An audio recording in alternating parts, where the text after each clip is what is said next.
Take one acoustic. Hopefully it's tuned.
Damn it, I haven't played the acoustic for a while.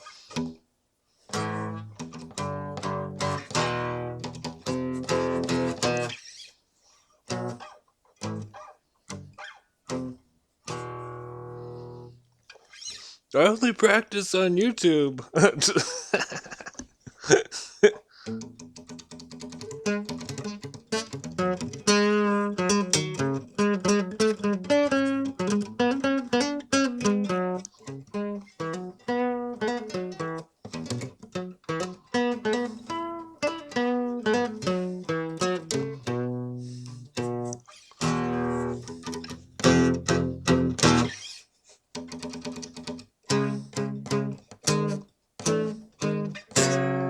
Ugh.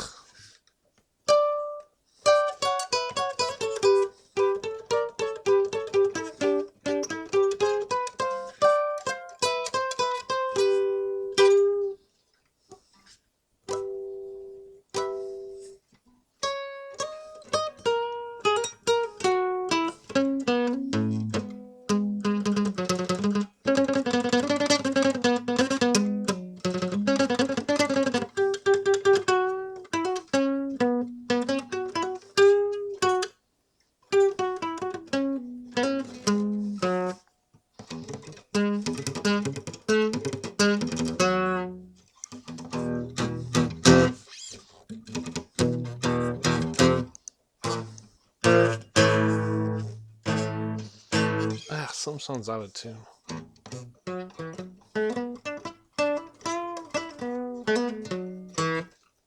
As long as I do solos, I don't have to tune it.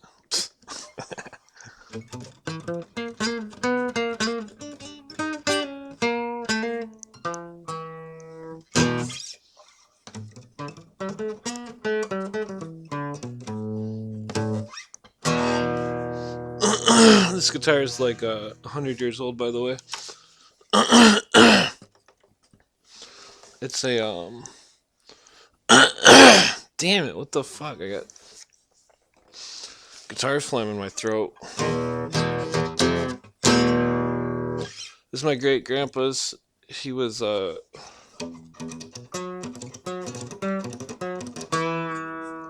he was a musician and a drunk. He was addicted to morphine. I only met him once. It was kind of sad. I mean, he looked healthy. He had a lot of tattoos, and he was a real old timer. Did a lot of work, I'm sure, but he was real mean to my grandma when she was little, and he was a drinker, and some people don't know what it's like when drinkers drink, and You know, some people are okay when they drink, but some people get violent. And he was, you know, my grandma's like still traumatized. If you even take a sip of anything in front of her, she'll just flip out on you.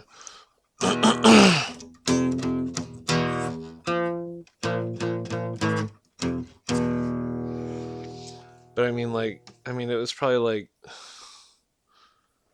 I don't know how old I was, but I was really young, and I was like 5 or something. And it was the 80s, and I barely remember, but I remember going to this nursing home with my mom,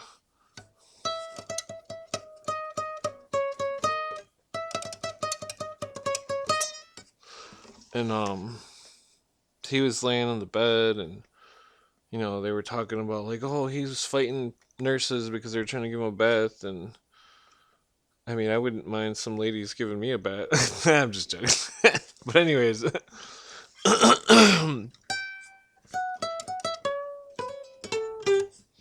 I guess he was a savant with the guitar. But I don't know. It's just sad to see him laying there, and you know, it's just so weird because my grandma was a real big fat lady, and her dad was a real skinny person, and I mean, she had an eating disorder from I don't know what, but um, damn it, this is supposed to be a fucking practice session, not a story about myself.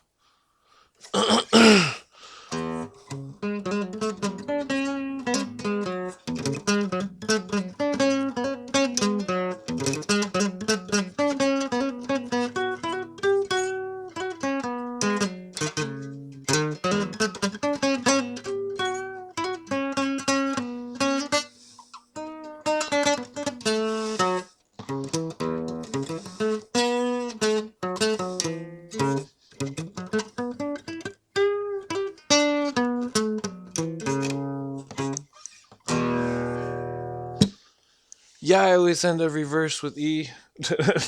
I mean, you know what I mean. Play guitar.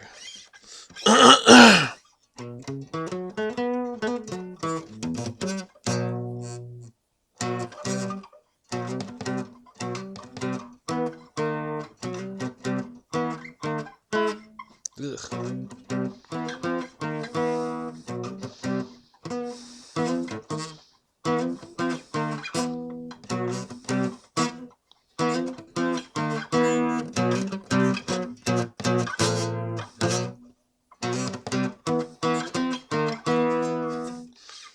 This is just freestyle guitar. That's all I ever play. I mean, play the similar patterns and stuff, and I just don't know any songs anymore. You know, I've smoked too much damn weed.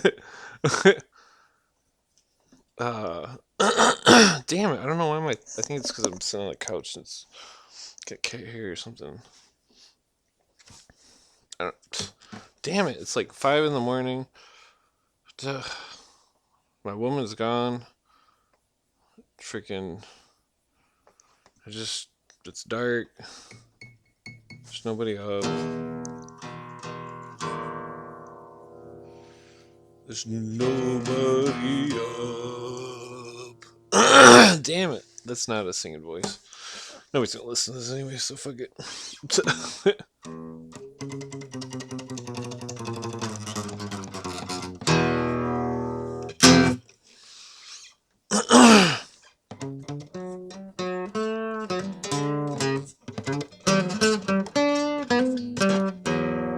Ah, damn it, I messed up.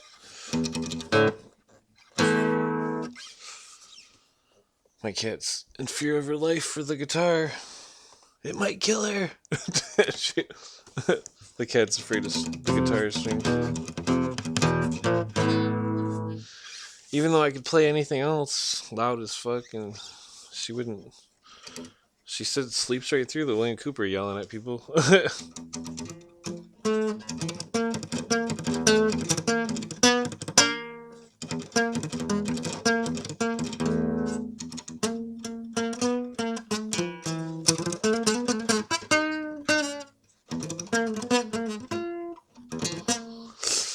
You know what I really hate? When people fucking on Facebook and shit where it's like, oh, I have such an amazing life. Oh, don't you wish you had a life so wonderful? I'm just gonna take all these pictures of how all this fucking shit that's not even real, and I'm gonna pretend like I live in this beautiful facade. And oh, but if you message me or try to contact me, I will not answer back because I'm a fucking asshole. That's what kind of people I really fucking hate. You know, I got friends that were like, good friends, and they don't fucking message back because they're fucking idiots. And it's like, God, I just wish they knew how fucking assholes they were. You know, they think they're like such a good person, and like, and it's just like, ooh, you're, you know, it's fucking bullshit, man. Like, people won't hang out because they fucking, because they think, I don't even know what they think, but I know that fucking, if you if you be real with them, they won't like you. Even though people that are real with people are the people that you should trust. If somebody's insulting you, or not necessarily insulting you, but if somebody's saying like, "Yo, man, you fucking stink. You need to go take a fucking shower." Like trust the person. You know, like they're not judging you. They're just saying what's going on. They're smelling your feet, you know, you stink. I don't know what, but like it's the metaphor. It could be applied to anything. It could be applied to fucking, you know,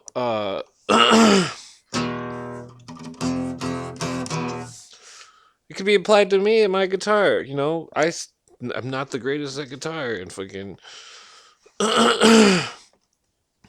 you know, and the there's just this new attitude, and it's like motherfuckers ego tripping like fucking crazy, like straight up, you know, like fucking, especially with the fucking, this is why I hate the new age religion so much, because it turns all these people into egotistical fucking retards. Oh, guess what? I'm God. Oh, I'm one with the universe. Yeah. And it's like, motherfucker, you ain't. We're not all one. If we're all one, then if you fucking give me your money because you don't fucking need it, because we're all one, motherfucker. Like, if you're God, just like William Cooper says, why don't you make me a fucking universe, motherfucker? You think that's fucking. That's what God is? He made the fucking universe. I don't see any of these motherfuckers making the universe. They live in it. They are created. They are not creators. They may create things within an existing place, but you know, and then people say all this fucking like bullshit, like fucking, oh God, I just don't even know. It's like all the most people, the people who appear to be the most uh together and like the perfect life and all this other shit. You know, it's a facade. It's fucking bullshit, man. My life isn't perfect. I don't got shit. I mean, I built my own house and like have two cars and like, you know, but like, I mean, I guess I got like three guitars. It doesn't matter. Life isn't about who's got the most toys in the end, you know, like fucking Terrence McKenna says, you know. It's not about that. It's fucking. It's about keeping it real, keeping it real, and you know I don't even. All these fucking Google Chrome fucking news break updates that I can't figure out how to fucking turn off, and it's like Jesus Christ, are they just gonna fucking? Oh my God! Like these people are like fucking out of their minds, like fucking all the stupid bullshit news, like ah.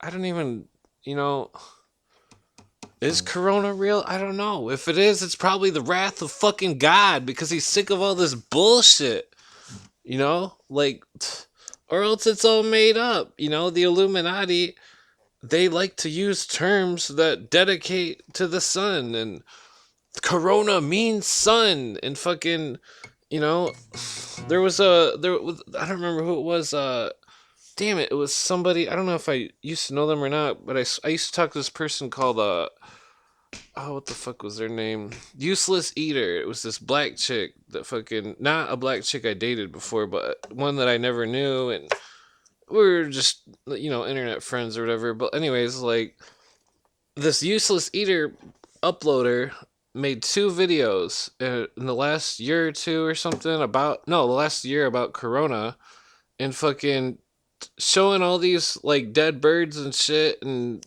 all these correlating news articles with 5G and dead birds and fucking.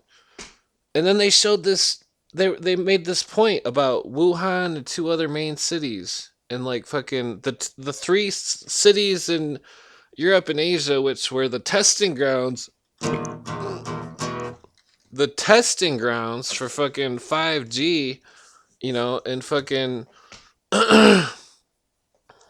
the the cities are the three main ground zeros of the coronavirus, and fucking, what was fucked up is they showed this picture on the map, and the three cities were in a straight fucking line. Three cities in the exact same fucking straight line. What the fuck is the coincidence of that? That's not possible. Like, this is all orchestrated bullshit. Like, fucking, ah. Oh, it's all gonna be better now that the elections are done. Like, fucking bullshit. Like, this is all fucking bullshit. It was never bad to begin with. All this fucking bullshit. Like, these people, I go to fucking Walmart, and these motherfuckers are fucking on my fucking heels of my shoe talking about, oh, you need to put on a mask. And it's like, Jesus Christ, man. Like, you think I give a fuck about your laws? They're all unconstitutional. You think you're gonna add one more unconstitutional law to the fucking list and think that I'm gonna give a fuck? Like, Jesus fucking Christ. Like, these motherfuckers, Like, I fucking worked for my dad doing construction and fucking worked my fucking ass off. And he fucking paid me dip and fucking, I learned a lot. And it was quality time with my dad, even though he's a fucking asshole. But anyways, even my own fucking dad is brainwashed, Like, I don't know. Everybody's fucking brainwashed. It's fucking bullshit. And everybody thinks that they're on the cutting edge of knowledge, and they all think that they know what's going on, and fucking people don't know shit. Like, people fucking read shit on the computer, and they'll read something, and then they won't even try to fact check it. They won't, like, for example, I mean, this is an example of what I do when I hear something. When I hear something, I'm like, what the fuck? Where is the origin of this? Like a few years ago, there was a few years ago there was I live in Michigan, and a few years ago, up on the, I mean, it's hard to explain to non-Michiganders, but by the first knuckle of the thumb, or the bottom knuckle of the pointer finger in Michigan, there was a city, and there was reports of explosions from underground, and fucking, it was all over the net. I mean, it was legit websites, and like, fucking, I don't know if it was real or not, but I tried to source it out. I even fucking called the governor or the mayor's office or whatever and asked the secretary, like, hey, have you heard any, I called a couple different places, but like, when I was a fucking idiot and I used to believe that chemtrails were real, I called so many places, trying to get people to stop the chemtrails. I called the fucking bureau. I called the Department of Wildlife and shit. Like, fucking, because I mean, if the chemtrails were real, then the fucking animals would be getting hurt too. But they're not real. It's fucking bullshit. Contrails are not chemtrails, and fucking chemtrails are not real. It's fucking bullshit. People are fucking retarded. Like, how are they really poisoning us? Fluoride. How are they really fucking us? Unconstitutional money. How are they even more poisoning us with our own will and consent? Cell phones. I carry a fucking cell phone. I need to get rid of that shit. I didn't fucking have a cell phone before. My girlfriend got it for me. I just hate, I just, I just wish it was like in the 90s and before everybody had cell phones and fucking people would come over and like hang out and fucking not be on their phone the whole time, and people could come over and or you'd go to your friend's house, you wouldn't call, you just go there, who gives a fuck, like and then people only do shit for fucking to try to impress people on YouTube and shit, like uh, when I used to live in the hood, you know it was, I mean, there was cell phones in the hood, but like, only the players had them and shit. And fucking, when I would say player, I mean hustlers who are hustling, on the corner and shit. And fucking, I was friends with them, but we rapped together. We used to hang out in the circle, smoking weed in the streets, fucking smoking blunts. I was the best blunt roller there was. All the black people would be like, "Yo, roll the blunt, white boy," and I'd be like, "Fuck you, black boy," and I'd fucking roll the blunt, and they'd be like, "This is the best damn blunt I ever seen." I'd be like, "Hell yeah," because I fucking was taught by the best, the motherfucking best. These people, they fucking, there's fucking pothead weed smokers that can't even roll a joint. And fucking, "Oh, will you do this for me? Oh." By the way, it's a legal state here, so don't worry that I'm smoking weed, even though it cures cancer and fucking, I haven't smoked weed hardly at all today, and I'm not tired. If I don't smoke weed, I can't sleep at all because fucking, back when I was a kid, like, well, I mean, I was 15, and it was like the mid 90s, mid to late 90s. I don't know. Anyways, the fucking this is when I still lived in a more woodsy area. I mean, I moved back to a woodsy area because fuck the city, fuck those exhausts, fuck crackheads, fuck people fucking talking shit, fucking drunks, fucking crazy shit going on. You'd see a crackhead in the street, fucking drinking a fifth in the middle of the street with his arms up in the air, like wearing a suit, and then you get close, and he looks like some kind of responsible person, like, "Oh, there must be someone that needs help," and then you pull up, and it's a fucking crackhead, and they're all like drunk as fuck, and you're like, "Hey, are you okay?" And they don't even look at you, they're just like, "La la la la," like. Damn it, this is turning into a fucking podcast. I fucking hate podcasts. Joe Rogan and his bitch ass. He's fucking 4 feet tall. He's got a little man complex, and I'm not. Kitty, chill out. I'm not fucking yelling at you. He's got a little man complex, and he doesn't understand the Constitution. And fucking, yeah, he's entertaining and I like him, but he doesn't understand the conspiracy. He thinks that, he's on this gravy train of fucking getting that money. And so now he's not going to be himself anymore. He's going to be abiding by the rules of his new owners. And fucking, he should have kept to himself. He should. He should interview some pro Constitution people and not a bunch of fucking douchebags. I mean, I really like the Ralph. What is that guy's Ron Randall Carlson. Yeah, he's that guy's pretty smart. I mean, he does talks on uh geo damn it, I'm fucking sober, geology, and like catastrophic events, talking about comets, and I may talk somewhat ghetto sometimes. I mean, it took me years and years to not talk like fucking ghetto because my friends in the white town that I'm from would make fun of me, and so I had to learn how to not talk like that. So now I can't just say what I'm trying to say.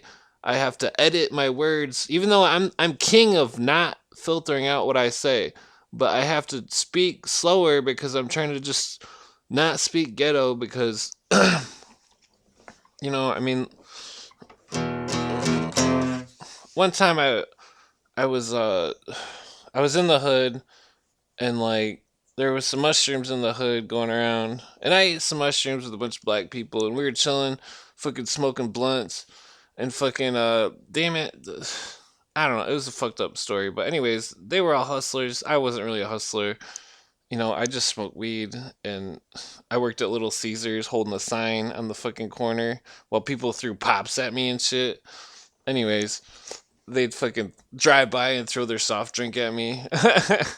I used to stand on the corner and smoke joints, and people would walk up and be like smelling, and and I'd have the joint behind the sign, like, oh, nothing here.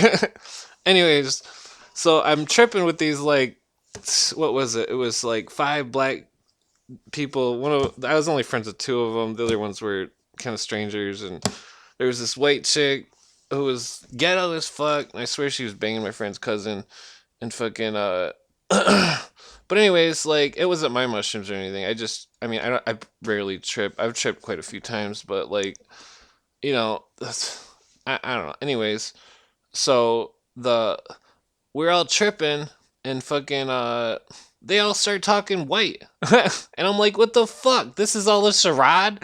You guys don't fucking you guys purposely talk? Cause like when I accidentally talked ghetto when I was younger, I didn't I didn't do it on purpose. I did it because they fucking talk like that all the fucking time. I still have a hard time, because I was constantly being called nigga. Like, yo, nigga, what up? Like, and it's like, I'm not supposed to say that, even though I've been called it and heard it a million times over and over and over again.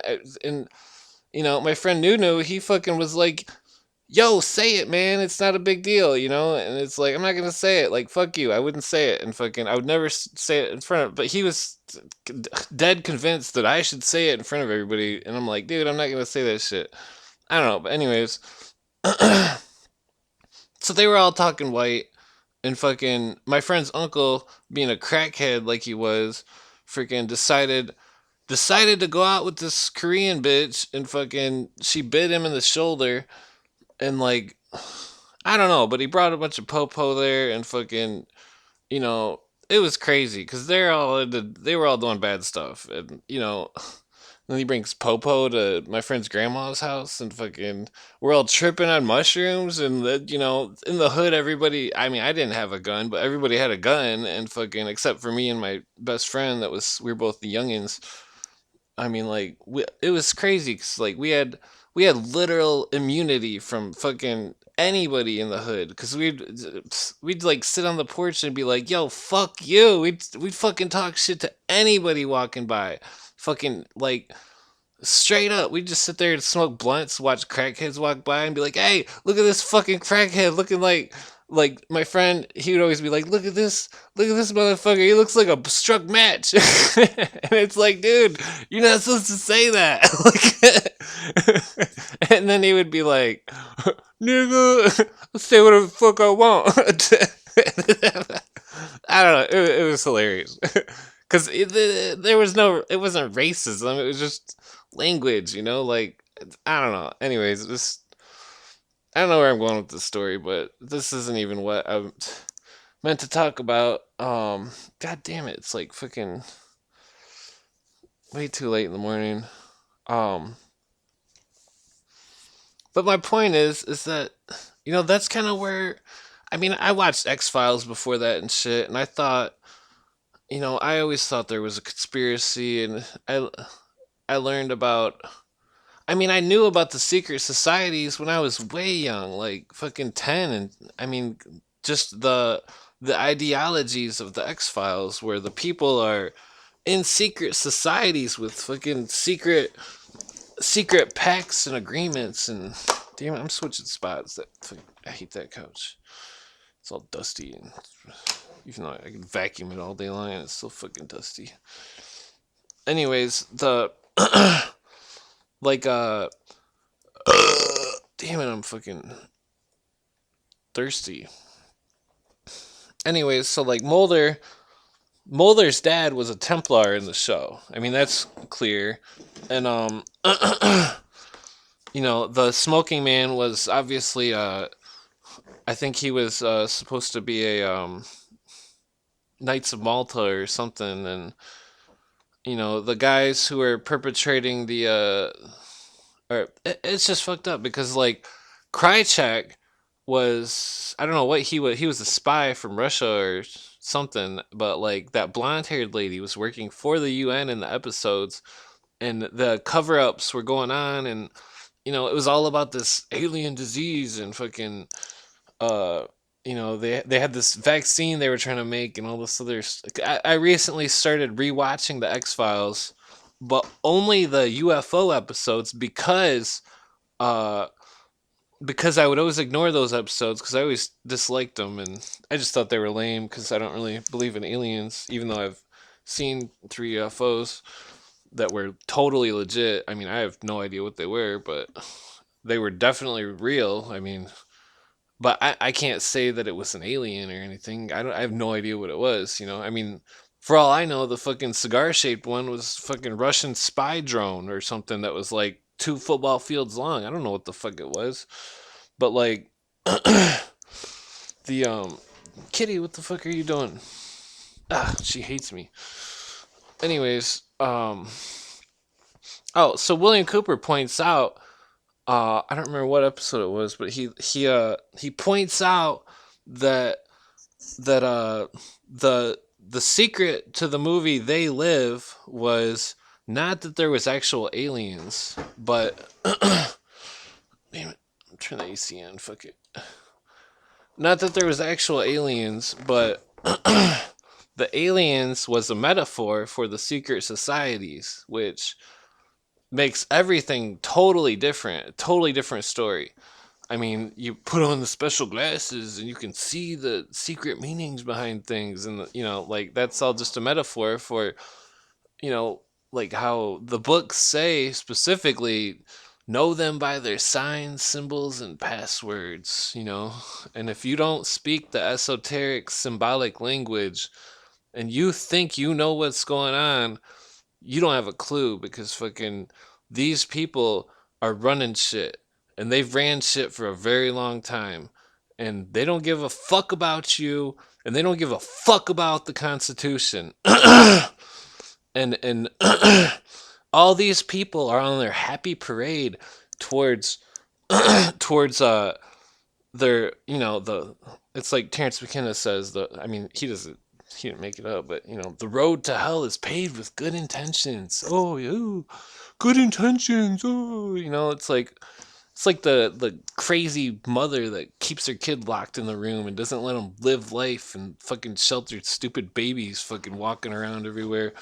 When I was a kid, I didn't give a fuck about what my mom said. I fucking left every second I could.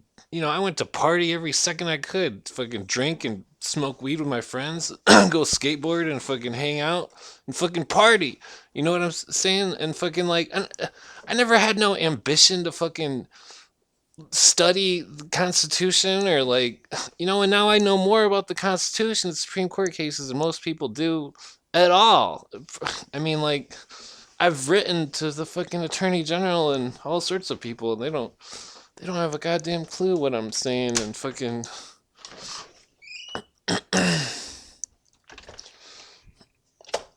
like I was just letting the cat out. But they don't have a fucking clue what I'm saying. The Attorney General of Michigan literally wrote back to me and said, "We have a team of lawyers working on your question." Like, what kind of fucking shit is that? Like, my question was about 12 USC 411, Chapter 12, United States Code, Section 411. Federal Reserve notes are obligations of the United States, and those obligations are redeemable for lawful money upon demand. Now, take that with 31 United States Code 3124, and this is off the top of my head, and I'm not messing up here.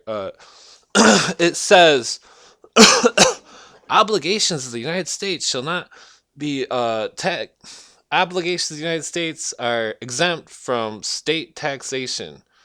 Or yeah, and that's ass backwards. If it was, I mean, it's hard to explain, but okay, so if there was real money, the Constitution forbids federal taxation because of the enumeration clause, the 10th Amendment, the 10 square mile clause.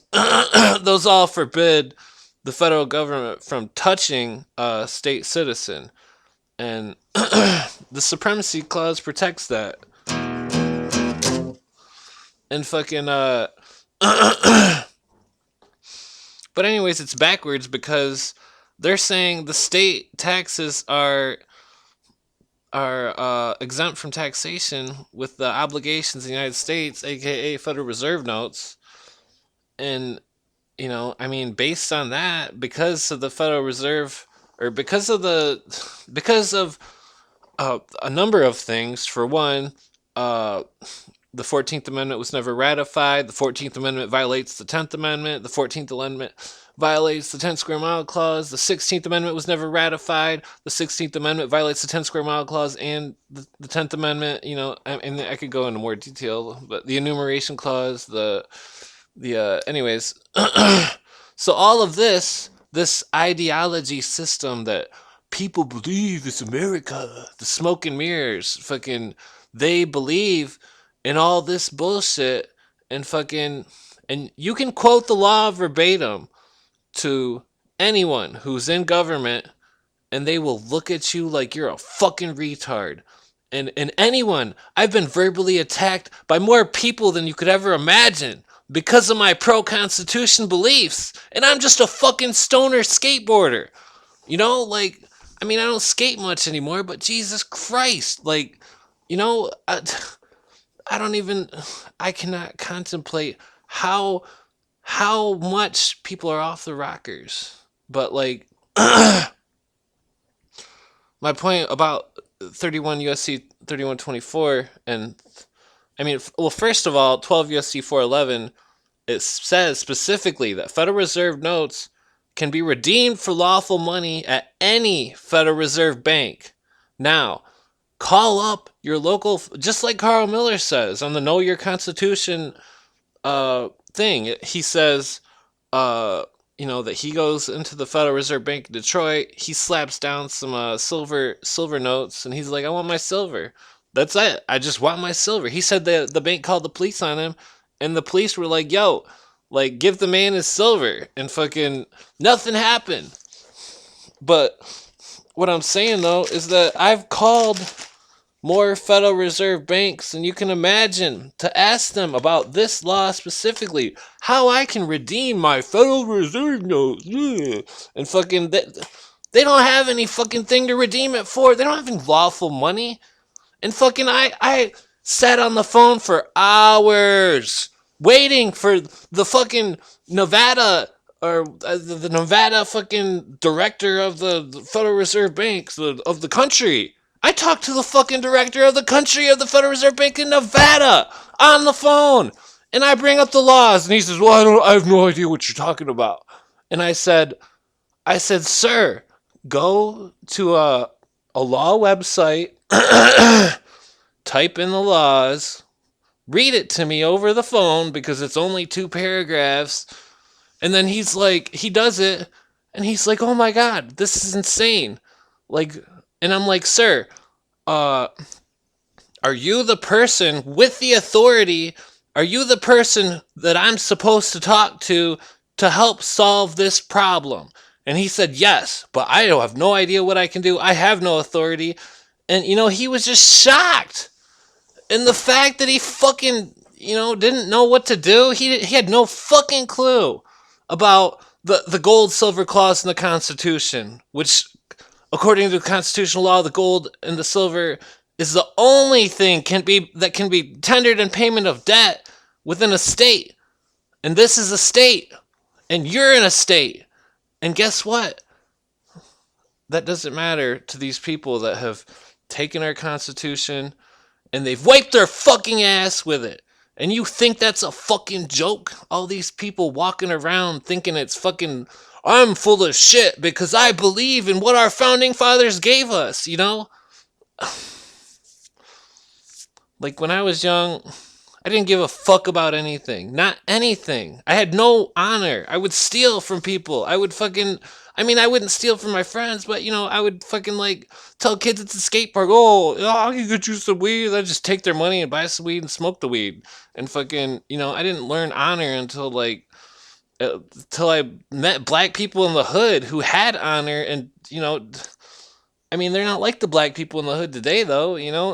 They're like fucking. I mean, I'm talking like 20 years ago. This is like black people in the hood today. They're just fucking walking around killing people over gang shit and fucking. My friend's cousin, he was like the elite in Battle Creek, and fucking he's like, I asked him one time because we used to go to Chicago, and there's all these gangs all over, and I'm like, what do you think of gangs? And his name was Taboo. That was his nickname. He was I can't say his real name because he's too gangster. I mean, I don't even know if he's alive anymore. But he was my friend, and he's like, man, fuck gangs, represent your damn self. And that's true. I mean, why would you want to represent something else, I mean, look at George Washington. He was not a member of any political party. Because, why? Because fuck them. That's why. Represent yourself. Don't represent other motherfuckers. You see what I'm... Damn it, is this still recording? Okay, I accidentally hit the keyboard. Damn it. Fuck, I just lost my guitar pick. Alright. I know William Cooper says to not leave any dead air time.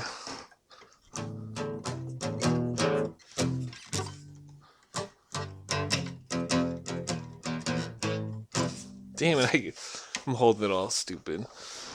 It hurts my back to play guitar, honestly. I mean, I love playing, but I got a weird muscle in my hand that fucking, I don't know if it's a muscle or a cyst or what, but just, I need to quit playing so much and just playing the same stupid shit over. I don't even write anything, or I don't know, but my point earlier about the X-Files, though, it's like even the show Millennium too. I mean, the Millennium show, the guys were all part of a secret society that, oh, the new millennium is coming and you're gonna and it's the same. It's amazing that Chris Carter wrote this shit. It's like I mean, there's so many episodes that I've traced to really weird shit that were like, or not necessarily traced it, but over the years, like seeing weird blogs and stuff about just random weird shit and fucking, like, I'm trying to think of a good example of this. I don't know, but what's really interesting is that Chris Carter, he knew that he couldn't make a UFO episode or about, I mean, even though it's a comedic episode, it's like he couldn't make an episode that was like really what he thought that was going on. Otherwise, his show might have got taken off the air. So he made it as a comedy with the Men in Black one with Jesse Ventura, and which is like the best episode ever. I mean, it's really funny, and I could watch it over and over just because it's so stupid and funny. But anyways, it's called Jose Chung's something or other, and the Jose Chung guy is supposed to be this writer. Damn it, I forget his name. I bookmarked it, but this writer about those writing books about abductee phenomenon and stuff, and I mean, it was based on a real person. There in the Millennium Show, there was another thing, another episode that was like that in the comedic sense, where it was about Scientology, making fun of Scientology, and they were calling L. Ron Hubbard Gupta, and Gupta was God in this episode. But they had the whole like it's just funny how they laid it out, like, oh, Scientology, you can't think bad thoughts. Oh.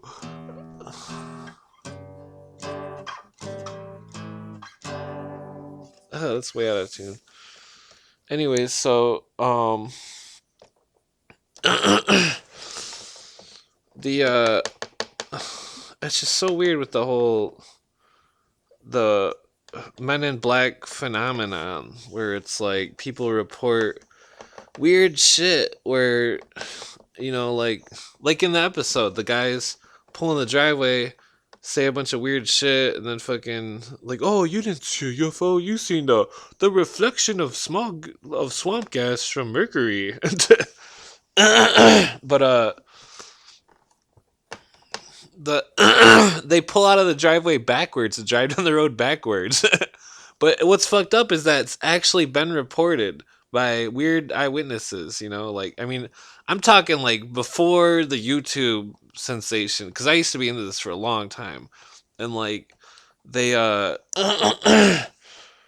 they when Mulder goes into the spot, and he's like, "Where's Scully?" And they're like, "Oh, she's getting some ice." And he's like, he pulls out his heat, and he's like, "Where the fuck is Scully?"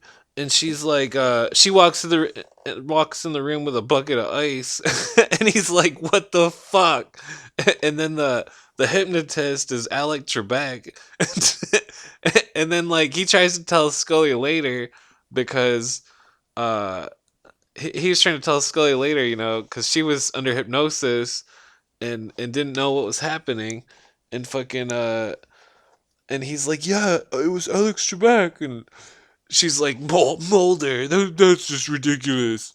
But like a lot of the fucking weird phenomenon associated with UFOs and stuff is fucking the stuff always is really ridiculous in a way, and it's like either if it's some type of conspiracy, then they're doing that on purpose just to make sure that they're covering their tracks and nobody believes in the witnesses.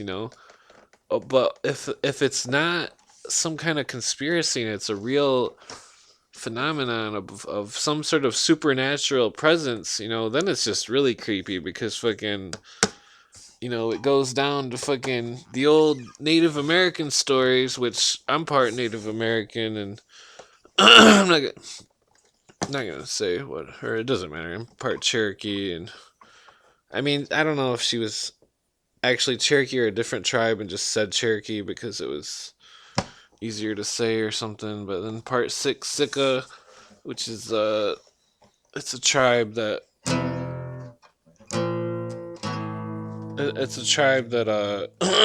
lived in like Canada, and they like to hang themselves by the chest with giant hooks going through their skin to elevate up into the air and have some sort of a ritualistic the cultures that lack hallucinogenics always have some kind of pain, or dance around the fire for 12 hours type of thing, or like Ace Ventura 2, where the guy's standing on a pole or whatever, all that shit's like I forget what the word for that.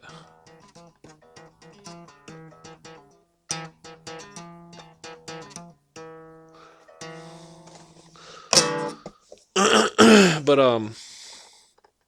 the um fuck, what was I talking about? The god damn it, I can't think good when I'm like really sober, and I just don't feel like smoking right now because fucking stupid allergies. But anyways, I was working on my car earlier and it stinks in the car, and trying to get it running and stuff, and it's all moldy, and I need to just rip out the whole interior.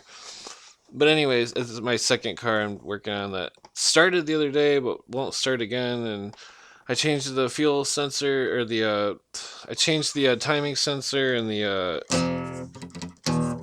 air intake sensor or whatever, and then I was like, oh, there's like this weird hose thing that I had to clamp out. I gotta make some kind of custom hose for it, or just straight up block off this like oil ventilation thing that goes from the top of the cam to the bottom of the oil pan, and I think it's useless. I mean, does it really need to be there? Nah.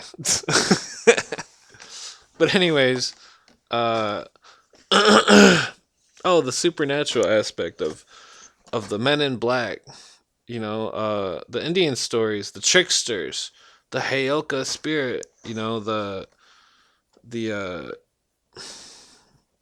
the stories. I mean, there's stories of the Men in Black all around the world of ancient lore.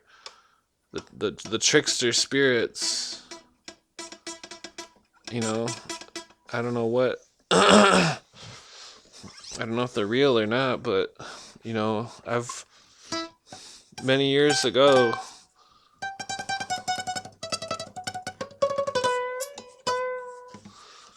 Over 10 years ago, you know, I used to be heavy into the psychedelics just to self experiment for Terrence McKenna's sake, just to prove him wrong. Because when I was a kid, I used to trip all the time, and you know, I was like, man, Terrence McKenna's so full of shit and fucking. But I mean, I believed in um, certain aspects of ancient lore and stuff, but he was taking it to a different level and claiming that the entity he was claiming he was seeing shit when he was tripping, and I never seen anything when I tripped and fucking. But then I tried his technique of doing it in the dark, and like Jesus Christ, fucking weird shit, like I don't even like to talk about it because people in the stupid trip hippie community don't believe a goddamn word I say. And I'm not fucking lying. And I don't fucking joke around. And I seen some sort of entities that the Hopis drew on the walls of the caves, the dark people, the tall dark people. I shouldn't even talk about them because I got goosebumps just thinking about that shit. And fucking the ancestor spirits. That's what I believe in. Because I don't, I believe in God too, but like, I'm not talking about the God of the Bible or anything. I'm just talking about whoever made the universe. But these ancestor spirits were, they're ancient. You could tell just by looking, the feeling when you see it, and the overwhelming fucking fear of like Jesus Christ, this shit is fucking legit. Like, because I mean, I've been to quite a long time ago. Me and my ex used to go to the graveyard and fuck all the time. It's kind of a weird thing, but like, we didn't have nowhere to go, and we were in the car, and I don't know, but one of the times we literally seen, and we went there all the time. It was an old graveyard out in the middle of nowhere in the woods, basically, and but one of the times we were doing it, and fucking and I swear to God, like we're doing it, and I was in the driver's seat, she was on top, and fucking she literally is like, yo, she's like, she stops, and she's like, there's a man out there in the cemetery, and I'm like, bullshit, you ain't getting out of this. Like, I'm trying to get off here, bitch, and fucking and then she's like, no, look, and I'm like, and then I look, and there's literally a fucking guy, like half his lower half of his body was fucking invisible, and I swear to God, he was wearing antique clothes, and he had like a fucking foot and a half top hat, and he was floating through the cemetery, and like, and it was the scariest fucking shit I've ever seen. I mean, beside I've had people before in the hood fucking pull a gun on me and fucking hold it to my face, like, and that was not scary compared to this. I mean, that wasn't really scary at all because they were kind of my friend, and it wasn't a big deal. But anyways, I mean, it was a big deal, but anyways, so this these the top hat guy, I mean, it was like fucking Abe Lincoln incarnate, fucking floating around like straight up, and I literally was like, I threw the bitch off me. No offense to chicks, but like, that chick is a fucking whore. Anyways, she cheated on me. But anyways, so I threw her off me into the passenger seat, and I fucking start the car up. I didn't even zip my pants up. I fucking like, I was driving a Crown Vic. I slammed it in gear and fucking just start gunning. I'm like fucking cattailing, driving around the cemetery, because like, I had to drive closer to the ghost to fucking get out of the cemetery, and like, every fucking second that I drove closer to it, my heart was like pounding so hard, like fucking, like dude, it was like fucking. I'm telling, I can't even explain it. It was so fucking scary, and like this thing was like standing there and fucking floating, and I literally like I almost hit a tombstone trying to get out. I mean, I would never want to damage a tombstone or anything because that would be incredibly dishonorable. But you know, I was driving like a bat out of hell out of that fucking graveyard, and fucking I've never been there since at night, and I ain't fucking, I mean, I might have went there once or twice to smoke weed, but I ain't ever going there. I don't ever want to see that shit again, you know, like I don't want to see that shit, like no way. I mean, while we're on the subject, I might as well tell my other ghost stories. Fucking I doubt anybody's gonna listen to this shit anyways. But anyways, so another ghost story is, and this all has to do with the ancestor spirits because the spirits are real. You know, I don't know about religion, but I do study the Bible for the esoteric sense and for to understand the rebellion against Rome. But I do know 100% that there is a God and there are ghosts and they fucking watch us, and it's really fucking annoying because why not have some privacy? You can't, I would respect somebody. Anyways, the so another time, me and my friends, we were smoking weed. We were chilling. This is like 20 years ago, and it might have been more than 20. No, it was like 20 years ago. I guess maybe 19 years ago. I don't know. Anyways, we were we were at his house, and his parents were gone, and uh, they were, I don't remember, they went camping. Him and his stepsisters went camping, and it was just him, and we were downstairs. And the first thing we get there, and I was going to my friends to get some weed and fucking so I could smoke. And I would always buy a bag of weed and just smoke the whole thing with my friends because I didn't give a fuck. I mean, I would save half of it to take home and smoke a bowl before bed, and then I would run out and get more. I don't know. Anyways,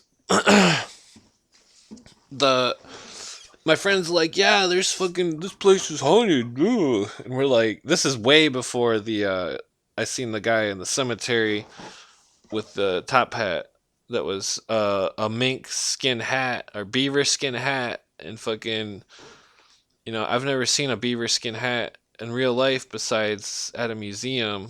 And oh man, I'm telling you, it was there's no, because one of my friends was like, "Dude, it was a reenactor. Oh, they were doing a reenact. Somebody must have knew you." And it's like, dude, nobody knew I was out there. No cars were around. There's nothing. No fucking reenactment is gonna have a real mink skin hat that's like fucking, or whatever, beaver skin hat that's like fucking, real fur and fucking weird antique clothes and shit. And not to mention, I couldn't see the dude's legs. But anyways, damn it, I'm trying to wrap this up. I did not. I was literally only gonna record for like 5 minutes, but now it's an hour. But anyways, so the oh yeah, so he tells us there's a ghost upstairs, or he didn't say where, but anyways, so we're chilling, smoking weed, and fucking I rolled up this huge ass joint, and fucking we were smoking, and this is when weed was illegal, and we were smoking. We like just lit up the joint. We're like halfway through it or something, and fucking, and then we see this car, and it was like a little bit of snow on the road. It was snowing out like a tiny bit, and fucking, we see this car pull up, and fucking damn it, we see this car pull up, and and I'm like, oh, there was somebody was upstairs. There's nobody upstairs, but a car started to pull in, and somebody upstairs went. They banged on the floor 3 times, fucking loud as fuck. And I'm like, dude, it's the fucking cops pulling in, and we're smoking. We put the joint out, and fucking, we're out in the middle of the country, so nobody was supposed to pull in the driveway. But anyways, so this car, we were all looking out the window because we thought it was the popo, and fucking this car pulls in the driveway, not even all the, just not even partially, barely pulls in just to turn around. We seen the whole thing. Nobody got out. It was just a car, and it was turning around because they were going the wrong way. And fucking, I seen them. I watched them pull. I watched them slow down, and we seen them go all the way. There was the car was just some random car, and I'm like, and then we're smoking again, and then me and my friend are like, dude, who the fuck is upstairs, fucking giving us false warnings and shit, and fucking, and my friend's like, he's like, there ain't no one upstairs, bro, and fucking like, and like fucking we're like, bullshit, man. We fucking hear them walking right now, and they were walking heel to toe, and straight up heel to toe. You could hear them like cowboy boots or something, and fucking we're listening, and fucking and my friend kept being like, dude, that's a fucking ghost up there. And we're like, dude, that's not a ghost. There's somebody up there. We can hear him walking. I don't even like telling the story because I get so much fucking hate for fucking telling what I seen, and people act like fucking I'm just some kind of Looney Tune or some shit. Even though both my friends who were there will vouch 100%, guarantee they will concur with almost every detail. But so anyways, we're like sitting there smoking, arguing about it, like, same conversation over, like, dude, there's somebody upstairs, like, oh no, dude, there isn't, there's a fucking ghost, and we're like, no, dude, quit bullshitting with us. It went on for like a good 20 minutes, and like fucking the thing the thing was up there, you could hear it walking the whole time, and fucking the lights started flashing on and off upstairs, and fucking we're all like, dude, they're turning the lights on and off upstairs. Why don't you tell them to fucking quit fucking around and come hang out with us and smoke down? And he's all like, oh, there's nobody there, and I guess that sounds in tune. Maybe not the first string. Maybe, I don't know. Anyways, uh, my friend, he devises this plan, and he's like, all right, well, you wait by the door and look out the window upstairs to make sure no one climbs out the window.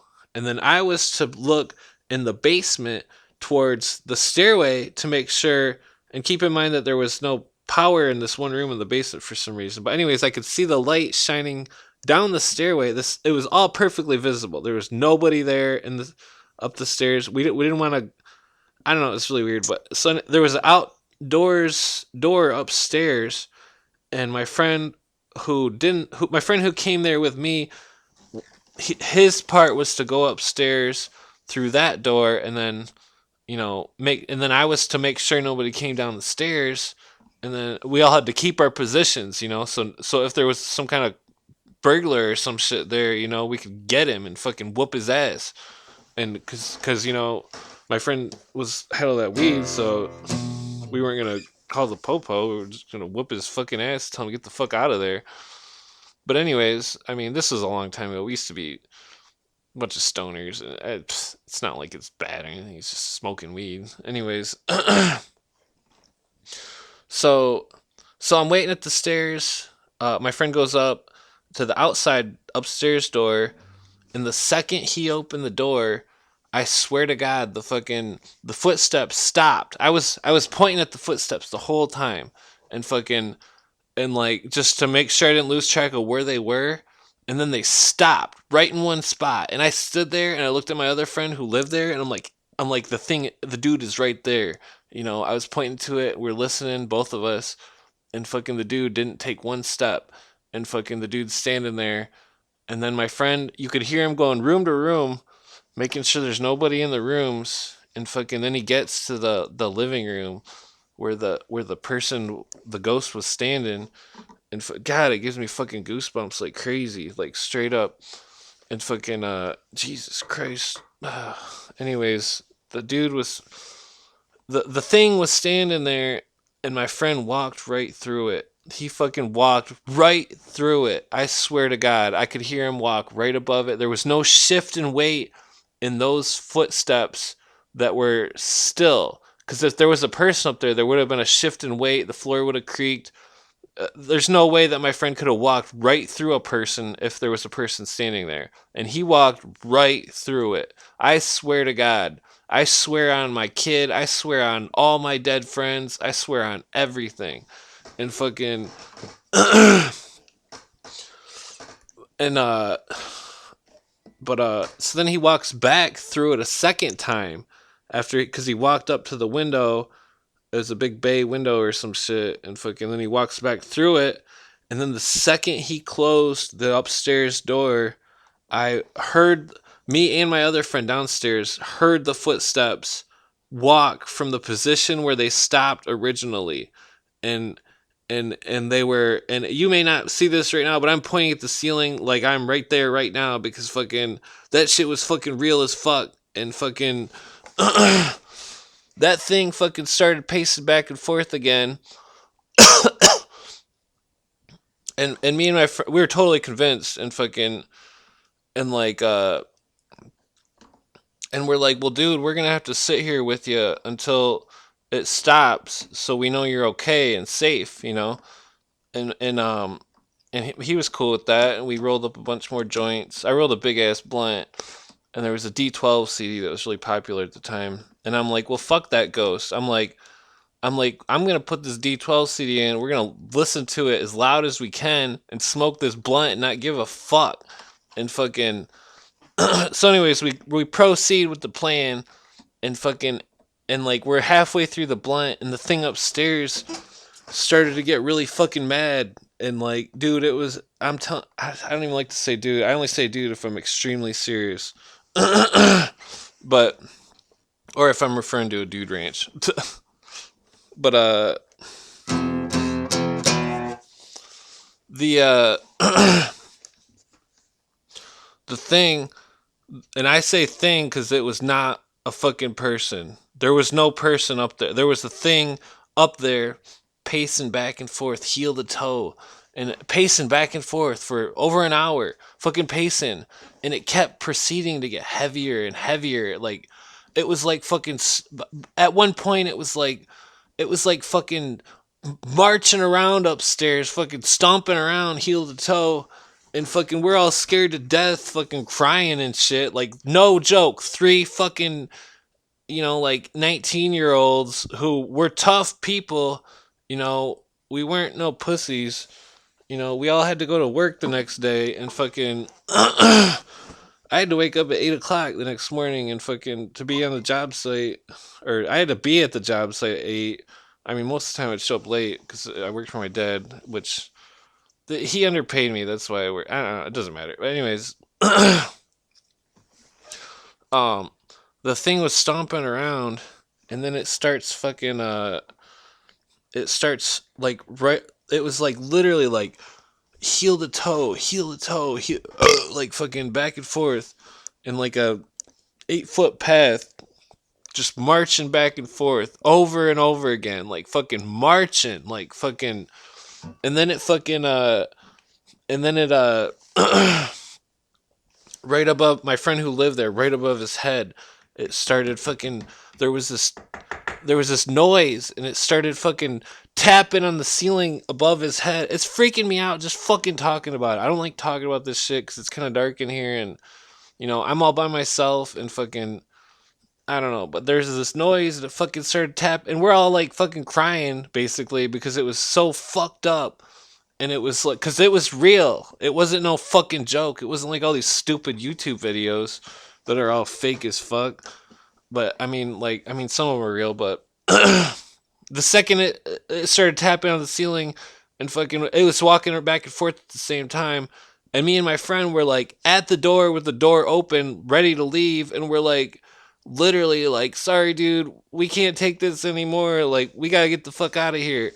And fucking, and like, we're, you know, my friend was the biggest skeptic on the planet, and he's never let this go. And fucking, you know, I didn't believe in ghosts until that time. And I swear to God, we were pulling out and fucking we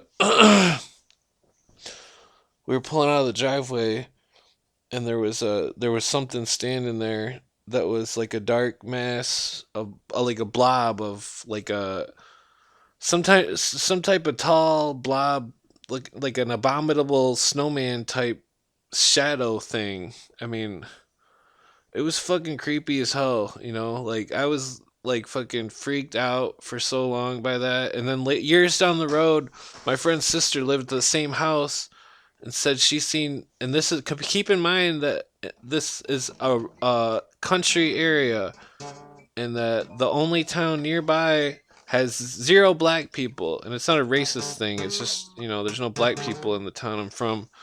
That's why it was so impacting to live in the hood and have all black friends when I never met a black person up to the age 18, you know. And it's like, I don't know, but anyways, so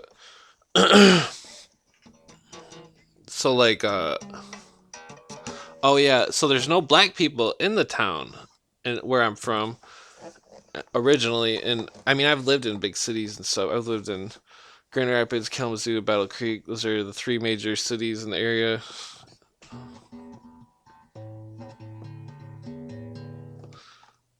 But there was my friend's, one of my other friend's sisters lived there. She said they were chilling outside, and fucking all of a sudden these three black people come out of nowhere, dressed in weird clothes and fucking, you know, looking real weird and shit, and fucking asked for directions to this small town where nobody lives in that. It's not even a town. It's like a fucking corner store, and like asking directions for this place. And it's like, it was just so weird because I believe the story, and this girl is dead now. She passed away in a car accident, which is really sad. And you know, I feel real bad for my friend, but and somebody I used to skate with was in the car with this girl when it flipped in a swamp, and he fucking didn't go in the swamp and fucking get her out. And it's like, man. And I told that kid, I'm like, straight up, we're at the skate park. I'm like, dude, you got the mentality, you're gonna fucking kill yourself one day if you don't change your life. And then he fucking dude, I tried to ward him, and he fucking like lets my friend's sister fucking die in the swamp. And it's like,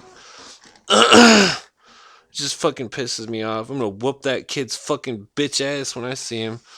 Anyways, my friend's sister, you know, before she died, she told him about these fucking ghosts of these black people that, you know, she said that they ask for directions and then they start walking away, and then fucking they see him walking away and they walk over the hill, and then their friend was coming because they were having like a little party, and they're like, yo, did you see three black people walking down M43? And they're like, no.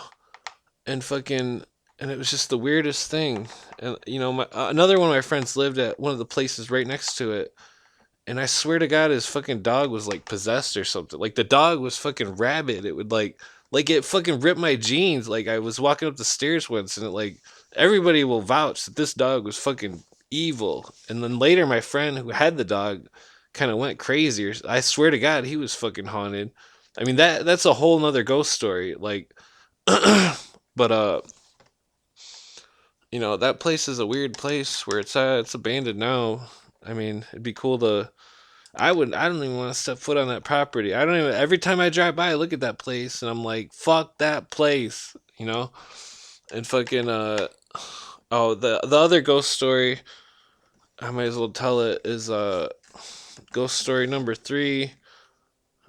Newsbreak: the deadliest colony in America for COVID-19. God, I hate Google. Anyways, so the third ghost story is I was at my friend's. He was renting this apartment, and it was this apartment place. You know, I've been there before. There's nobody else. There's like 5 apartments on one building, and it was this, you know, 1-story building, and there was 2 separate buildings, both like 5 apartments each. Or actually, it was a hotel, I think. And fucking It was a hotel. I went over there just to smoke a joint with him before, because it was on my way home and it was snowing out really bad, like crazy. And I didn't feel like driving with the snow, and plus it's just good to stop by a friend's house, smoke a joint, say what's up. It's a social thing. I mean, it's not like you get wasted or anything. You just get stoned and talk to your friends, and stoners have better friends than most people because they talk and hang out and express how they feel and stuff. But like, I don't know. Anyways, which is kind of sad because William Cooper, he was against weed and stuff. He wouldn't understand the stoner cliques and stuff. I don't know, or like the skater cliques, and stuff like that. But anyways, so damn it, oh, it's cold in here. Turn the furnace back on. Electricity bill, fuck that. Anyways, uh,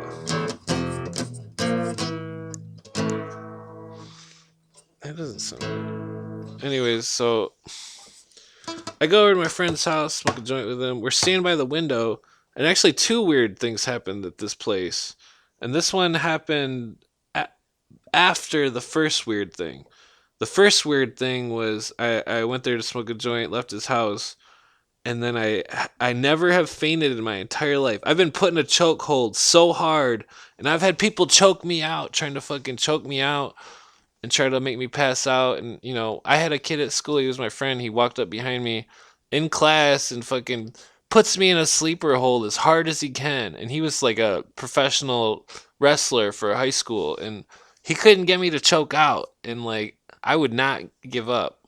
But anyway, so I leave I walk out of my friend's house this one time, the place where the second or the third ghost incident happened, and technically this, I don't know if these aren't in order, right? But the first one was the footsteps. These were the second ones, and the third one was the guy with the top hat in the cemetery who was floating, and like I don't know. Anyways, so I smoke a joint with my friend. I shut the door to leave, and then the second I shut the door, it was all dark, and fucking, and then all of a sudden I just hit the ground, like literally fall on a big pile of boxes, knock over his bike, fucking like just knock all this shit over, like a crazy amount of shit that I fell on and just totally just annihilated. I mean, I weigh like a good amount because I'm a tall person, I weigh like, I don't even know what I weigh like 220 or something. I used to weigh 250 when I was doing roofs because I was so strong, and I'm still pretty strong, but not as strong as I used to be. But so anyways, I like smashed all this shit, and then I couldn't see anything. I could only see a tiny amount, like a small. It was like I only tried ketamine once, like 22 years ago. But it was like a K hole, what they call it, where you have tunnel vision. You can only see like a small, like 6-inch circle in front of you, and then but it was like that, and I crawled to my car and fucking got in my car. This is the weirdest thing because I've never fainted or anything before at this. I've never been knocked out. I mean, I was knocked out later once by my friend who punched me, but anyways, we're still friends too. So, but anyways, uh, I get in my car. And my friend's standing there the whole time just watching me crawl like a fucking dog. And it's like, anyways, so I noticed he's there, and I'm like, get me milk. And then he went and got me a glass of milk, and I was cool after that. And then I'm like, all right, dude, I'm peacing out. I was not buzzed or anything. Keep that in mind. If I smoke a joint, it doesn't give me any buzz. It just, I feel calmer, and I can think more clear, and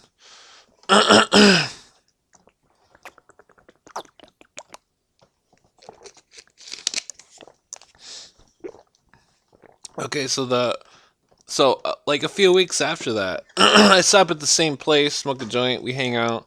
We're standing right by the window, and this window had a see-through curtain on it. It wasn't even a curtain. It was like a see-through, completely see-through. It wasn't even closed either. It was totally open, and fucking the curtain. And it was snowing out that time too. This time too, and it was like a lot of snow. I was the only car that pulled in that driveway for that apartment place or the hotel or whatever. My friend was living in a one-room hotel because she's a fucking broke asshole. But anyways, so um he we're chilling there hanging out smoking a joint, and fucking mid joint, we're sitting there smoking a joint, and then all of a sudden something fucking banged on the window 3 times. Right, we're literally looking out the window and something bangs on it 3 times.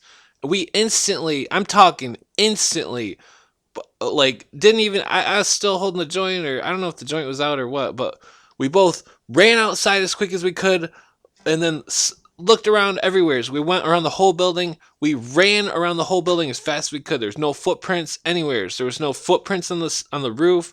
And we were completely sober. Basically, we smoked one joint. We didn't do drugs. We don't fucking do drugs. I don't do drugs. I don't know anybody that. If I got a friend that does drug, I disown them. Fuck them, because fuck drugs. Anyways, and I'm not talking. I'm talking about like drugs, not like weed or something. But anyways, like cause fuck junkies. I dealt with. I've my friend's uncle in in Battle Creek in the hood was a junkie, and his mom was a junkie, and they all didn't care, and I always cared, and they fucking didn't care, and I'd always try to convince them, like, don't do drugs. Like, why are you on drugs? Like, why would you do this? Like, why? What? I don't know. Anyways, fucking we like circle the building, we meet up behind the building, then circle it again, come back to the front of the building. There's no disturbance in the snow anywheres. It's like a fucking half foot of snow on the ground, and there's a half foot of snow on the roof, and there's no disturbances, nothing. It was 3 knocks. It was because I've watched birds run into the window before. That's one bang, but this was 3 knocks. I swear to God, and fucking there's no explanation for it. I don't know what it was. I mean, damn it, I'm trying to think if I got another ghost story. I mean, I've got more ghost stories, but like some of them are pretty weird, and they involve what's called sleep paralysis, and that shit's just really fucking scary. And like I don't know what it is, and it hasn't happened to me in a very long time. It hasn't happened to me since my girlfriend's brother died.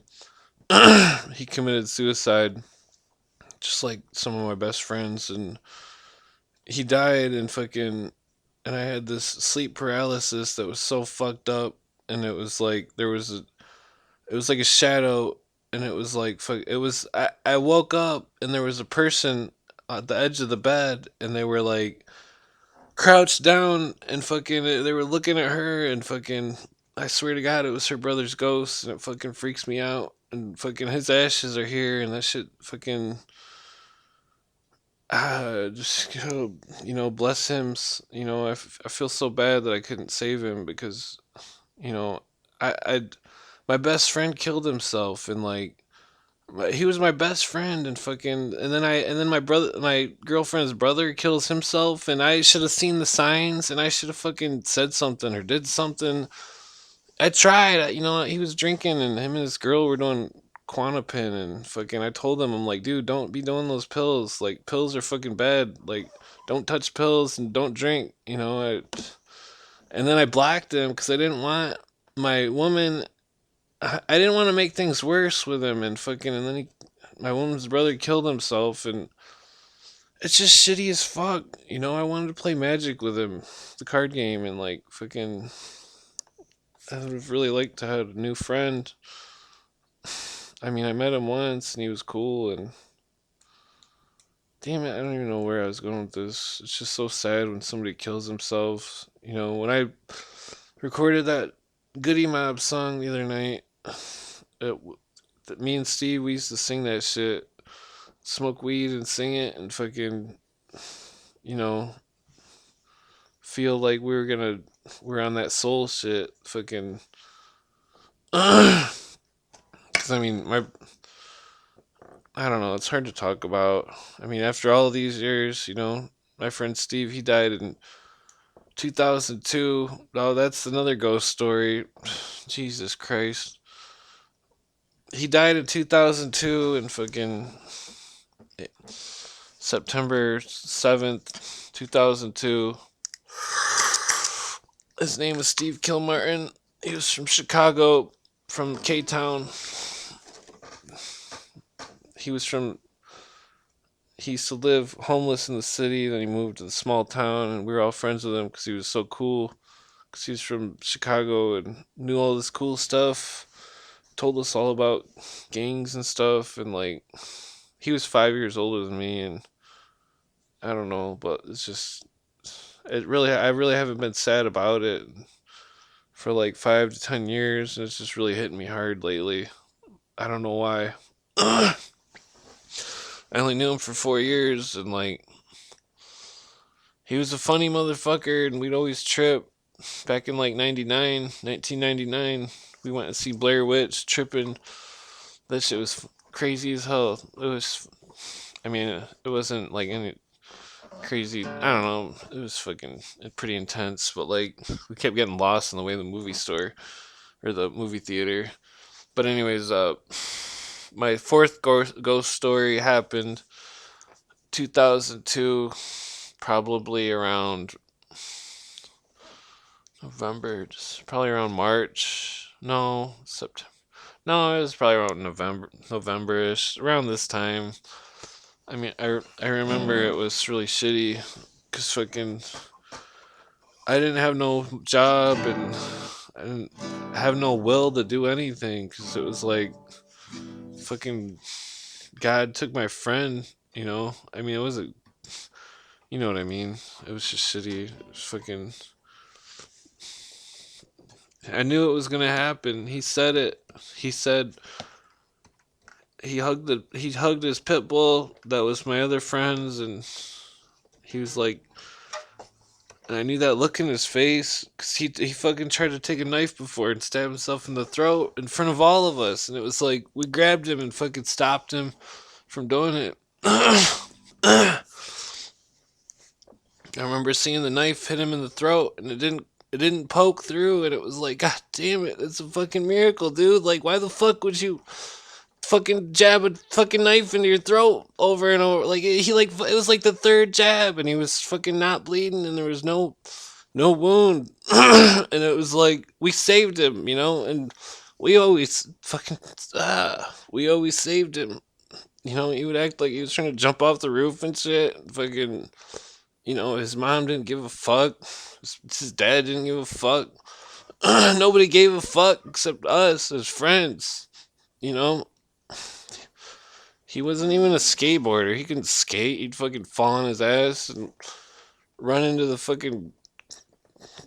He tried to go down the quarter pipe once and fell on his ass, about broke his tailbone. It's funny as hell. But he hugged that pit bull and he said, I don't even remember what he said, but he said fucking, I'm like, dude, he said bye, and I said, no, dude, I'll see you later. And he said, and then he had this look, and I was just like, no, man, I will see you later. And fucking, God, I can't talk about it. Anyways, that was the last time I'd seen him. And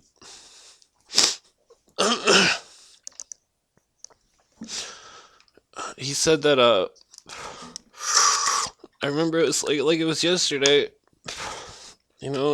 He came over with some green weed to my friends. We were playing video games, and I'm like, dude, how the fuck you got green weed? You ain't ever had weed in your fucking life. And fucking, he smokes these green joints with us, and he's saying all this shit. And I'm like, dude, I'm like, life is gonna get better. Quit dating fucking whores, because he's dating this town whore, and Everybody knew that she was fucking trouble, and it's like she had fucking multiple suicides under her belt where fucking like 5 people killed themselves when they were going out with her, and it's like, and we already fucking knew this, and like, it's like Steve was like a pure person, and he just wanted a fucking home. He just wanted a place to live, and he didn't have a place to live, and he worked jobs, and it's just so hard to like get a job in a small town when there's no jobs, and like there's no place to live, and fucking he couldn't live with me. I let him live there for a minute, and then my friend Nate let him live there, and he got kicked out of there, and he kept fucking up, and we all were rooting for him, like, yo, dude, we all got your back. And fucking, damn it, I did not expect this to turn into like a fucking suicide talk. Ah, I don't. I tell this story to my friends all the time, and it's been a while, but it never gets me busting up, and fucking damn it, the fucking stupid chickens are crowing. The I say to him, I'm gonna see you again, motherfucker, and fucking he's he said peace, and then he left, and that's the last time I seen him. And fucking I found out, a couple days later that he hung himself because oh, he went to this party, and fucking all these fucking pieces of shit drug addicts were there, and they didn't give a fuck about him. For all I know, they fucking gave him the shoestring to fucking hang himself. All these fucking pieces of shit. And fucking like he went he he like got kicked out of the party because he seen one of my friend's little brothers with his girlfriend. I don't know if they were fucking or what, but the fucking hoe was at my friend's lap.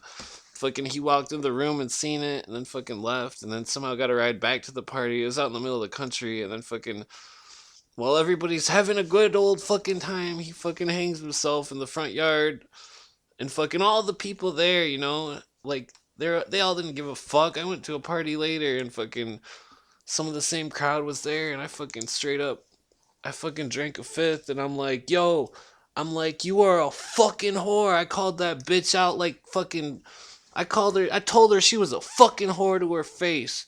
I fucking yelled it in her face because she fucking killed my friend, and fucking she fucking played with him and fucking played his emotions, and fucking she knew what would happen. We fucking told her what he would do, and she fucking I told her, I was like, you're a fucking murderer. She fucking nobody in that party fucking, they didn't have one word to say to me because I would have fucking beat their fucking asses hardcore. And I don't mean fucking just a little bit. I've beat people up till their face was bloody because I don't give a fuck. And fucking I give a fuck about my blood and my friends. But these motherfuckers, those fucking pieces of shit, they fucking let it happen. They fucking let it happen. And they didn't give a fucking goddamn. And that fucking whore was going out with Richie, what's his name, and he used to ride my school bus, and he was all fucking.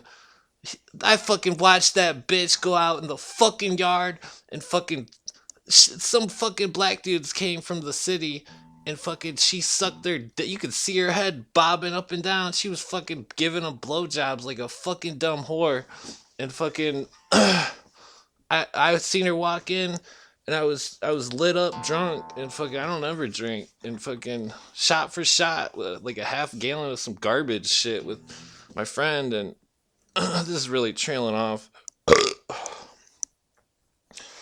But that bitch walked in, and I said, you are a fucking whore. I got in her face, and I fucking yelled it at the top of my lungs, and I was like piss ass drunk, and I would never drive drunk, and I don't even know what happened after that, but I like fell asleep at a table or something, and then just woke back up and fucking was like, fuck this. And I drove home and it was probably really dumb. And I would never drink again and drive. And I don't even like drinking, period.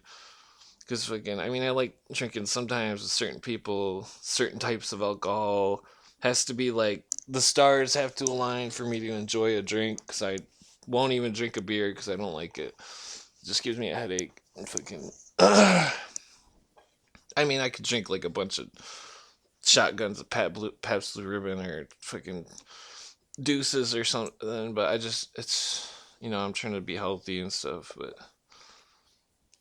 I don't know. Anyways, back to the ghost story number 4, and that's that, and all this is a lesson to life that you need to trust the elders, trust the old people, trust people when they're looking out, and they're trying to look out for you. You got to trust them. Take their word for it so you don't have to take the rough road. So you don't have to fucking feel like, I wish he was alive so bad because he would have been so happy that weed was legal and we're all doing good. And like, he would have been so proud of me for building my own house. You know, he would have he would have been real proud. He never thought I knew how to do shit like construction. And, he didn't know what kind of life I lived before I met him. About how I had worked with my dad to do all this construction and shit. And fucking, I don't know. But anyways, so this was like, I don't know how long, like a month or two later, and fucking, I'm like miserable for like, I was so sad for so long after he died. I'm still sad. Broken spirit from my homie being gone. He was my blood. He was my cousin, like, I mean, he wasn't literal, but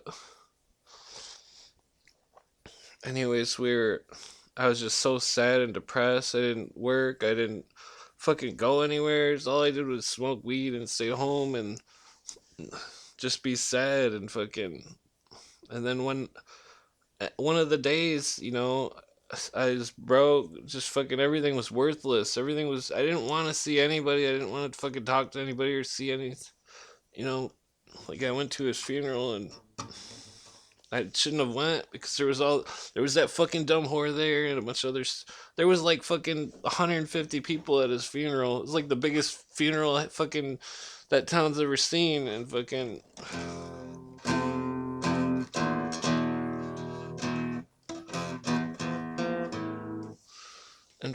the people were like, there's just a bunch of fucking assholes there that didn't know him. They didn't fucking know what he was about. They weren't his friend. They were all a bunch of fucking posers, bitch ass people. They fucking,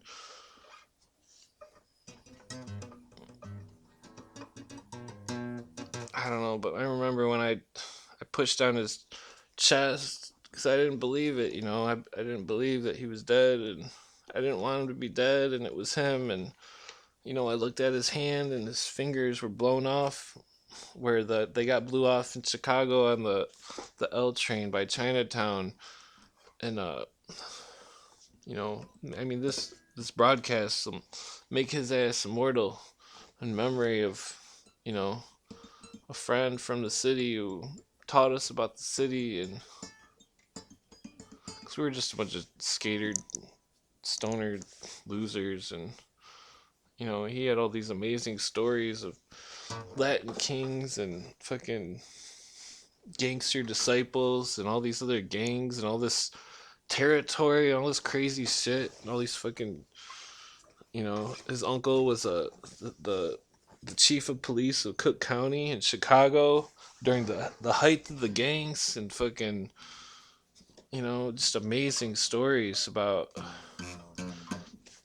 buying kind weed and the like weird, I don't know, but man, I'm really trailing off. It's almost 2 hours already. Jesus, I get to finish the story. So anyways, I'm all sad and shit and fucking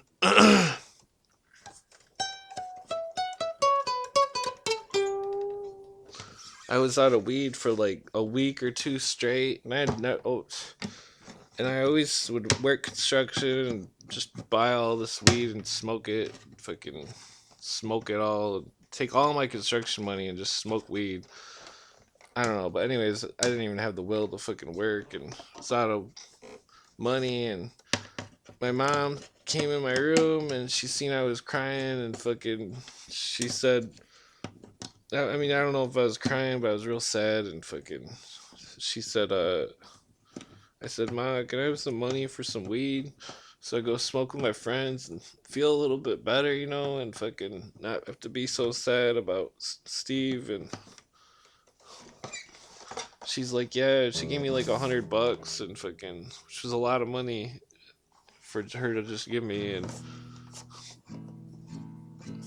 I was like, I was so happy. And it's fucked up because my mom technically stole 3,500 for me in 7th grade, which because I broke my leg real bad skiing, and then I called Dale and Sprick attorneys, and then I sued the ski company and got $3,500. It was like 7 grand altogether, but they kept half. And I was gonna buy a 1966 Ford Mustang California Special that was in mint shape. The only thing wrong with it was the paint was faded. It was $3,500, exactly what I had. And fucking, you know, and my mom kept being like, "Oh yeah," and I was like, at this point, I was like really young, 7th grade. It kept, I mean, she kept ragging me along, being like, "Oh yeah, the money's there. You can buy a car someday." But she actually spent the money and took it, and fucking, I don't know what she did with it, but I kept looking at it. I seen all these great deals on cars that I loved. Like fucking, there was a 1963 and a half. Damn, these headphones are kind of tight. There's a 1963 and a half 1963 and a half Ford Galaxy. It was red, and I would see it every day on the school bus, and it was the most beautiful car, and fucking all the chrome was on it. Had a brand new paint job. My mom took me to look at it once, and it had the guy put a 1994 5-liter crate engine in it from a Mustang. And so it had a fuel injected motor, and it was, I mean, I would have rather had the original motor, but I mean, this car was mint, and he wanted 3,500 for it. And I was just like irate, like trying to get this. I mean, there's also like a '66 Charger and something. There were just a bunch of muscle cars that I loved, and you know, my mom would always tell me like, "Oh, you could get this. Yeah, you can buy it with your money that I just go get out of the bank, And it's like, and then she fucked me over, spent it, and I never got any of those cars. I could never afford those cars ever again. Maybe I could never get a California Special Mustang or a 1963 and a half Ford Galaxy in that condition. But anyways, so because of that, after my friend died, she decided that she would buy me a car with the money that I mean, the money didn't exist at that point, but she decided, and all my friends fucking judged me after this. Oh, I wish my mommy could buy me a car. And it's like, yo, motherfucker, that was my money. She fucking stole it. Now I can never get those deals on cars again, and I got fucked. But anyway, so she bought a 1997 Monte Carlo that was fucking, I don't know, it was like 5, 6 years old at the time. She paid like 5 grand for it or something. I don't know. It was fucking bullshit because she bought it for me, and I hate front wheel drive cars, and I extremely dislike any car where I have to take the engine off from the motor mounts to change the fucking spark plugs. Okay? And take belts off and shit. It was a fucking piece of shit. 3.4 liter. I beat that thing to death. I drove it 123 miles per hour. The government limit the limiter of the governor on the car because I was just so pissed off and sad that my best friend was dead, and then my mom fucking takes this money that she owed me and then bought me a fucking piece of shit Chevy. And fucking, I'm not against certain car companies, but I definitely would never fucking in a million years buy a fucking 97 Monte Carlo with 3.4 liter. Anyways, I beat that car to the ground. It was in mint shape when I got it, and I was just so pissed and fucking. I would punch that car every day because I fucking hated it. It was fucking bullshit. I got ripped off by my own mom. And all my friends were like, oh, I wish my mommy would buy me a car. And it's like, man, fuck you. I already explained the story a million fucking times and you don't remember? Fuck you. I'm not friends with those people anymore. They're fucking judgmental, stupid Catholics. Anyways, so, damn it, I'm really going off schedule here. 145. So, anyways, I got a car and fucking. Because before that, I would just live at my dad's and work. Or no, I had a Lincoln before that. And, they fucking, they. Damn it. Oh, yeah. So I asked. My mom gave me some money. I mean, she was. I would drive around with so much. I would have had no insurance, fucking flying everywhere. 120, fucking boom. All my friends would be like, 120, 120. And fucking we'd fly down the road 120 going everywhere, anywheres. I drove from fucking Hastings to Jackson in Michigan in 25 minutes, which is impossible unless you're going 120. I mean, I drove from Hastings to Lake Odessa in 5 minutes flat. And it was the stupidest thing ever. I mean, I could have died like a million times. You know, by the grace of fucking God, I am alive. Like, and I'm not talking just about car stuff. I'm talking about falling through the ice, getting attacked by a fucking tiger, having a guy chase me with a shovel, being in the hood around guns and all sorts of crazy shit. Fucking, like all sorts of different scenarios throughout my life. I've almost died like a million times, even from when I was a newborn baby and had meningitis and fucking almost died. Fucking asthma attacks. My whole life almost fucking dying. My whole life, fucking God wants me dead, but I'm still alive. I'm still here. I'm still here, motherfuckers. And I ain't going nowhere because fucking, I have honor. And honor means everything. I don't give a fuck what you think. If you don't have honor, you're a fucking piece of shit. Anyways, so my mom gave me $100 because I was sad as fuck, didn't have a job, still had the Monte Carlo, which I fucking hated. I ended up beating the shit. I don't know. Anyways, enough of talking about my hatred towards things. But so I go to my friend's house. Uh, Somehow I get some like stupendous, like awesome half ounce of weed, and fucking I'm like, yes, this is gonna last me for like a week or two. It's really nice and fucking. I remember I put like $20 in gas, bought a pack of cigarettes, which I only smoke like one cigarette a day. I mean, I maybe like 3 to 5 at the most. If I was like playing Halo or something with my friends. But anyways, so I got weed, got cigarettes, got the gas, fucking went to my friend's house, and I rolled up like two fat ass joints. And I smoked one with him, and he was all mad because he watched me roll the second one, which I was rolling for the road to smoke on my drive home. And he was all, "Hey, you're not gonna smoke that with me?" And it's like, no, dude, I got a fucking 20-minute drive. And fucking, so anyways, I rolled this, like, fat-ass baseball bat joint. And fucking, I mean, it wasn't that fat. It was orange paper, and it was, everybody thinks my joints are fat. I mean, I don't know. I don't know. I just like to smoke fat joints. I mean, what's wrong with that? I don't care if it empties my wallet as long as I'm happy and, I mean, what good is having money if you're miserable? If you're fucking, I don't know. Yeah, I've probably wasted like so much money just to smoke weed my whole life, but it's whatever. Um, But anyways,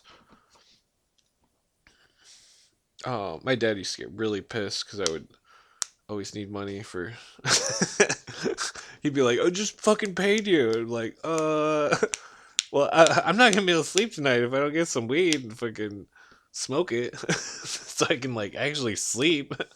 The shovel guy thing fucked me up when that guy chased me with the shovel because I really fucked up my sleeping for my I'm it's 6 in the morning right now. I 7 almost. I barely smoked weed today, and I'm wide awake. I haven't even drank a second pot of coffee. I drank some coffee earlier, but that was like 8 o'clock last night. I mean, oh, so anyways, I'm driving down the road. It's a real desolate drive back to where my mom was staying on the farm, and it was real desolate and fucking. I lit up the joint and I smoked like not even a quarter of the joint, and I remember it was like sprinkling out and it was dark. It was like 2 in the morning or something. Oh, I forgot to do the precursor for the story, which was I was out of weed for like a week. I I had a special shirt which I kept my weed in on the. I had a clothes rack thing on the wall with some antique clothes hooks, and I would keep button up shirts on those like four clothes hooks, and the on the far right, the second shirt in, it was a flannel shirt with a button pocket, and I would always keep my weed in that pocket and on my roaches and stuff. None of the other shirts had anything in it, and I would never put anything anywhere else besides one time I put a bag of weed behind a poster and later found it, and it was really cool. But anyways, so so yeah, I like scraped my bowl, fucking smoked all my roaches, took the shirt off the rack, and fucking flipped the pocket inside out, and freaking it was the smoke shirt. I always put my smoke in it. It had roaches, and it was there was tons of weed particles in the pocket and like ash, and I dumped it all out, smoked it all, smoked all my stems, smoked my seeds, whatever. Judge me, whatever. It was a long time ago. Anyways, so I smoked all my shit, and I was just totally just fucking, I mean, I was out of weed for so long. Like, I usually always smoke weed, and to be out of weed for like a week, it was like insane. And, but so I'm driving down the road, and I'm like, fuck it, part of this joint's going for Steve, and I took it. And I remember I was driving like 65 and I held it out the window and I watched the cherry get real hot.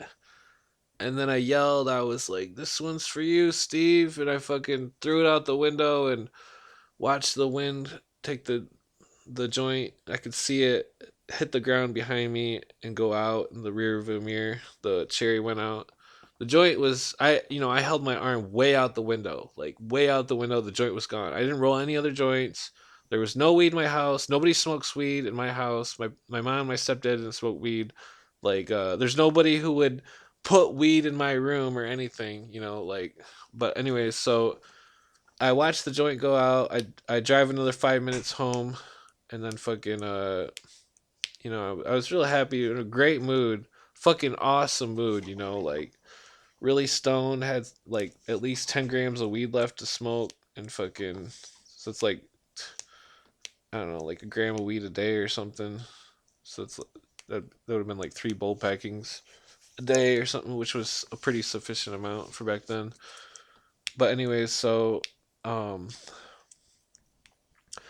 I go in my room and I sit down and I sit on my bed and I pull the bag of weed in my pocket and I'm like, oh sweet, this looks like some great nugs. And freaking I'm just sitting there admiring this bag of weed, and then I'm like just so happy, and I don't remember what show was about to come on, like some kind of show was about to come on. I still had my old TV where you had to like it had the knobs. And you have to like turn it on. Oh, I got another. I guess I got another ghost story that's before all the other ghost stories technically, but it's um. So, anyways, I go. Let me wrap this up real quick so I can say that one before the second hour, just so I don't want to stop recording the second hour. Anyways, so I go to put the bag of weed in my fucking in my shirt pocket on the thing where I put it, and like I mean there was like a bowl in there and like a pack of papers or something, I don't know, but like anyways I go to put it in there and fucking there's a 3/4 of a joint that's in the pocket already, and there's no way there was a joint in there, and fucking it was the joint that I threw out the window for Steve, and fucking there's no way it was fucking in there, it was not, it wasn't supposed to be there, like I got goosebumps just fucking thinking about it. The second I seen the joint, I started crying. I sat on my bed and I'm like shaking. I'm like, what the fuck is this shit? And fucking like, I mean, it was like a happy, like miracle. Like fucking, it was a miracle. Like no joke. It was a fucking real miracle. And fucking, you know, I uh, I was just so happy. And fucking like, it's like Steve's ghost fucking put the joint there, and I knew nobody would ever believe me. And so I just was like, fuck it. And I sparked the joint up. Because, what am I supposed to do? Show them 3/4 of a joint and be like, oh, it's a ghost joint. They're not going to believe me. But what was really amazing is that my mom hated weed. I could literally light a lighter one time, take a minuscule hit from my bowl, put my thumb on the burning cherry to put it out. No smoke would escape. And then I would blow it out the window or in a pillow or something. And my mom would literally rush down the stairs from upstairs and be like, I smell weed, and just flip out. Even after my friend killed himself, she was still just irate about it. She called the cops on me because I smoked weed. And I literally, I mean, I never got in trouble for it or anything, but like, uh, I don't know. But anyways, no, she called the cops on me because I got in arguments with my stepdad. That's what that was. But that's a whole different. He was a jerk. I mean, I forgive him, and I did a lot of mean stuff to him. But like, I don't know. But anyways, so she's not married to him anymore. But anyways, so oh, my third ghost story. Oh, what was amazing is that I smoked that whole joint and fucking she didn't come downstairs. She didn't say a word. Nobody. I mean, it was like 3 or 4 in the morning. Usually, any time I would, if I even fucking just thought about weed, she'd run down the stairs. And be like, I know you're smoking weed in there. And fucking I don't know. But the last ghost story, I guess. I mean, I think I've got a couple more ghost story. Yeah, I seen this guy. Me and my friends seen this guy on a 3-wheeled bicycle in the middle of nowhere, and I swear I almost ran him over and fucking. I was like, I'm going to jail. I fucking just almost ran somebody over and fucking, because the 3-wheeled bicycle didn't have any reflectors on it, and there was a fucking guy on it, and then the guy and the bicycle were gone, and there was nowheres to hide, and like me and my friend were like freaked out because this guy was like in the middle of the fucking road in the middle of the night, right in front of this old bar that wasn't a bar anymore, and it was somebody's house, and fucking we could see. I like I like looked all over to make sure the guy was there, then he was just gone, and fucking damn. But anyways, my other ghost story was the farmhouse, and I lived at this farmhouse that was 150 years old, and fucking the farmhouse, that TV, I had a TV in my room. It was an old school TV. You had to physically turn it on, and it was fucking.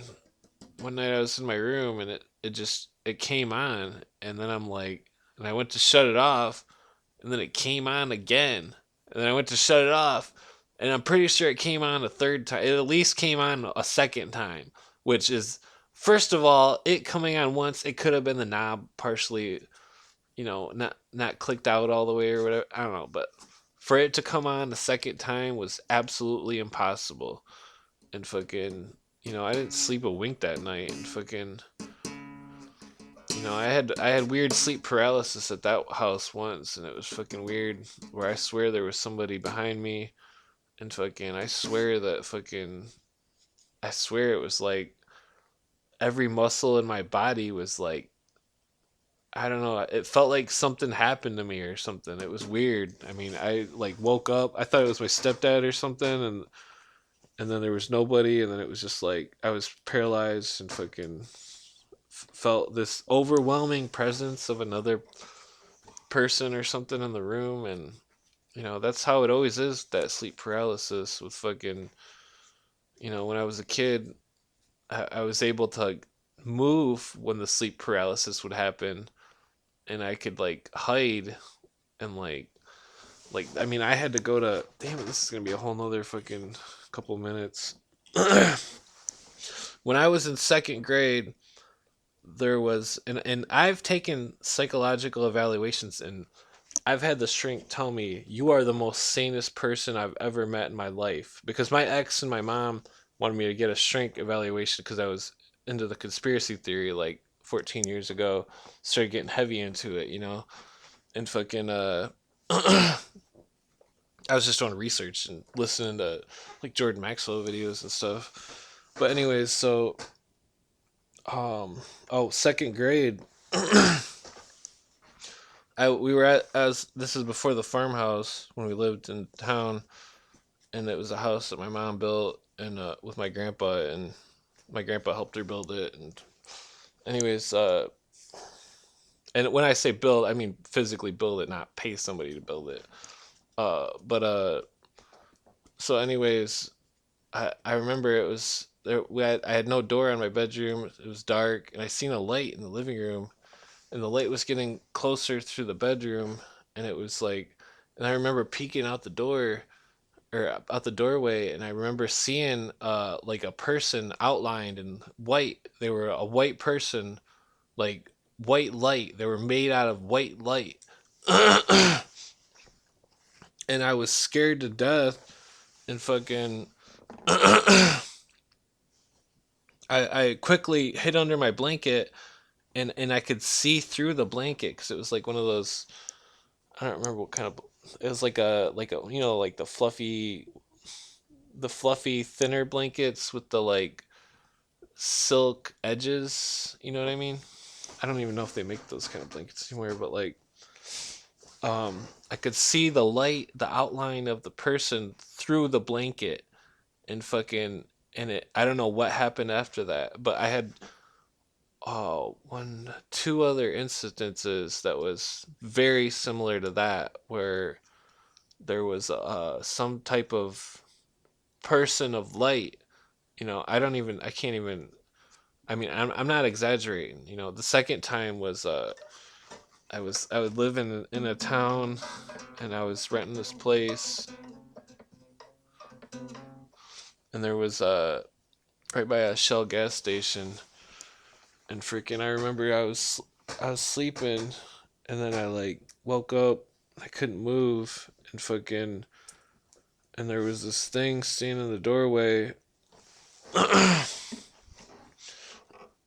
and it was a white person with light, and fucking it walked up to me and I was totally paralyzed, and it fucking got closer and closer, and it put its hand on my face, and fucking, and then I blacked out, and then I woke up like a couple hours later, and I was just so freaked out I couldn't sleep. I could barely sleep there. I hated that place.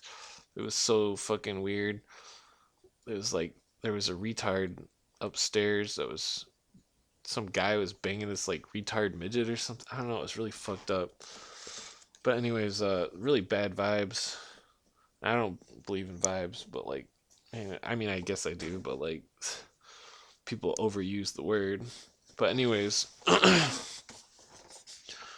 then the third time I seen the light thing was after my ex, she dumped me, and I was so sad, and I was sleeping on her side of the bed, and same scenario where it's like I was asleep, and then I woke up, and then it's like you wake up and you can't move, and like you can't. It's like you're wide awake and fucking you can't move, and then you see it, you see the thing, and it's fucking like an outline of a person, and it was in the doorway, and it fucking walked up to me, did the same exact thing, and it fucking got closer and closer, and it put its hand on my face, on my head, on my and it was so fucking scary. And like I don't know what it was. And for any scientist or anybody to tell me that I'm full of shit, fuck them, because they weren't there, they didn't experience it. And I've had it happen multiple times, and I'm talking other times where it was scary, where it was fucking, where I was suffocating, where one of the times there was literally some sort of, I don't even like to I don't even like to say this because it was so fucking scary. I never would ever want it to happen again. And I remember, I don't remember, I remember after it happened, I was going out with this cougar, and fucking she was like telling me this story about, she was all into the mystery religions and shit. This is right after I got heavy into the conspiracy shit, and right after my ex broke up with me like a really long time ago. And that ex is particularly of importance because it's my kid's mom. But anyways, so this cougar was telling me about this mirror story, the mirror of the sea, she called it. And she said, the mayor of the sea was a evil woman, a spirit that would come to sailors and sit on their chest and steal their soul, steal their energy. And yeah, it gives me goosebumps just thinking about it. And fucking she I had this experience with the sleep thing, and I had the same feeling before multiple times, where the sleep paralysis, and I'd wake up and there was suffocation, and I felt so drained and fucking, and then this one particular time, there was literally an old woman on my chest, and I woke up to it, and fucking this bitch is in my face, and it's like, and then I'm paralyzed, and then I black out, and then I wake up hours later, just fucking like scared out of my mind, like what the fuck was that? Like, I wish I had a video camera in my room, like I don't know what was, I mean, I haven't had it happen in a long time, and the last time it happened was 5 years ago, and you know 5 years ago or so, when I seen that possible ghost of my girlfriend's brother, when it was fucking, he was laying crouched on the edge of the bed. That shit was fucking weird as hell. I mean, there was another. I had a dream that was similar to that in the same room, or it wasn't a dream. It was, I don't know, but it was the sleep paralysis thing. And I was in the room, and there was something that walked through the wall and was looking at my girlfriend, and it was like it was targeting her. It wanted her. It was fucked up, like, because it's so fucked up, because my ex's brother killed himself, and because his grandpa killed himself, and the family's got this history of suicide, and like it's just fucked up. It's like, did the spirit have something to do with the suicide? Was Steve a victim of the suicidal spirit? Like, I don't even like to talk about it, because people wouldn't understand if they didn't have it happen. Just like the fucking UFO thing. Like, I'm not saying I believe in aliens or anything, but I seen them UFOs, and they weren't no planes, they weren't no helicopters. The first two were the first one was a red light, or no, the first one was it's like an orangish white light that was bouncing around like a ping pong ball, up in the sky, and it was like a pinball machine ball, and it was just like tinging off everything, like ding ding ding ding ding ding ding, like fucking just all over the sky, like and then it was just gone. And I'm like, fuck this. I went inside. My ex was staying out there. She would always claim to see UFOs. I'd be like, bitch, you are full of shit. There ain't no UFOs. And fucking, I said that like for 3 years going out with that stupid bitch. And I'm like, there is no UFO. And to this day, she will probably deny that she ever seen a UFO because she's fucking crazy. And like, but I swear to God, fucking, she would say she was seeing them UFOs, and I would never took it seriously. I never even looked in the sky because I'd be like, "Fuck you, bitch, you're full of shit." And fucking, she's seen them. She's like, they're out there. I see them right now, you know. And I went out to the front yard, and fucking the ping pong fucking UFO was in the sky. And fucking, I'm just like, fuck this, bounce out. And then fucking the second time I was with my ex's brother, and we were sitting there we lived by a freeway in Kazoo, and I never, or I don't know, anyways, there was a red light, and it was in the sky, and we were like, we didn't know what it was, and like, we didn't really think anything of it. We were just smoking a bowl, sitting there watching the freeway, and fucking, I mean, it was dark. I mean, it was like, I don't know if I'm pretty sure it was kind of late. It was like a full moon or something. It's like I don't know, but anyways, there wasn't a lot of traffic, and we were just smoking a couple bowls before bed. You know, it was like our ceremony. We would fucking blaze down before bed, and you know, this is when my ex was pregnant. She would smoke cigarettes like a fucking retard, which I was totally against. And I actually broke up with her because she smoked cigarettes when she was pregnant. And this is after she cheated on me, and I didn't even know if the baby was mine or not. You know, but I still took care of that dumb bitch. But I didn't fuck her after that. She cheated. But anyways, so um the red UFO, it was in the sky, and it was like hovering. There was no sound, and then we seen an airplane, and it was like we could hear it clear as day, and you know, it had a flashing light. And we're like, well, that's an airplane. What the hell is that? You know? And it was just sitting there in the sky, and then it started to move real slow, and then it would like zip real quick over to the other side of the sky. And then it was like we would notice we seen it, and we're like, oh, it's over there now, you know. And then it was like somehow it knew that we seen it or something, and like it fucking would zip to the other side of the sky, and fucking, and it did that like 4 times, and it was so weird. And then it just disappeared, and but it was moving real like slow, and then fast, and then slow, and then it would stop and stay in one spot for a really long time. And it was definitely a three-dimensional object that was, I don't know what it was. I mean, some kind of orb or something in the sky. It was not a laser, you know. It was like,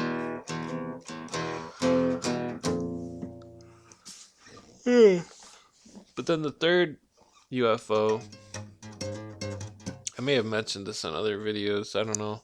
I don't really do videos like this much. I mean, it's not really a video. It's more of a podcast or whatever. But like the third UFO, I was with my ex. We were driving back to town. I was breaking up with her again, and I was like telling her, I don't remember what I was telling her or whatever, but I swear to God, I threw a burrito at her face or something. At some point, I threw a burrito at her because she cheated on me, and she was treating me like shit. Fucking, we were going. Damn it, I don't remember what was the scenario, because we were in my car. She was driving, which was fucked up because I hated her driving. I mean, I hate most chicks driving, but like especially hers. But we're driving and arguing, and and I seen it.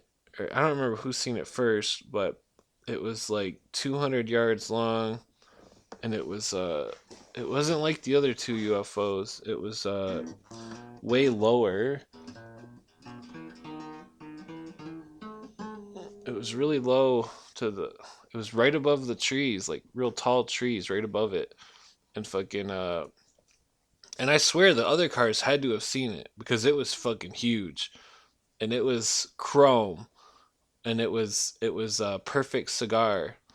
A cigar shape, like a giant double-ended dildo in the sky. It was magnificent. Like, I don't know what it was. It was seamless. There was no rivets, no screws or windows or means of propulsion or I mean, it definitely was not a balloon because I've seen the military weather balloons. I've examined all sorts of shit, you know. It was nothing in existence. It was a perfect cylinder. Not like some of the pictures online where it has like a weird deviation at one end. It was a perfect cylinder with chrome. You know, I could see the reflection of the trees at the bottom on the bottom side of the UFO, and you could see it fucking like clear as day. It was huge. Like I'm talking like bigger than the biggest. I can't even think of it. It was like a fucking like a small. It was like the size of a fucking cruise ship or some shit. Like fucking just this giant thing in the sky, like the size of like fucking like a giant like four giant dairy barns hooked together or something. It was huge. Like it was clear as day. And I'm looking at it, and my ex is arguing, and I'm like, "Do you see that? Like, what?" And she's like, "Yeah, I see the fucking UFO. I see them all the time. Fuck you." And we're still breaking up, And it's like I don't even care about that anymore. Look at this thing in the sky. Like this thing is fucking huge and fucking. And then by the time I like literally looked away for like 1 second, and then it was just gone. It was totally gone. There's no way. I don't know anything that has cloaking like that. There's no cloaking devices that I know of that can do that. Let alone be up in the air with no means of propulsion. It was not any type of balloon. There was, it looked like it looked like it was made out of liquid metal. It was real. I'm telling you. I mean, it was 100% real. And some of the closest pictures I've seen was this black and white picture online. This black and white picture with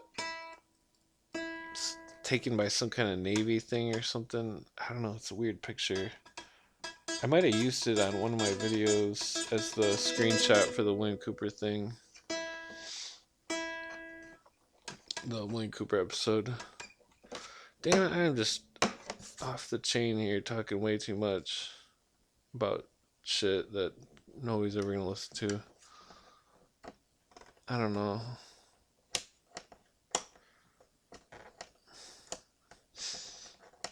I guess I'm gonna end this. But I'm telling you, I mean, there's some real shit out there. Like, it's not. Things exist that aren't supposed to exist according to the common consensus notion of reality. Ghosts, people think are just bullshit, and they're definitely not. I mean, for all I know, Bigfoot's real. Hitler's in fucking South America.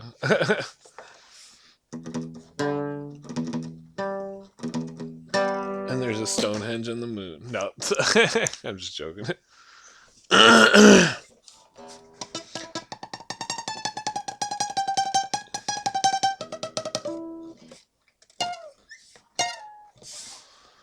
Alright, yep, I guess I'm gonna go to sleep. Otherwise, I'm not gonna get any work done tomorrow.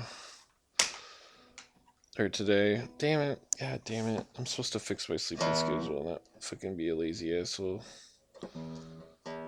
Alright, well, this is podcast number 1 of my podcast. I've been thinking about changing my YouTube name, but I don't know. Um, I mean, technically my rapper name is Masterpiece, because my black friend said that I was a masterpiece because my raps were so cool.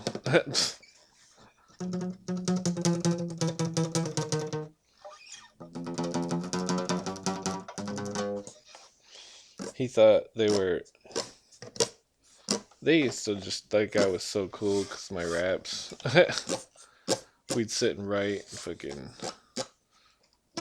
smoke blunts and circle, and each person, when you got the blunt, like you had or I don't know if no, it's like you would sing something, and it didn't matter what it was. It was, sometimes people would sing soul music, but it was you had to lay down some verses for the circle. Like it was like and it made you feel good, even if you sucked. It was like you lay down a good verse or even a shitty one. It's like, yeah, everybody laughs or everybody calls you stupid or I don't know, but I heard some really good fucking lyrics.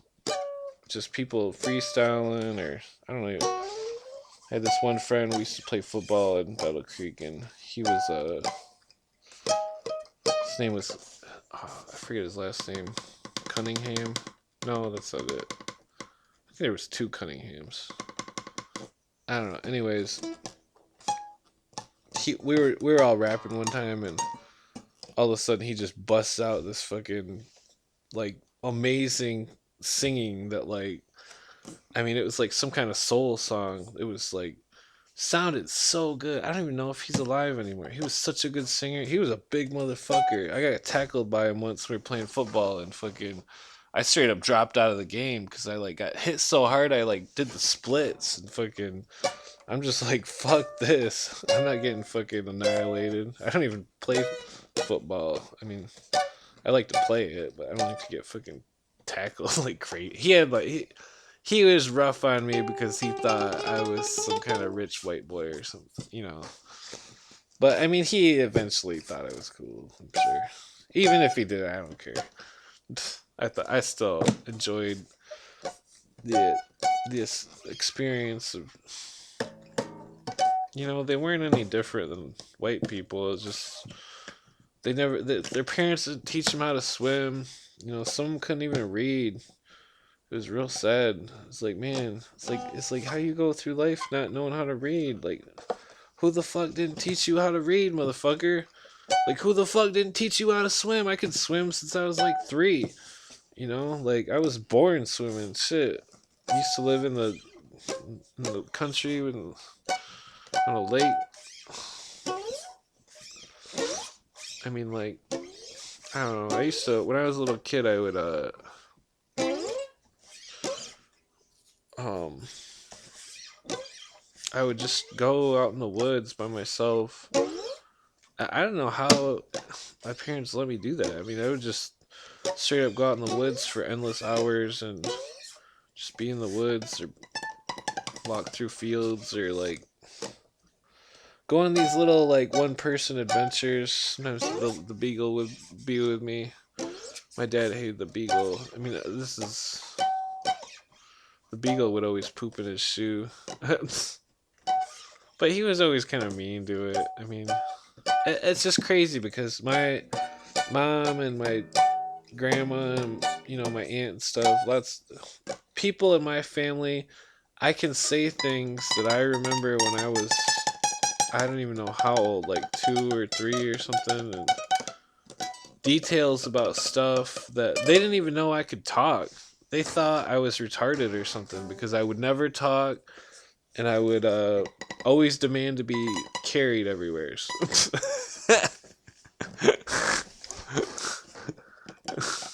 uh, yeah, but I would always demand to be carried, never talk. My dad said I would swing from the kitchen light, like I was Tarzan. I think he thought he was proud of that. But I was always like getting into shit and fucking like doing stupid shit. He used to eat dog food.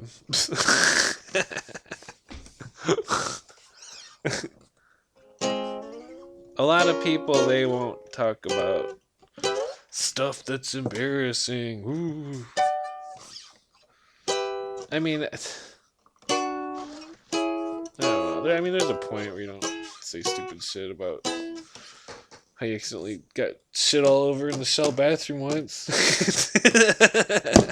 because you had horrible diarrhea. I mean, that happens. You know?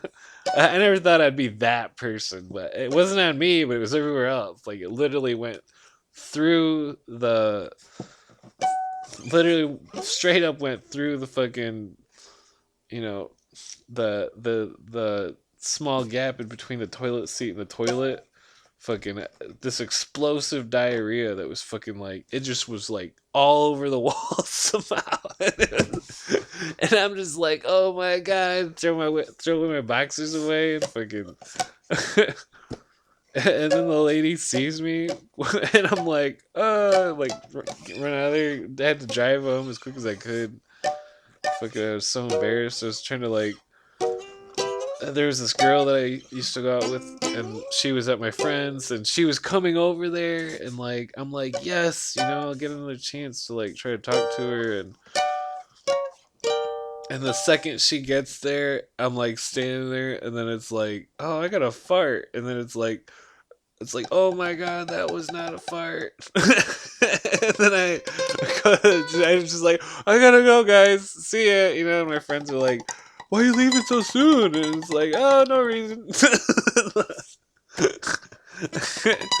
But I seen that, I went into that Shell gas station like a few weeks later, and the lady seen me, and she's like glaring at me hardcore. I tried to clean it up the best I could. They're just, you know, I mean, weird shit happens, you know, it's whatever. Like one time I was in school, and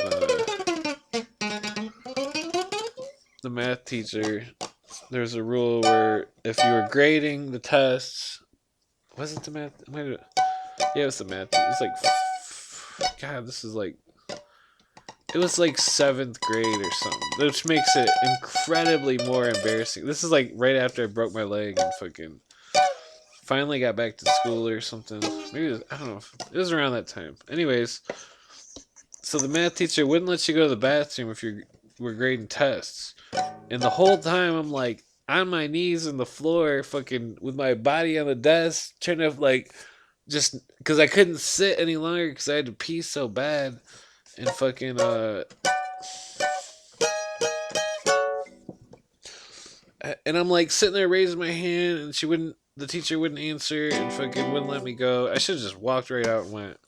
But anyways, this fucking bitch wouldn't let me go to the bathroom, and fucking I'm like dying. And then the class finally, we're fucking like grading the test like 3 minutes after the class is already done, and I'm like ready to fucking burst, like fucking dying of pee, fucking like. And then I'm like, I literally jumped like down flights of stairs to get to the bathroom at the middle school, and fucking, and then I finally get to the the second I opened the bathroom door, I couldn't hold it any longer, and it just came out, and fucking I peed my pants in 7th grade because of the math teacher fucking telling me, you know, wouldn't let me go to the bathroom. And I was a good student. I never got in trouble or anything. Even when I was a troublemaker in high school and pothead, I never got. I only had one detention, maybe like one ISS for just stupid calling somebody a name or something. I don't know, swearing or something. I don't know, but oh yeah. So I come out of out of the stall because I still had to pee after I peed on my pants some, and then fucking this douchebag Jerry Ladier was there, and I like, the second I got to the stall, I dumped all this water on my pants to try to rinse them out or something, and this douchebag walks in, sees me with wet pants, is like, oh, and then one of my good friends who was a drummer for this band and a tattoo artist, he's a really good drummer, and he walked in after that, And then I'm sure that the dude told him, and I was just so embarrassed. I didn't want to talk to anybody. And I remember going to lunch, and somebody was like, "Oh, it smells like piss," and I'm like, and then fucking, and it was even worse because my friend was riding home on the school bus that night to come spend the night at my house. It was a Halloween, actually, because I remember we were bobbing for apples. Oh, I remember one detail I forgot. I got back to class because I had that lady for the second class or something. No, I had to grab my books. And the lady seen that I had peed my pants because of her. And I hope she felt really bad because I was as a nice kid, you know. Just some kid that would wear concert T-shirts and just wanted to be cool. It's a good artist, you know.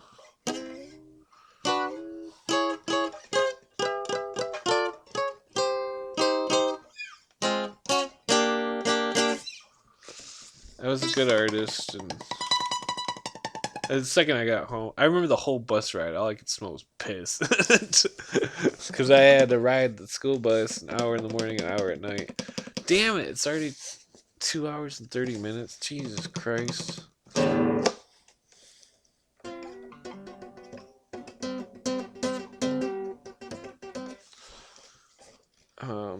Well, it's not like I'm saying bye to anybody. I mean, unless somebody's actually listening.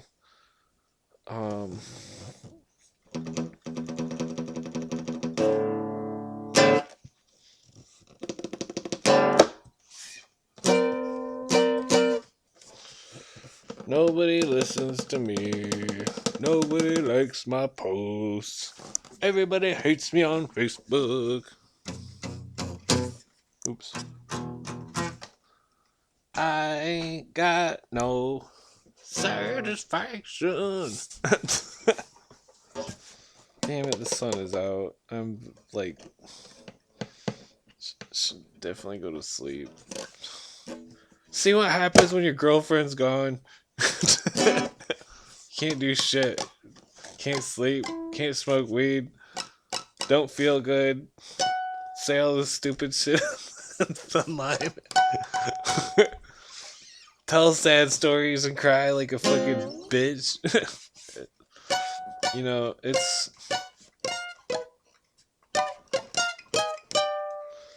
I grew up when it's you don't cry in front of people. You don't fucking, it's like Conan the Barbarian, where the guy says, somebody asks, "Why do you cry?"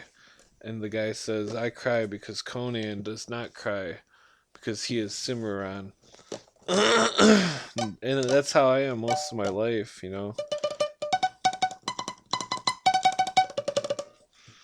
always being strong.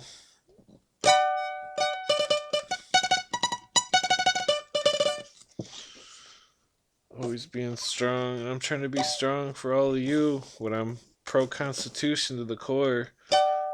Trying to represent the founding fathers, what they believe, what they died for us to have. I mean, not all of them died, but like so many people gave so much.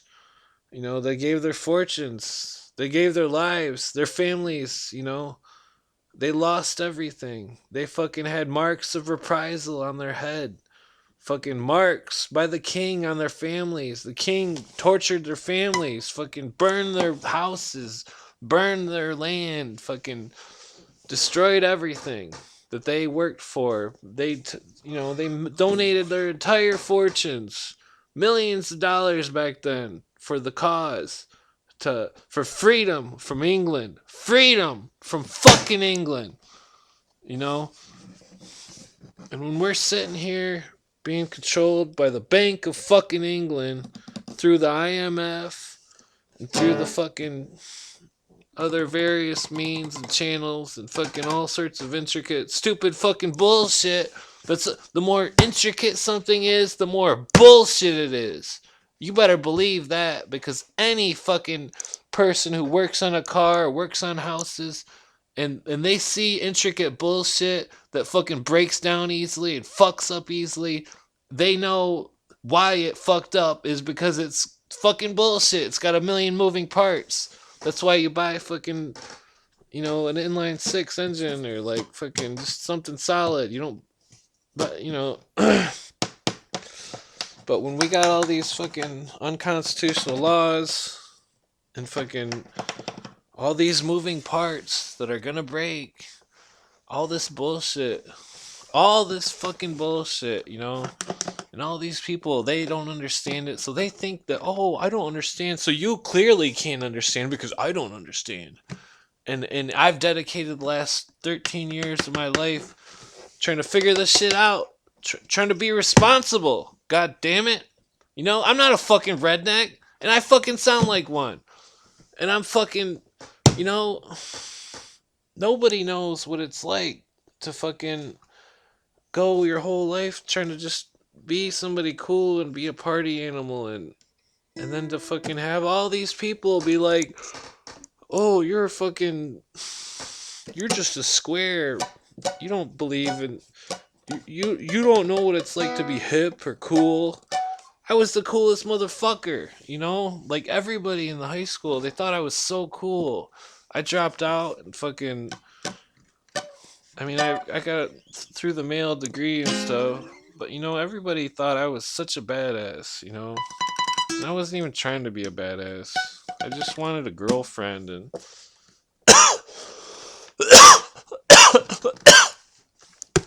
I just wanted friends, And the only people that were my friends were stoners. And they weren't even my friends, like, I don't know, it's just so bizarre. It's like, people that were my friends before I was a stoner, they would always make fun of me and, like, think I was stupid and degrade me. And then I made certain stoner friends that really appreciated and respected me. They would still make fun of me and talk all this shit and stuff. But, like, in high school, girls thought I was so attractive that they were afraid to talk to me, and, like, and I was so nervous because I was a virgin. Fucking, I was afraid to talk to them. But I had these certain chick friends that were really hot, and one of them's actually a foreman for a contracting company in Chicago. She's a bigwig. She made it. She fucking, and it's crazy. She doesn't have any construction experience. I don't know how she fucking got that job. She's built skyscrapers, and I used to talk to her like every day in study hall, and fucking people. I remember she gave me her senior picture. She was like 2 grades above me, and fucking, we were just friends. She got real mad, wouldn't talk to me ever again at one point because she found out I smoked weed. And it was like, oh, so her name was Michelle Griggs. She was really hot. I didn't think she was really that hot, but like other people did. And there was girls that I thought was super hot, but I wasn't really friends with them. But what's really fucked up is this chick only had one ear. Nobody knew about it. But yeah, she's a foreman for not even a foreman, like a engineer. So I don't know what the title is, but she's built the skyscraper in Chicago, and that's pretty amazing. Even though, or I don't know, it's just crazy because I've fucking torn apart so many houses and did so much shit, and fucking if I applied at the best. I'm like scraping by in life. I don't have any fucking money or anything, or I'm lucky that this land is paid for, and I don't have any money. I fucking trade magic cards like a nerd and sell all my guitars, and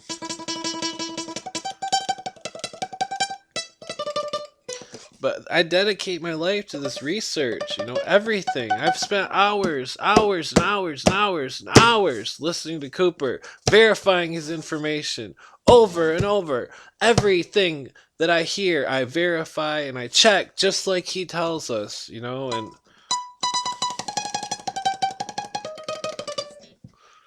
I've spent so much time studying every night from like midnight to 4 to 6, 11 to 6, like hours listening to it, studying nonstop, opening nonstop fucking rabbit holes of fucking laws and history about people and families and this country and what it's about, and who it's about, and where it's from, every possible aspect of everything. You have to know all sides of all stories. You can't just trust one side of the story. You gotta look at both sides. You gotta look at everything. You can't dismiss anything, and you can't sit there and fucking try to like fucking people do this all the time. They sit there and they're not after the truth. You know what they're after? They're after trying to verify what they want to be true. And that's what I'm against. That's what Cooper was against. And fucking I don't sit around and fucking look for stuff to try to make my opinion true. When I talk about the law, and when I talk about the law and the Constitution, it's not my opinion. It's the law. It's Supreme Court rulings. It's the Constitution, the understanding, the mechanics, and it takes a real mechanic, or I'm not even that great of a mechanic, but I mean, it takes some kind of prerequisite of understanding, like, I mean, playing Magic helped me because the rules are so complex, and playing Magic is just like, the rules are all just like the laws, and I love playing Magic and playing all these crazy Magic cards with all this complicated shit to win a game, and then, damn, I got a new scratch on my guitar.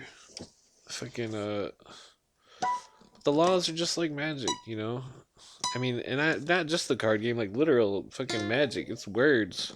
Words spell things out,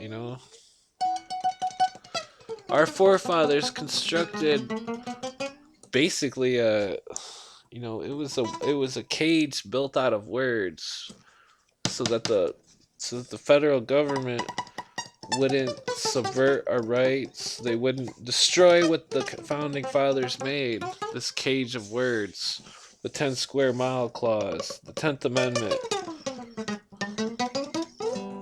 The 10th Amendment.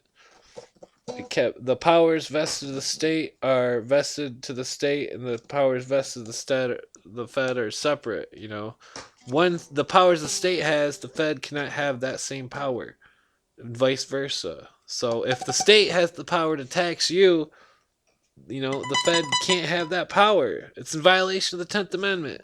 The 10 square mile clause, federal jurisdiction is limited to the 10 square miles, the cage built of words by the founding fathers who knew what the fuck they were talking about.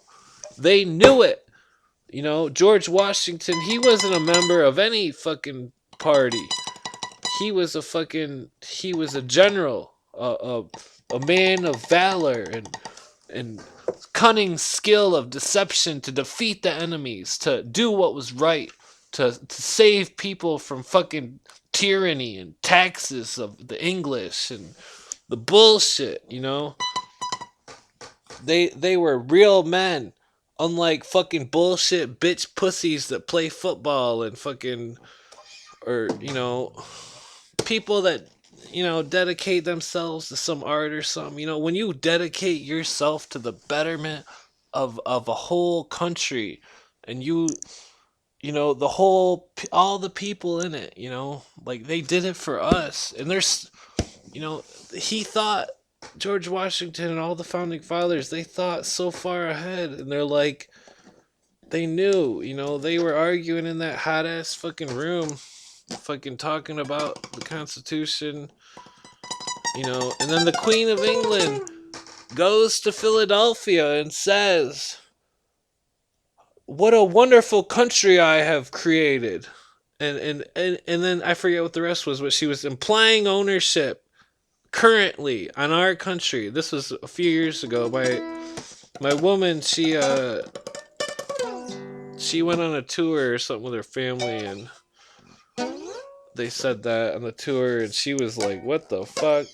I mean, she didn't even know me at the time, and wasn't like pro Constitution or anything. I mean, she's now, but like she didn't, but she knew it was fucked up that the Queen of England was at the spot where our founding fathers, wrote the Constitution, and fucking then publicly says, implies ownership over our country, which they do. You know, it may be in a way that most people don't understand, but they do. You know, and like when American troops go to another country under United Nations orders, and when they kill people to defend their own lives, because they don't, because a lot of people don't. I never really understood this till my friend's little brother straight up. It's like, yeah, they just dropped us off in the middle of nowhere, and fucking we had to steal cars. They had to steal cars to mount guns to fucking in Afghanistan, to fucking, they were dropped in the middle of nowhere. No plan, no fucking, oh, here you guys go. Fucking have fun, don't die. Like, this isn't, these people, our soldiers are victims to unconstitutional law. They're fighting in wars that shouldn't exist. The military itself, under constitutional law, William Cooper talks about how the only the Navy can exist. The Navy, and that's it. When there's no time of war, the only standing army is to be the Navy, and that's it. And the real army of America was the militia, and that's a fact. And that's what the founding fathers wanted. They didn't want a standing army because they didn't want to watch people get used as cannon fodder by the rich to be used to make money, to take over other countries, to fucking, they didn't want that, and they knew it. And fucking, that's why they set up the unorganized militia, which is to be called upon by Congress, in states of emergency. But they don't do it, and they've turned the word patriot and militia into demonized words. Just, Cooper says it, and it's true. It's no joke. You say the word militia, and people will look at you like you are a fucking nut job. And that's fucking bullshit, because this country is America. This is our country, and I'm not talking politics of modern day. I'm talking this is America, and these people are so fucking stupid that they don't even know what the fuck America is. They don't know. They don't understand that America is the Constitution. The operating system of this country is the Constitution. That is a contract that's binding and limiting to power of the federal government. And the states are sovereign independent nations, all in alliance, and the Fed is supposed to operate by this contract, which is a contract enforceable in law.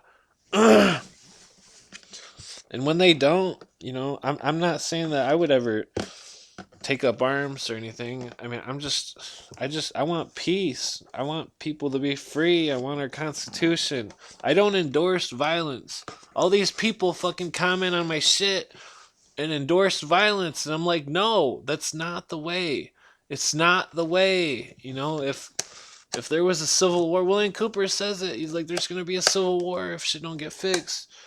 And it's like, no. And then he has other episodes, and he talks about the spoils of war and the fucked up shit and fucking how bad war is. And all these fucking people who are like, oh, even some of my good friends who are fucking like, oh, I hope there's a civil war. And it's like, dude, you don't want to know what real pain is, to see real evil. Like when I lived in the hood, I seen real evil, and I'm talking real evil.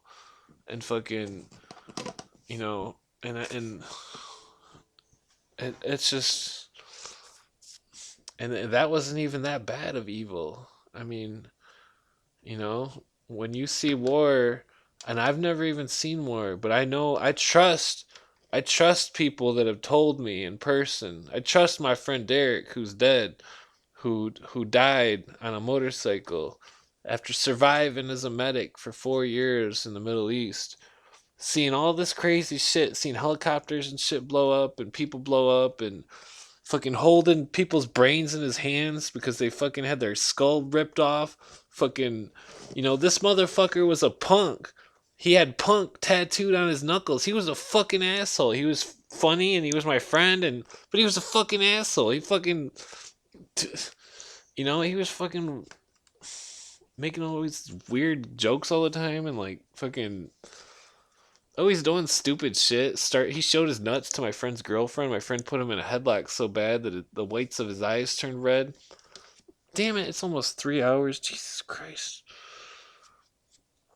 But, he told me in his own words, he said, he even had video. I never got to see the video, but it was proof of all the fucked up shit that was going on there. I was going to put it on YouTube, but then he died and the military confiscated his computer. But, proof of, it's all of our troops since the Korean War. My own grandpa was in the Korean War, and he was real sad about how many people that he killed from a machine gun on a helicopter in Korea. He was real sad. He was fucked up from banging prostitutes and all the fucked up shit he seen in Korea. And my grandma was real upset and complained to the military when my grandpa's little non-blood brother was in Vietnam, and she bitched about it. Somehow got him out. But then my uncle was in Brazil, and he was some kind of task force for Contra, and he said to me straight up, he said, I killed weed farmers. And I'm like, I smoke weed. You gonna kill me? He killed farmers. Fucking farmers. And I'm not talking about people that were cocaneros, like cocaine mafia. I'm talking about fucking pothead farmers that were just growing weed in Brazil. He killed them for the unlawful, unconstitutional, secret wars. There's so many wars that happen that nobody knows about. That and he said, he's like, I don't sleep at night.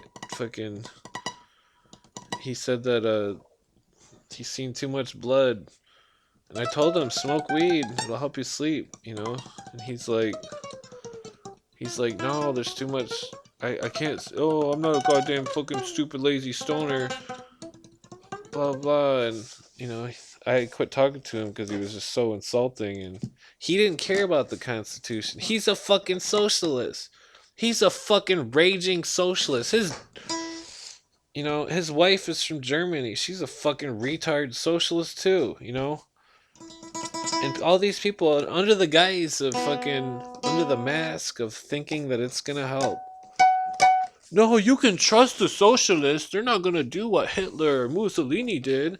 They're not gonna abuse power and steal money and fucking create more endless wars, the Infinity Wars, Infinity Wars forever and ever. Keep going with the war. Anybody who doesn't surrender to the UN, United Nations International Monetary Fund, the second they don't surrender, our country, our people are under orders by the Secretary of the Security Council, who is and always has been a Russian communist general, and it says it twice right in the congressional records. And there's a William Cooper episode about that, and I even post the name of the congressional record or a picture of it or something. And I kept the records, but you can look it up for yourself and you'll find it, involving the secret agreement between Algerhis, the writer of the Communist United Nations Charter,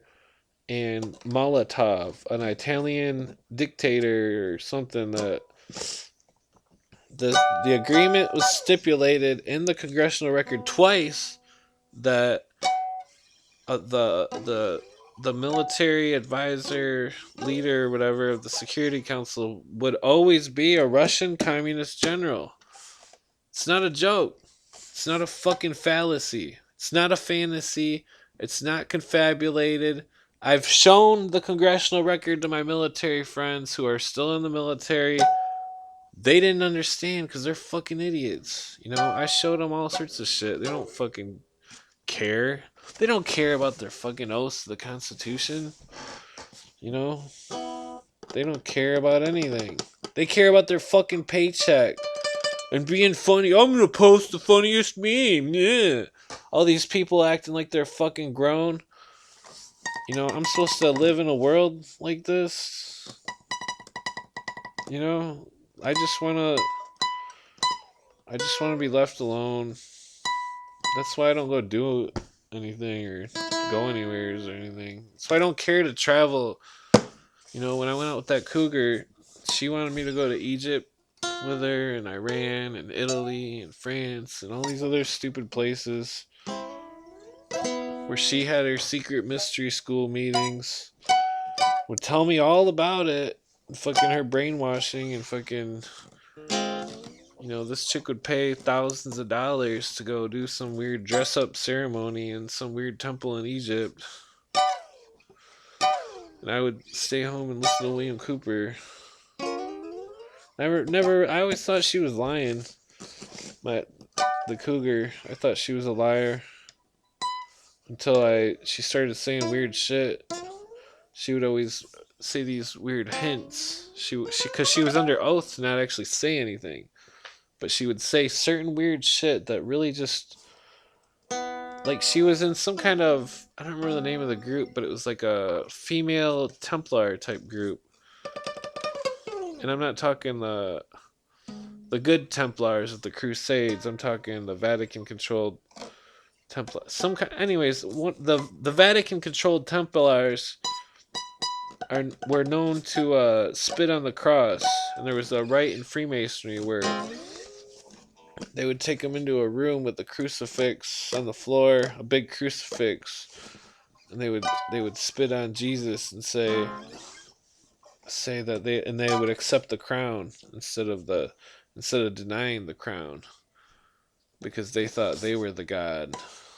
And a lot of people think that's a joke, and I'm just making shit up, but I've read it in their own books. And fucking, you know, I'm not a religious person, but Jesus, if he was a person and he was real, I'm not saying I believe in the resurrection or anything, because it's all, I mean, he might have been a ghost and came to his friends and said, yo, ghosthood is real, but like, the battle against the world government was alive back then. They were against the world government of Rome that was taxing them to death and not allowing them fair trials, and not, they were fucking them, straight up fucking them. And Jesus and his crew, they were all sailors. Jesus, he started off as a mason, a carpenter, which is Hebrew for mason, stonemason. Joseph was a stonemason. Joseph was, his name was Joseph Ben Pandera, which means Joseph, son of the panther. And I mean, I think that's takes a link to the Aztecs in some kind of way or something, because I don't think there was any panthers in the Middle East. But Joseph was Joseph Pandera, and then Jesus was Jesus Ben Pandera, which meant Ben is son of, and then Pandera was panther. But it's something weird. It's an anomaly. But anyways, he was a stonemason, And Simcha Jacobovich from the Naked Archaeologist show and a couple other documentaries talks about the sailors and how the stonemasons were all too rich and that they didn't want to rebel against Rome because they were getting too big of a paycheck. And so Jesus went to the poor sailors and started telling them and waking them up, trying to get a rebellion going against the fucking tyranny, the real tyranny, not the fake tyranny that the fucking the sheeple all believe in. They think fucking, they don't see the tyranny in the unconstitutional money. They don't see the tyranny in deprivation of rights or deprivation of due process or unlawful courts that deny due process, habeas corpus, constitutional rights. They don't. Even the courts don't even fucking allow Supreme Court rulings when you bring them up. I fought those Child Protective Service courts tooth and nail over and over and over again, over and over, arguing about the law. I quoted so much fucking law. Those people, you know, I quoted laws that said that there was rulings that said that they couldn't investigate me if I didn't commit a crime, and they were investigating the fuck out of me because they wanted to take my kid. And I never even got to have my kid. My kid never slept at my house one time overnight. My fucking ex's grandma was a fucking tyrant. She fucking stole my kid. She fucking lied to the courts. I was supposed to get sole custody. Sole custody. I told that bitch to her face when I had a Masonic lawyer. I fired every other lawyer before that. And I was trying to fight my own case, but then I seen he had a ring and I had my Mason book with me. I'm not a Mason, but I was pretending. I pretended to be to that. I was just had the book for good luck. It was just a Masonic Bible, but I'm not a Mason. And I see your ring there. You're a fellow traveler. I'd like you to. I was like, no. I see your ring. I'm a fellow traveler, and you're under oath to help me, and you need to help me. And he helped me. He got me sole custody. And my ex's mom fucking and I'm this is after countless atrocities. I'm talking the first day of court, I go into court and and the policeman there in the court building got up in my face. The second I walked in the door, they got up in my face. They were literally inches from my face saying, "What are you going to do? What are you going to do? What are you going to do?" I'm just standing there with a fucking folder of papers and some notes, and I'm just trying to go into the courtroom. I was just trying to get on the goddamn elevator. They fucking treated me like fucking dog shit. I didn't do anything to deserve to be talked to like that. These motherfuckers. And then I go into court, and I was ready. I had my I had the birth certificate affidavit signed with the UCC 1-307, or is it 308? The without prejudice, because I knew that if I didn't sign that contract with the reservation of rights, that I wouldn't be able to argue in court, and I was reserving my rights, and my arguments were constitutional. One argument was based on the that they wanted me to participate in unconstitutional commerce. Another. I mean, the whole thing, the whole my all of my arguments depended on the caveat signature of reservation of rights, and they knew that, and I went in that courtroom, and they just like always, they would always wait till for me to be last because they didn't want anybody witnessing what I was gonna say, because they knew that I wasn't fucking around and I did my homework. And fucking I went in the courtroom, and I said, I'm appearing specially, not generally. This is before I knew about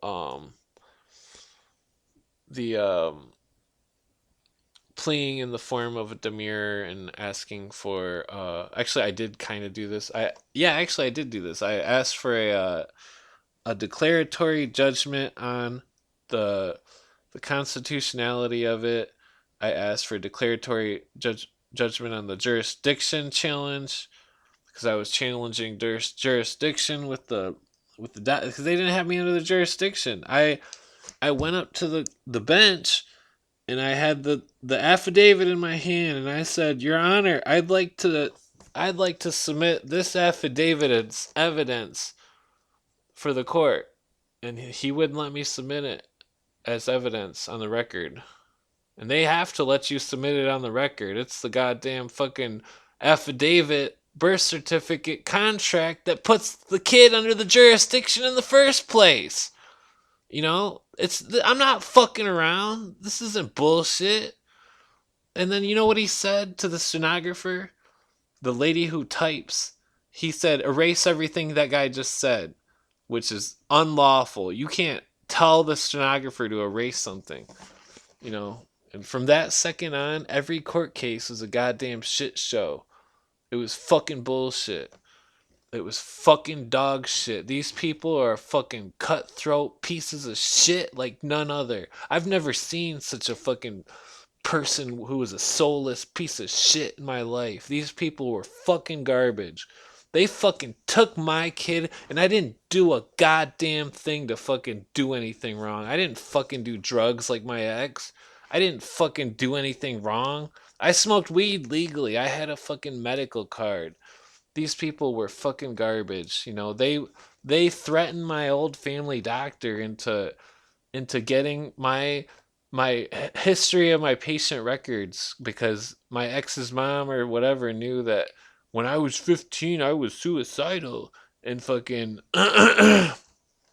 they tried to argue that in court and I put my doctor on the stand because I didn't sign no release form and I said doctor, you know, I'm not gonna say his name but I should say his name because he's a worthless piece of shit. His name was Dr. Barnett, fucking Lake Odessa. He's a fucking goddamn fucking piece of garbage. He is such a fucking retard. Anyways, I put the doctor on the stand via telephone and I said, "Doctor, can you please read to me the court ordered subpoena or signed release form for the patient records?" He couldn't do it. He pretended like he lost them, and the whole court was listening, and it was on the record, and he couldn't provide the subpoena or the court the signed release form. And that fucking attorney, that prosecuting attorney, she passed out my patient records to all these people. And she was running around fucking grabbing them as quick as she could. Like as fast as and if I would have had money and I would have had a top dog lawyer or something, you know, I could have sued that bitch's fucking bra off. That's a new phrase I just invented.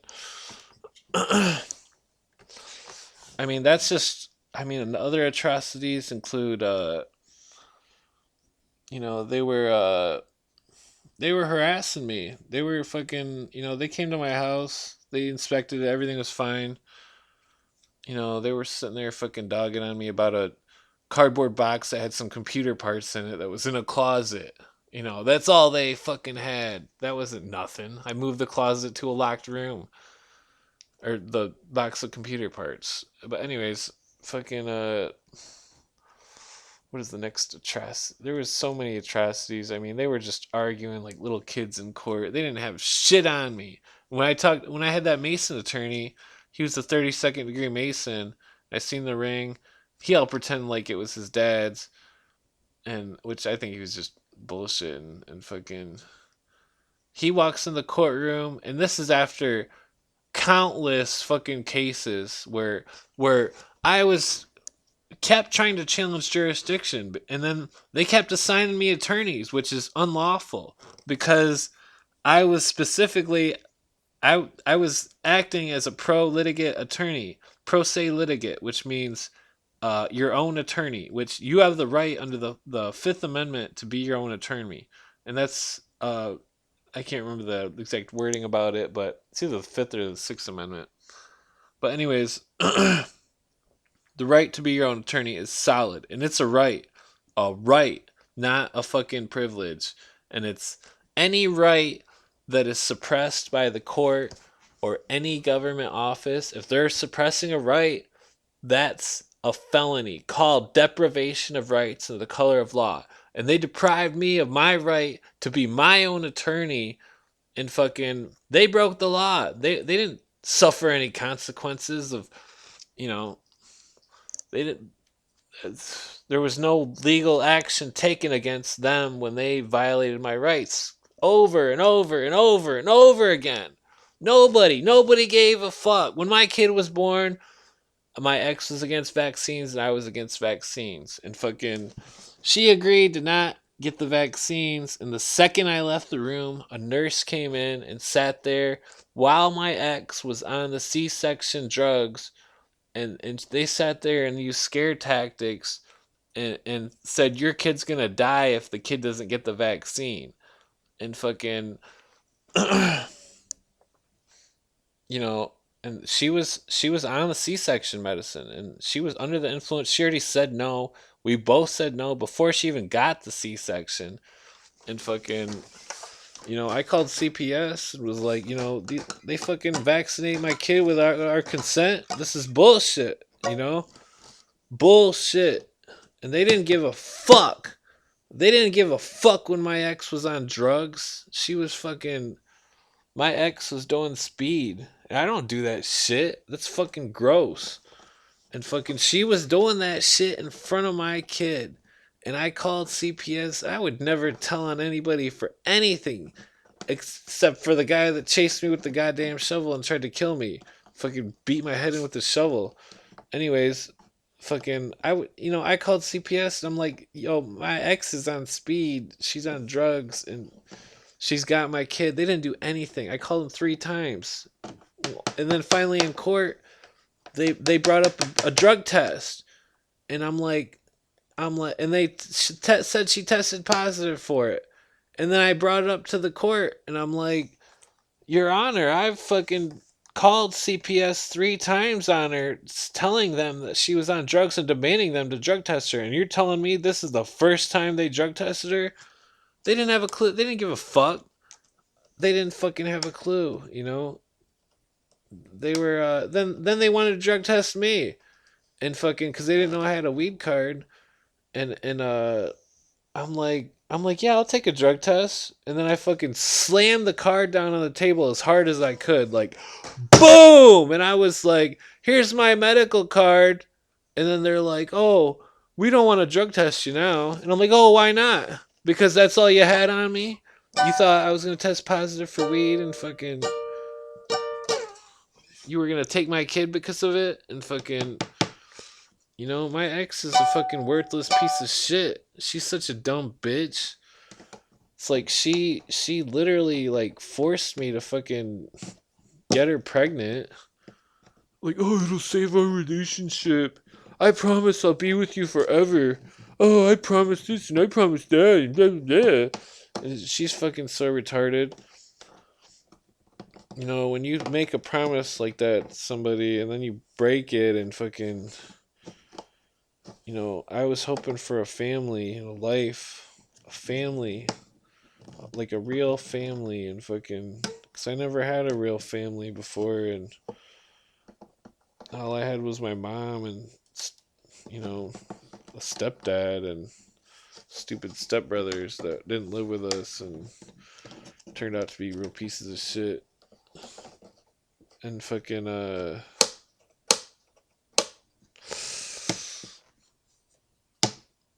the next time the court, they fucking broke into my garage, left a card on the inside door. The police in the city would not press charges against them for breaking into my garage, even if I went into somebody's garage. And keep in mind that breaking and entering, if you walk into somebody's garage, if the door's open, or their house, and they call the police on you, that's breaking and entering. I don't care what you say. I know what the law says. And fucking, if I went into somebody's garage and I left my business card in the door on the inside of the garage, not the outside door, but on the inside, there's two doors, the outside door and the inside door that goes in the house. They put the card on the inside door. The police did not give a fuck. They would not press the charges, even though those people violated the law. And fucking, later on, I thought I had it all in the basket after the Mason guy fucking got me sole custody, but he retired right after my case. And then fucking my ex's mom sat.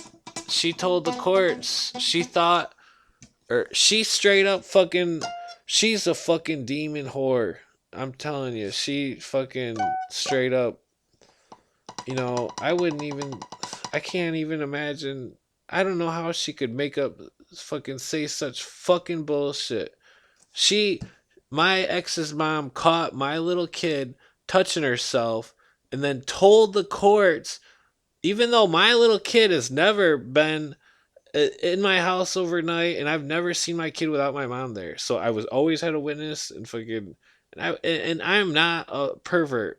And fucking my ex's mom told the courts, based on no evidence, based on her finding my kid touching herself, she told the courts that she thought that I was doing something. And then I went right back and I fucking called CPS and said that I thought that her boyfriend was touching my daughter.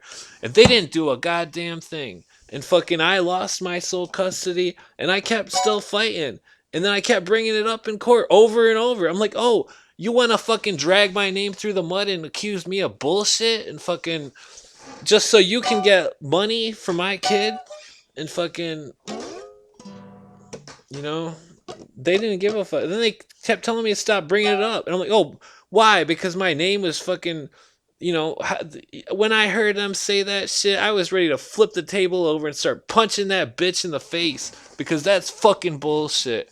That is fucking dog shit. My little kid suffers without seeing her dad because of some dumb fucking fake Christian bitch that doesn't know shit, that's never been through shit, that's never been anyway, that's never done a real fucking day of work in her life. I'm not saying I'm fucking a badass or anything. I'm fucking lazy as hell. But I'm telling you, I've done real work and I've built more pole barns than you can imagine. And I've done more work on the research of the Constitution and William Cooper and dedicating everything. I was to be in the Navy when I was younger, and I had the top score, and they said I could do any job I wanted. I'd pick anything. The highest paying job, I picked nuclear sub technician, and I dropped out because I chose I chose weed and love, and I didn't want the vaccines, and like I chose my ex over the Navy, and she fucked me, and fucking and eventually I remember fighting in court after the whole loss of the sole custody, and I remember the caseworkers and my ex and her mom, and they were heckling me during the court multiple times, laughing while I was trying to litigate my case, while I was quoting Supreme Court laws, while I was quoting Michigan laws, and while my quotes were being ignored about parental rights and fucking how the system, how the jurisdiction, how the fucking system mechanically works, how fucking, they said those Supreme Court rulings didn't pertain to my case, even though I did nothing wrong and my kid was never in my possession.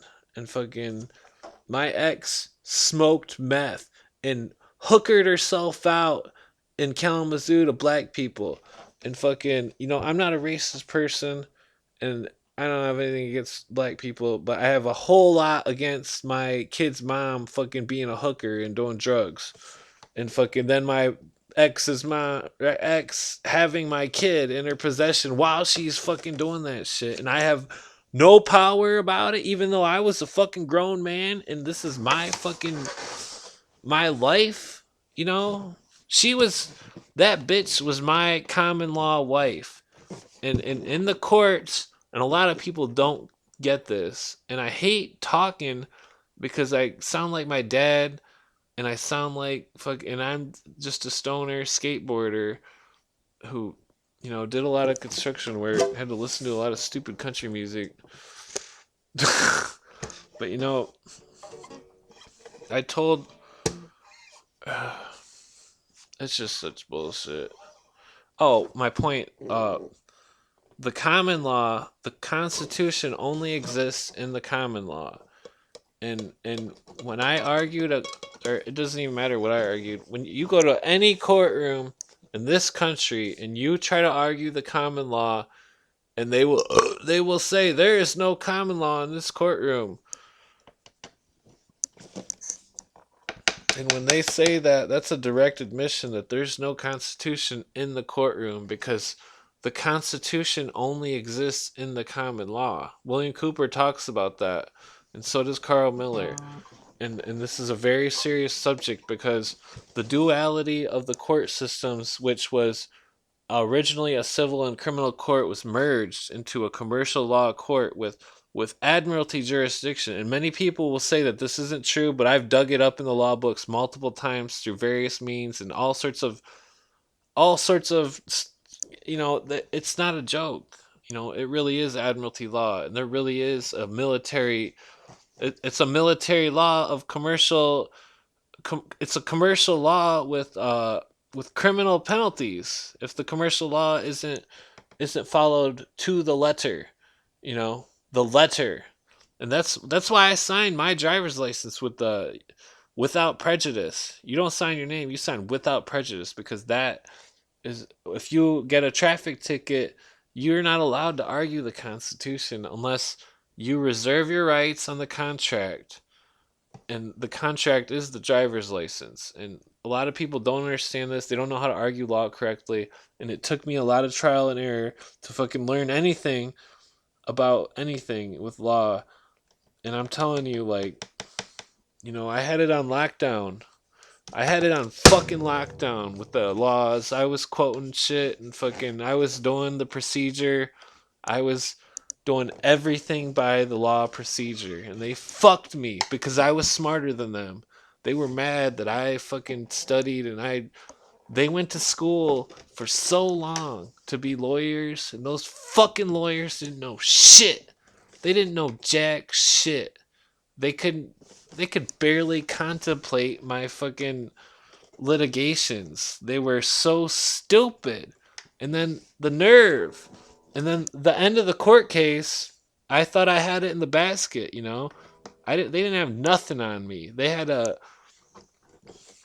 shrink. They forced me to see a shrink, and the shrink claimed that I was, and I didn't talk about anything to the shrink except for how the courts were violating the Constitution and how they were violating due process and how they were violating the law by forcing me to go see a shrink to have a whatchamacallit, a evaluation. But anyways, so the last day of the court case, which is I went there like at least 20 times to fucking argue with these pieces of shit.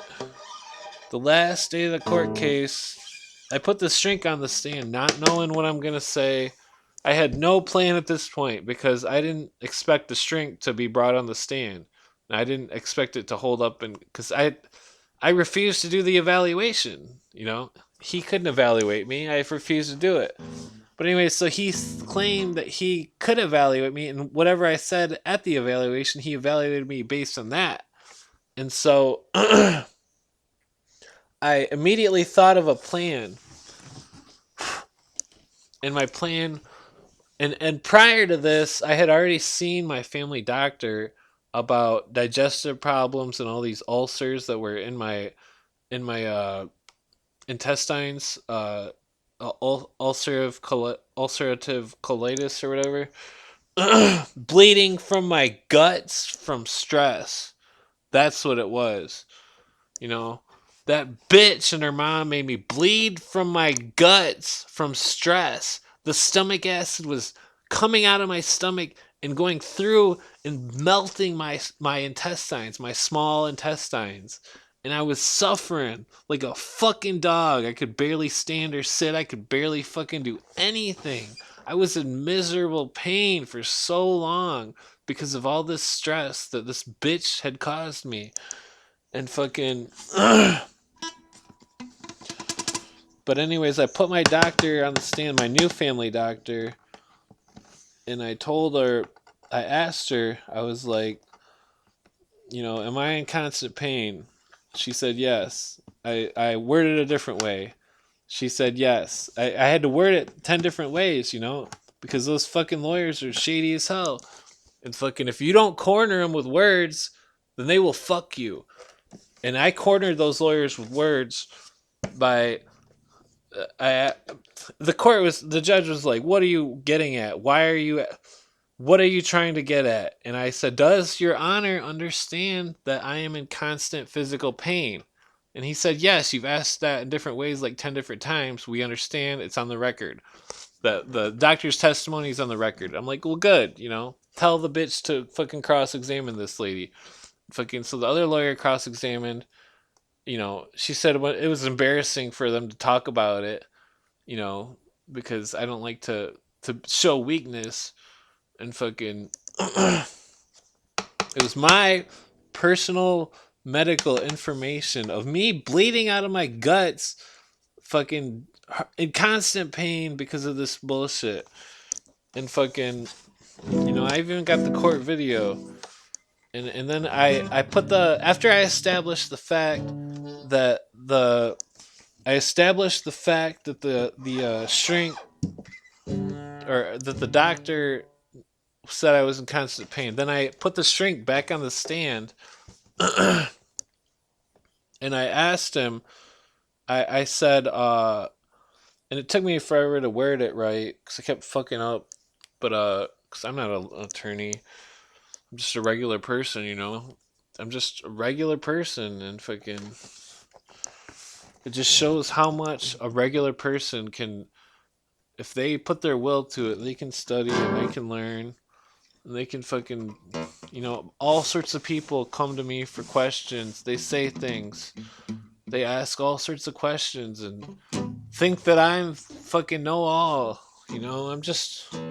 I'm not, I'm not anybody, man. Like, I'm just a regular person. All these people fucking come to me and ask me this shit online, various different platforms and shit. I tell them the best I can.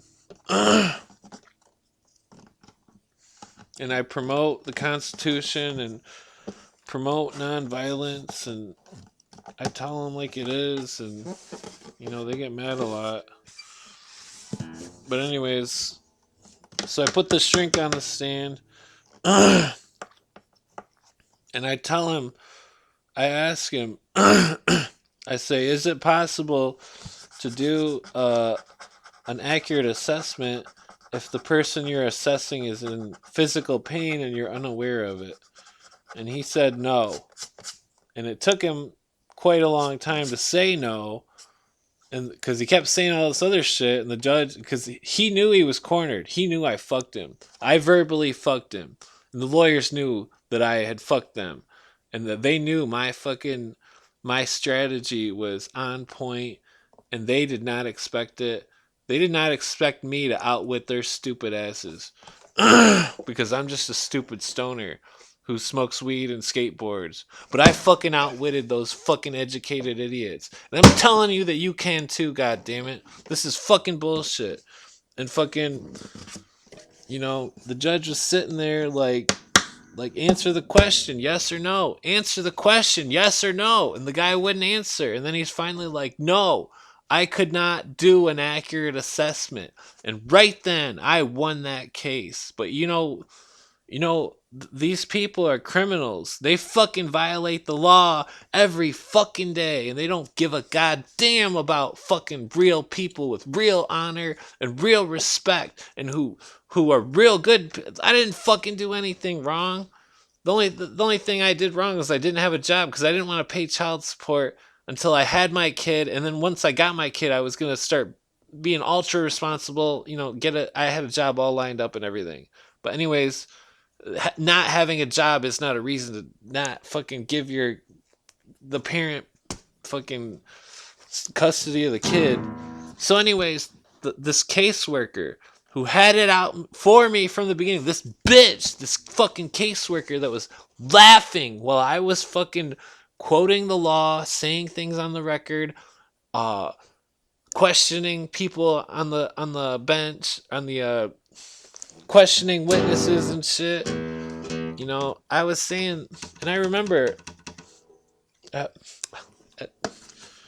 I was this bitch, this fucking caseworker, and I fucking, you know, I don't wish bad upon people, but I pray to God that that someday that God will judge her and she will be fucked. And I hope she lives a long life of total misery because of what she did. I'm never gonna talk to her again or anything, but I hope that she's living the most miserable life that you could imagine because she went on that witness stand and she said that I didn't call for 93 days to make an appointment. She said that, and I called multiple times, crying, begging to see my kid because previous to this they told me that I couldn't have an appointment. But I kept calling anyways because I wanted to see my kid. And fucking they said I couldn't have an appointment. I kept calling. I left my case number, the date, my address, my fucking name on her fucking answering machine. And this fucking caseworker had the nerve to go on the stand and say that I didn't fucking call her for 93 days and it was a fucking lie. And I didn't have the phone records at the time on me because I didn't expect her to say such bullshit. Complete fucking bullshit. Those people, government agents and stuff, government workers, any employee of the government cannot lie on the stand. That's against the law. That's a felony to lie on the stand. Then this prosecuting attorney, some little Chinese dude, he fucking walks up like he's some fucking badass motherfucker with his fancy ass suit. And I didn't wear a suit ever because I'm not a fucking monkey. I don't fucking wear a fucking leash around my neck like a fucking bitch. And fucking, you know, I wore my best clothes, my fucking basketball shorts and basketball fucking whatever, it was new clothes. The nicest clothes I had, the most expensive clothes I had, I wore them. And fucking they terminated my rights. You know, I mean, at that point, I had them. I was only paying $25 a month because I wasn't even able to see my kid. I'm not gonna pay a bunch of money to. I had him talked down to 25, then I had him talked down to 0 because I kept arguing that it was unconstitutional for them to have me with unconstitutional be involved in unconstitutional commerce, to have me pay money when the law said that if you don't have a job, you don't have to pay money. Or if you're on a food card, I was on a food card at the time. I'm against food cards because it's bullshit, and it's been like over 10 years since I had a food card. But I mean, like, and I didn't like it. I thought it was fucking embarrassing to have a food card. It was stupid. I'd rather starve than have a food card. But anyways, so they terminated my rights. They took my family from me. My kid. I'm supposed to protect my kid. They wouldn't let me. I'm not allowed to be a man. I'm not allowed to fucking be an adult. I'm not allowed to be a parent. I'm not allowed to be a father. And fucking they took it all from me. And fucking after the court case, the judge he knew I wasn't lying. He knew I was not fucking lying, and he knew that I was the righteous person and the other people were fucking garbage. He knew it. And I went up to him and he talked after the court case, and he said he asked me, are you lying about this? And I said, "No, sir." And I said, he said, I want you to take the phone records, and I want you to buy the video. I had to pay money to buy the videos of the court cases, which conveniently, the first court case where they took my shit off the record, wouldn't allow me to submit the affidavit with the reservation of rights. That video was not there, and they purposely lost it, I believe. But anyway, so he told me to take the video testimony of the caseworker and the phone records and contact the state police. Well, he didn't say which police. I contacted the sheriff first because I trust the sheriffs over everybody else. But anyways, I contacted the sheriff. He told me that it was a state matter. I had to contact the state.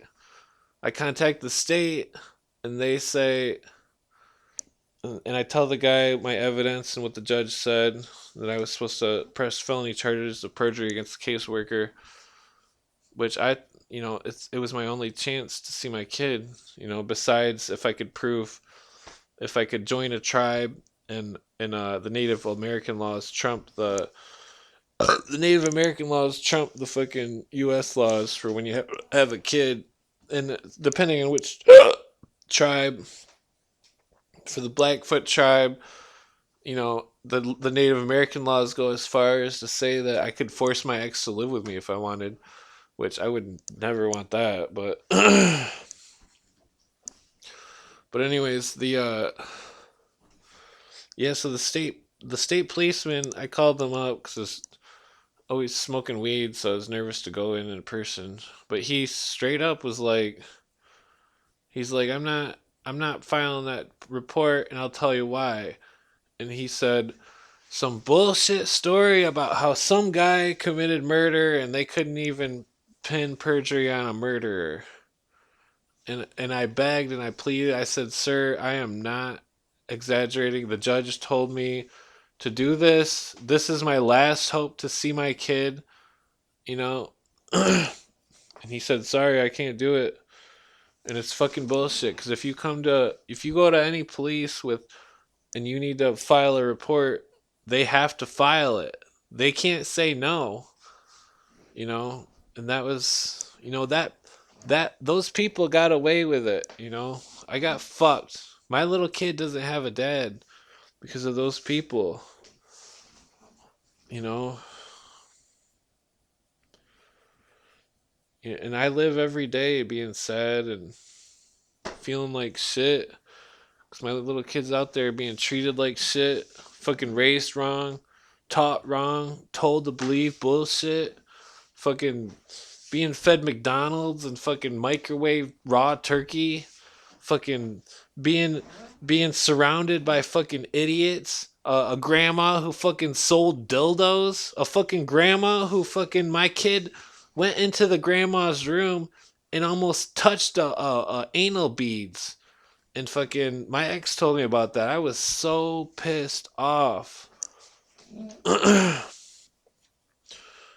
you know, and then these people, there's a fucking disease supposedly going around, and I still can't see my kid. I've got asthma. I could die, and they won't let me see my kid. You know, I don't know what kind of piece of shit. All I know is, am I Job? Do I have to suffer? It's whatever. I mean, I live day by day, and I hope that I can see my kids someday. And I know that this isn't just, if we had a constitutional government and a lawful system, I would have my kid right now. And a lot of people don't understand why it means so much to me, because it's my family. It's my birthright. It's everyone's birthright to have the Constitution and to have a lawful government and to have rights protected over everything. Everything. And when they take that from us, you know, they're taking everything that men marched through states with George Washington. They marched with no shoes on through multiple states. Their feet frozen feet, amputated. They had to walk. They had to steal weapons and fucking, you know, they fought the largest navy in the planet at the time. They won. Why? Why did they win? Do you know why? Because they fucking believed in freedom. They believed in fucking giving it everything. Everything they had. You know, you can't defeat someone who has the spirit. You know, like it's like William Cooper says. You know, they couldn't defeat those fucking Vietnamese because those Vietnamese were patriots to their own country. They were fighting for everything. It was all on the table for them. You know, and I'm against violence. I would never want to fight or hurt anybody, and you know, and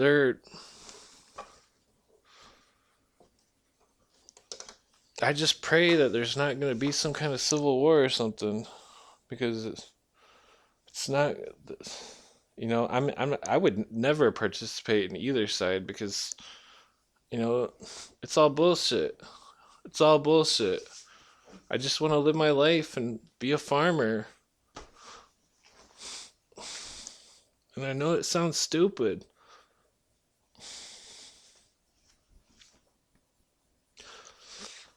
It's just such bullshit, you know? Like, that people want to throw away the Constitution. And it's something that, you know, so many people, I mean, so many people, they gave everything for us to have, and they don't understand the history. They can't feel the pain of all the people that died for us to have it, you know? They don't feel that. They don't understand history. They don't give a fuck. All they want is a free paycheck every month or a free fucking piece of the pie. They don't want freedom. They want fucking daddy Marks to fucking take care of their bitch ass. They want fucking, they want everything that America was started for to be against, you know? Debtors' prisons for child support. How many brothers are in the system because of child support? Fucking in the prison working for $1 an hour. $1 an hour. Not two, not 10, $1 an hour. Slavery right now happening, and all these fucking stupid liberals don't have a fucking clue, because they never lived in the hood. They've never been a victim of the system. They've never had a judge told them there's no constitution in my courtroom. Because I remember when I was 15 and the judge told me that. I got caught shoplifting. I stole some cough medicine from my friend that was coughing up blood because his girlfriend was bitching about it. Because I used to steal drinks and Visine, and she's like, "You need to steal some cough syrup for him. He's gonna blah blah." And it's like, and I remember going to court when I was 15, and I was like, you know, they violated my Fourth Amendment. They searched me without probable cause. And the judge, his name was Judge Fisher. He said, there is no constitution in my courtroom. He said it. His own mouth. That piece of shit. Later in life, he was caught drinking and driving. He didn't get in trouble. Why? Because the judges have diplomatic immunity, ties, who knows? I know they have diplomatic immunity. I don't know if he exercises it or not, but I know other ones do. And I know that people, you know, judges have a financial interest. If they fuck you, they get money. That's what a financial interest is. They fuck you, they get money. The caseworker fucked me, she got money. The judge fucked me, they got money. The attorney fucked me and he got money. And the judges are under an oath, and the judicial oath of conduct, they can't have a financial interest in any court case, but they have financial interests in all the court case, every last one of them, because just like Carl Miller said, and I tracked it down to the certain Michigan compiled laws, just like he was saying, and they really do get money if you lose, if your kid's taken, if you get fucked, they get money. If you don't get fucked, they don't get money. It's that simple. Period. And anybody who thinks that what's going on is okay with all this unconstitutional bullshit, they've never been a victim. And I'm talking real victim, not fucking fake socialist bullshit victim. Made up victims. Made up fucking bullshit. When I used to live in the hood, my friend would say, "You don't know nothing about that." And we would say that to people. It was a phrase. It was before that stupid T.I. song. What you know about that? What you know? We were saying that shit before him. But I'm saying that shit right now as a victim of unconstitutional laws and government. What the fuck do you know about that? Because I've sat in the fucking county for months because of bullshit. I've sat and listened to fucking idiots in the county who were bragging about all their stupid stories, thinking that it's cool to be a criminal when they're fucking retarded. All these people lost people, lost souls. Everywhere I look, a lost soul, another lost soul. And I'm not talking religion. I'm talking people that don't fucking have a clue what's going on. They don't know what the fuck's going on, and they want to vote and take away something from you, your individual rights. They want to fucking put, our fucking right to protect ourselves has been infringed since the very first Gun Control Act of 1936 or something. I don't remember the date. But that was unlawful, When that guy chased me with that fucking shovel, the police didn't do anything. They didn't do one fucking thing. They didn't even fucking look in the hole that he was digging in the woods that you could see from the road with the spotlight. I was there in the fucking police cruiser with them. I was 15 years old. The guy chased me with a fucking shovel, tried to beat my face in. These motherfuckers had the nerve to tell me that I was full of shit. They didn't even fucking look in the hole that the guy was digging. There could have been a dead body in there. That guy could have fucking just killed his wife. I could have been walking up on that shit.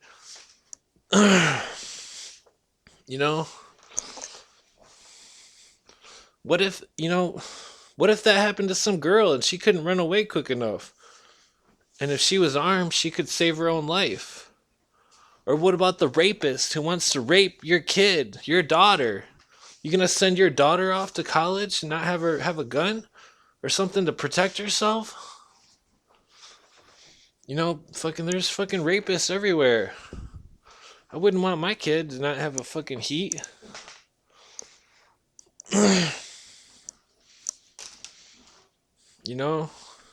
99% of horror movies would be over instantly if someone owned a gun in the movie to protect themselves from the vicious murderer with the knife, And and if people think there's not a time when you might need to protect yourself once in your life, they're wrong. Because I know.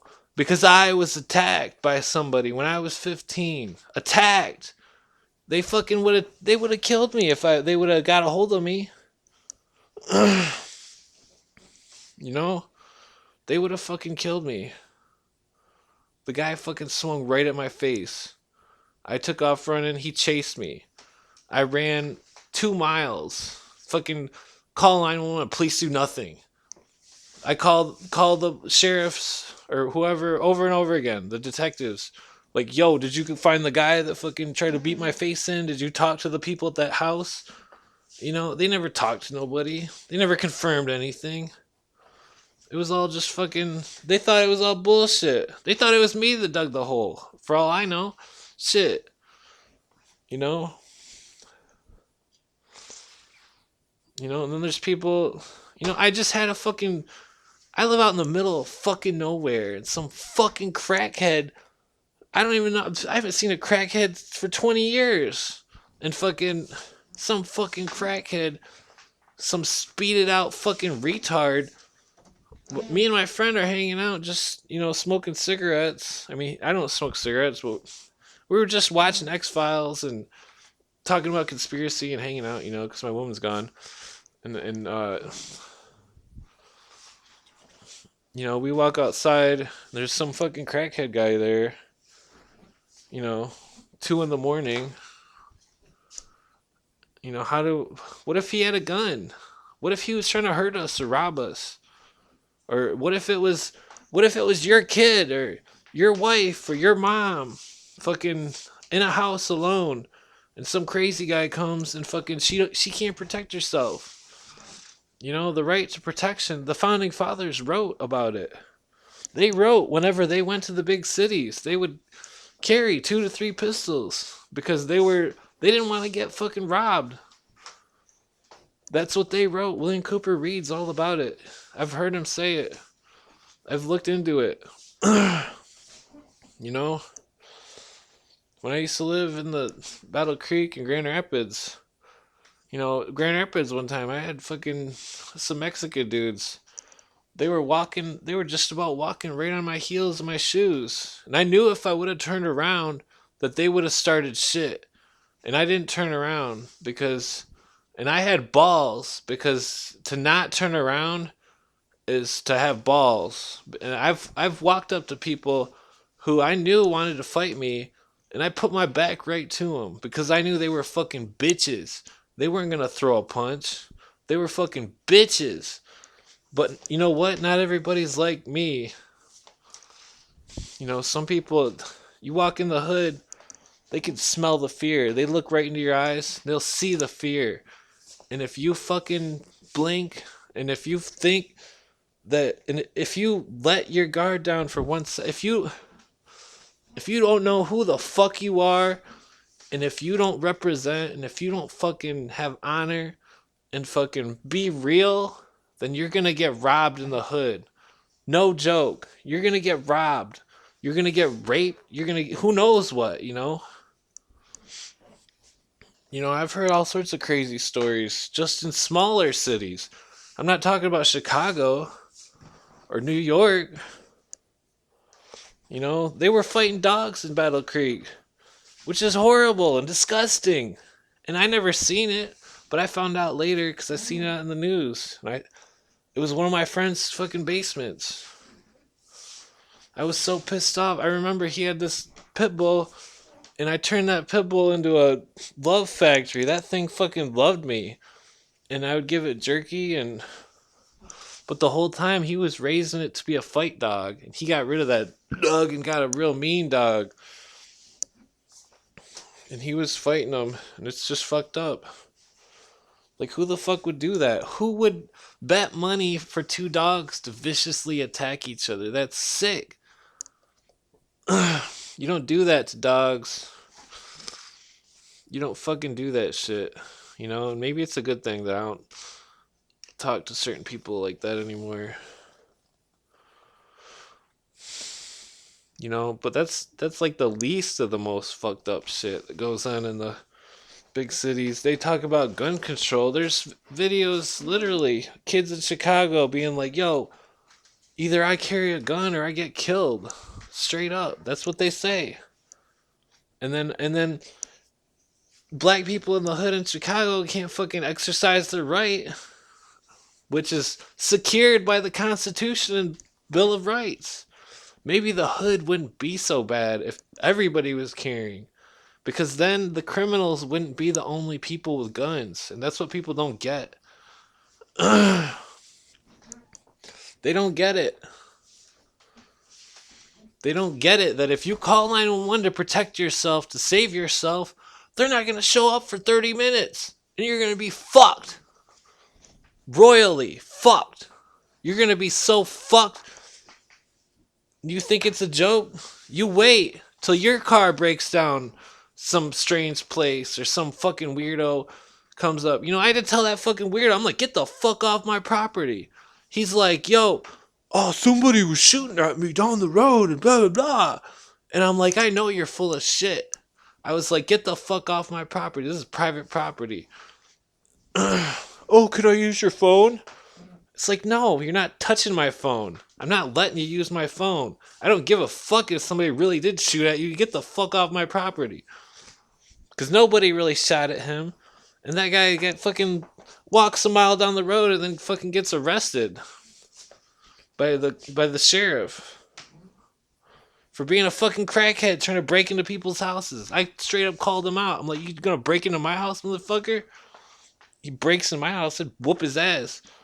I'm not talking about a light ass whooping either. I'm talking about a fucking punch to the gut so hard that he won't forget about it. He's not gonna shit right because I'm gonna punch a motherfucker so bad. You know? Like, you don't fucking go on other people's property and fucking try to bullshit them. Try to fucking then fucking start off straight up with a fucking lie right to my face. Oh, somebody was shooting at me. Nobody was shooting at motherfuckers at 2 in the morning in the middle of nowhere. Like, you're fucking retarded. You're on drugs. I told the guy straight to his face. I'm like, you are high off drugs and you are hallucinating. Like, get the fuck off my property. You know, shit's only gonna get crazier and crazier, straight up. It's already getting crazier and crazier.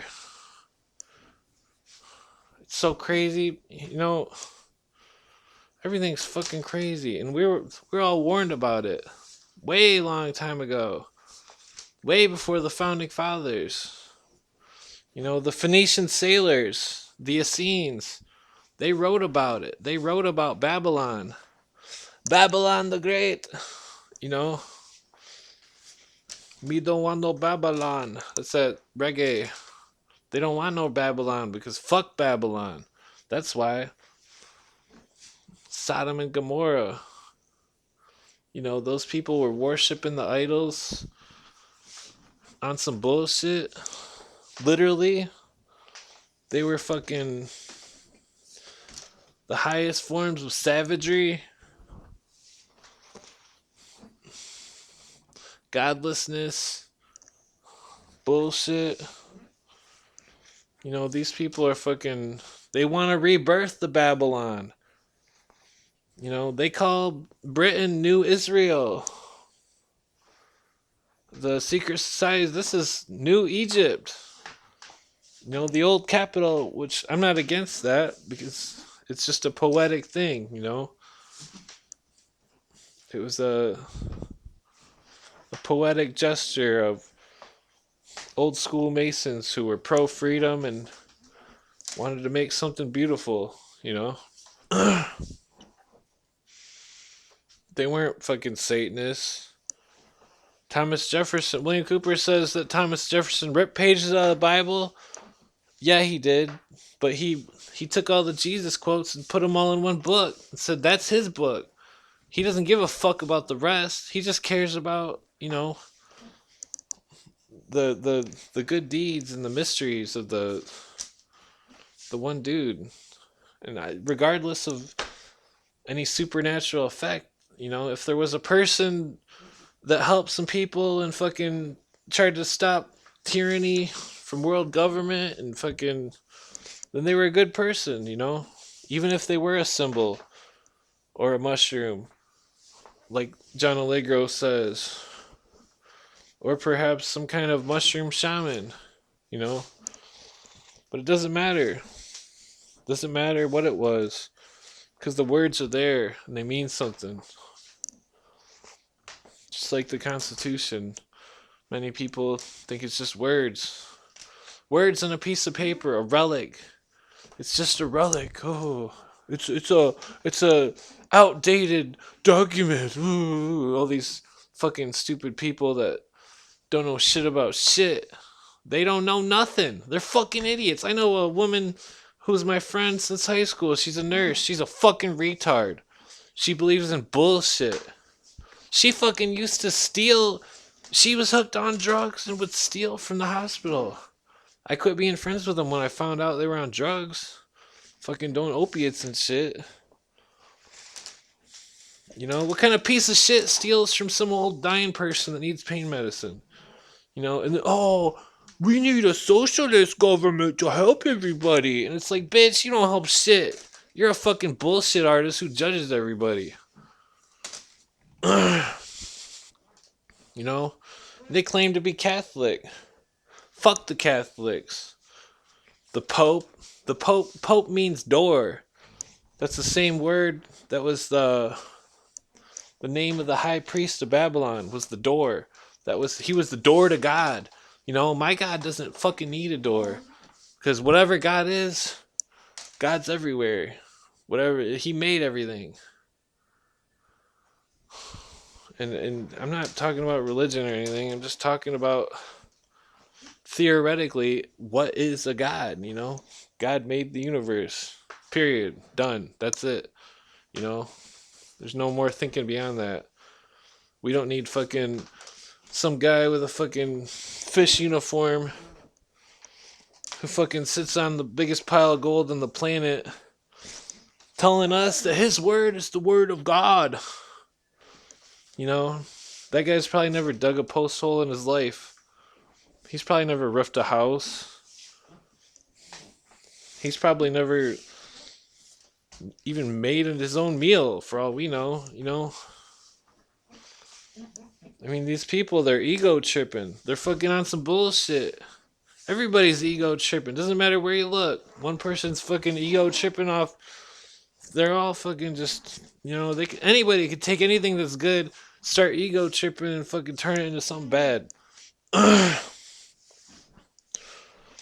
You know, and that's the power of understanding how people work, and that's why our founding fathers were so important, and their knowledge was so powerful because they understood how the people worked. And when you get the basic sense of something, you know, you can see through somebody like nothing.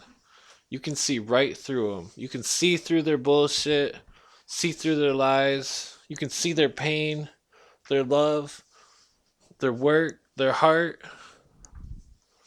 what they believe, who they are. You know, I can look into somebody and see what they are. I know who they are just by looking at them. And I'm not saying I judge them. I'm just saying, you know, I've been around a lot of people and I've talked a lot of words, exchanged a lot of words with people, and I come up to strangers and fucking, I can see them. And I say something that they've never heard in their life, ever. Somebody being real. Somebody who gives a fuck, you know? Because that's what's up when I talk about the Constitution. I give a fuck. I give a fuck. None of these motherfuckers give a fuck. All these motherfuckers on YouTube, they just want that money. My channel isn't even monetized. I don't get no money. I'm not signing that tax shit. Fuck that. You know? Plus, I wouldn't want to make money off from William Cooper's work. It's not my work. Doyle Shamley fucking emailed me before and was like, "You can't upload that." And I quoted the case and I quoted where William Cooper says specifically that we have permission to rebroadcast his shit as long as we don't alter it, and I don't alter it. That's why all these people bitch about the audio levels and shit, and I don't raise the audio levels because I'm not gonna alter it because he told us not to. It's not a big deal. Just turn your computer up or whatever. You know, I mean, this is some kind of powerful speech, I guess, that turned into a lot of different emotions and things that I feel and think and believe and know and have witnessed and understand. I mean, you can't be wise without understanding. You know, that's what wisdom is understanding.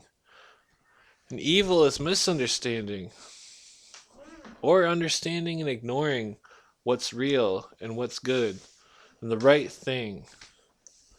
Many people don't believe in the right thing. They don't believe in anything. But I believe in the right thing. I believe in people that they can change.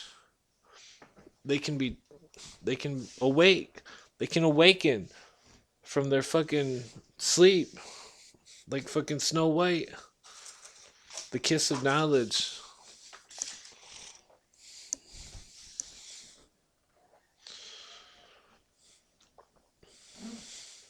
Knowledge is power. That's what the people that are against the Constitution use that quote that phrase. But that's our phrase. The knowledge is power. The Constitution is power. Our knowledge, our power. Fuck them. They fucking lie to the masses, manipulate them, lie, lie.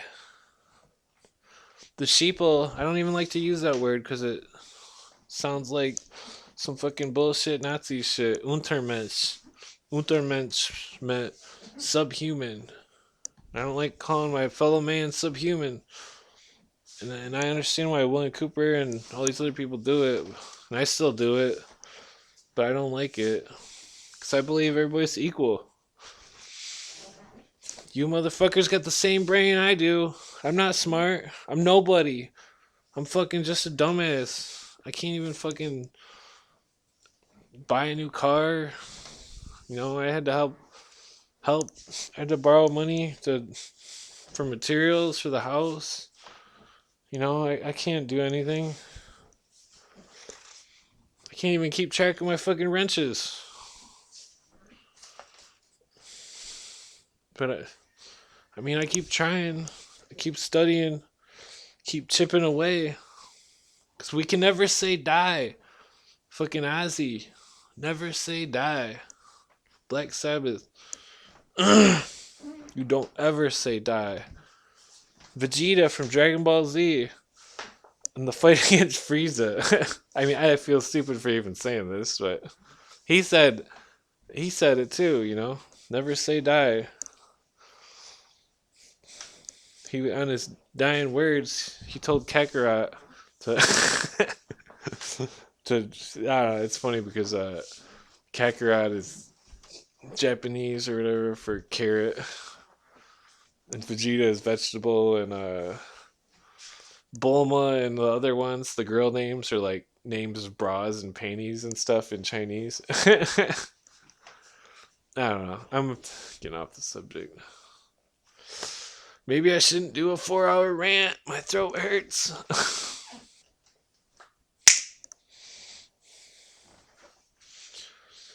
I might as well keep going to 420 and end it at 420. For my homies at Berkeley. No, that's actually where 420 comes from. It's code word to smoke weed at Berkeley. Which I don't know nothing about Berkeley. I know that colleges are all bullshit. You don't need to go to college and pay a bunch of money to learn stuff. I know all about the plant medicines of the Amazon. I didn't go to college. I can tell you by heart what the most of the Latin names, what the plants are, what they do, how to prepare them for medicine. Chanca piedra for kidney stones. Sangre de grado for ulcers. Cat's claw for all sorts of stuff. Andrioba for all sorts of stuff. Pata de vaca for what is that? Diabetes. Um, there's a bunch of them. Amor seco for back pain, seizures, asthma. Desmodium ascendens is the Latin name, but the Desmodium canum is supposed to be or pronounced incanum, supposed to be the better strain of it. um, Sangre de Grado, that's dragon's blood. Croton lechlei, it's a tree sap from a tree that has red sap, hence the name. But that cures ulcers. You can put it in wounds.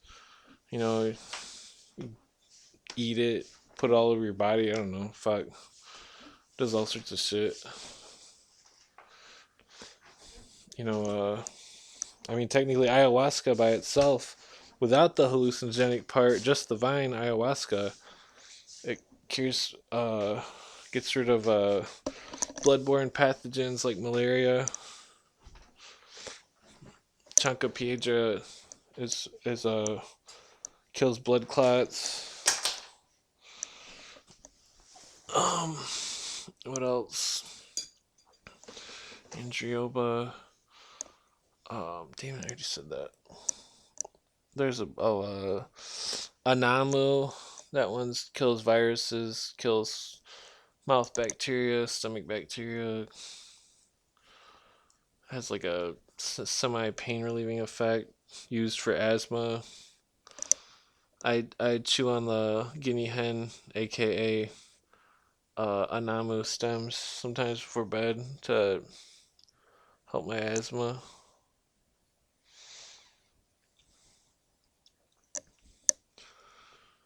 Oh, there's so much more. I mean, there's a lot.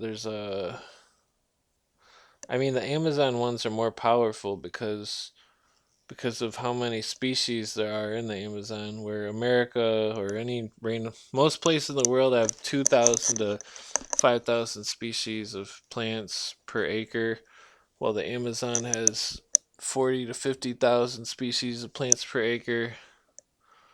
Um, the witch doctors of the Amazon were, you know, taking the ayahuasca and the mushrooms and contacting the spirits of the mushroom or the ancestors or whoever and divulging information, necromancy, information on they were talking to the dead or botany mancy, I guess you would call it.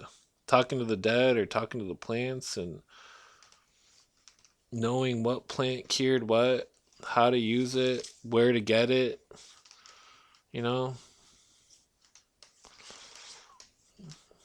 I drank ayahuasca many years ago.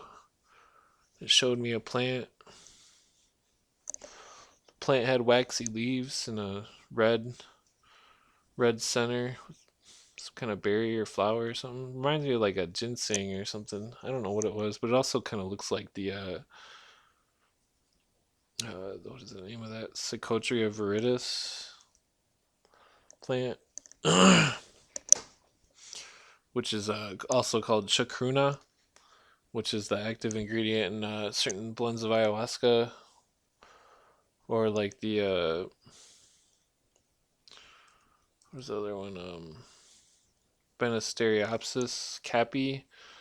Let's see, one of the other ingredients used in a different blend of the ayahuasca. Certain Terrence McKenna speaks about the certain shamans would use tertiary ingredients, which just means a third ingredient, third or more.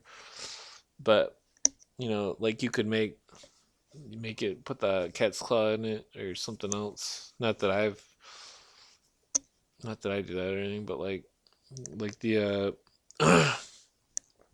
certain shamans down there, he says, would use what is that called? They would use datura in the ayahuasca, which is incredibly dangerous because it can stop your heart, it could kill you. It's bad witchcraft. The datura is evil, used by evil people. It's not a good plant. It makes you see evil shit. The some of the witch doctors he said would put creosote in the ayahuasca, and he says that if you paint the creosote on a mouse's ear, it um it causes tumors within weeks. Which creosote makes me nervous because I got a bunch of those railroad ties soaked in creosote laying all over the yard, and hopefully the drinking water isn't affected by it. I don't know. um, damn, I'm trying to think of some of the other plant names. There's one that's unattainable, which cures all sorts of cartilage problems, which we all really need to get because we all have bad backs and bad knees. I got a broken elbow and fucking broken wrist. I've probably broken both my wrists, both my ankles, my knee, my fucking elbow, my back, my leg, my shoulder. I my neck. I've broken like fucking every bone in my body besides my hip and my. I've even broken my sternum, broken my ribs. Like fucking, I broke everything. I but the Capunari sap, Capunari, Capunari. It's from a tree. You can buy the wood, but you can't buy the sap. That's what the Capunari sap is not to be ingested. It is only for. It cannot be ingested. It is only for topical external use only. I'll put it on your skin. It's a very acidic thing that somehow absorbs into your skin. And the Nicole Maxwell lady that Terrence McKenna does interviews with, she talks about that. She says she used it on her legs when she got hit by a moped in South America, and she got hurt real bad and couldn't afford to go to the States to get a surgeon, and she didn't trust the surgeons in South America. But she trusted a witch doctor that gave her the Capunari sap, which she used to heal her cartilage. Um, she talks about the dragon's blood, Sangre de Gato, how she cut herself with a machete. She cut herself with a machete, and the natives. She figured this is how it all started. She figured she'd give him a chance to try to heal her with the plants. And they put dragon's blood in her wound, and it seals it up like instantly, like glue, pretty much. I mean, unless it's like gushing out. Even then, you just rub it in. You take the dragon's blood and you take the wound, dump it on the wound, and just rub it in real hard until it lathers up. And then it'll stop instantly, pretty much. Not if it. I mean, you might need to do it twice, but nettles. That's another one. The natives would slap themselves with the nettles at the end of each hike as some kind of. It was like a tradition, which it could have been something to do with getting bugs off you or something maybe. But the nettles would make their skin burn, but the nettles is naturally has all sorts of medicinal properties, anti-inflammatory. I'm pretty sure, or no, I don't know, but the nettles work for nerve stuff, or like the like how I mentioned the amor seco earlier, the Desmodium ascendens. The amor seco, the strain has to have the symbiotic fungus in the strain. Otherwise, it doesn't have the contraceptive properties of birth control. But then the Aztec name for amor seco is strong back. I forget the words, but strong back because the Aztecs would use it for their back. Or like I'm trying to think of another one that has a name that involves its use. I mean, the dragon's blood, you use it in blood.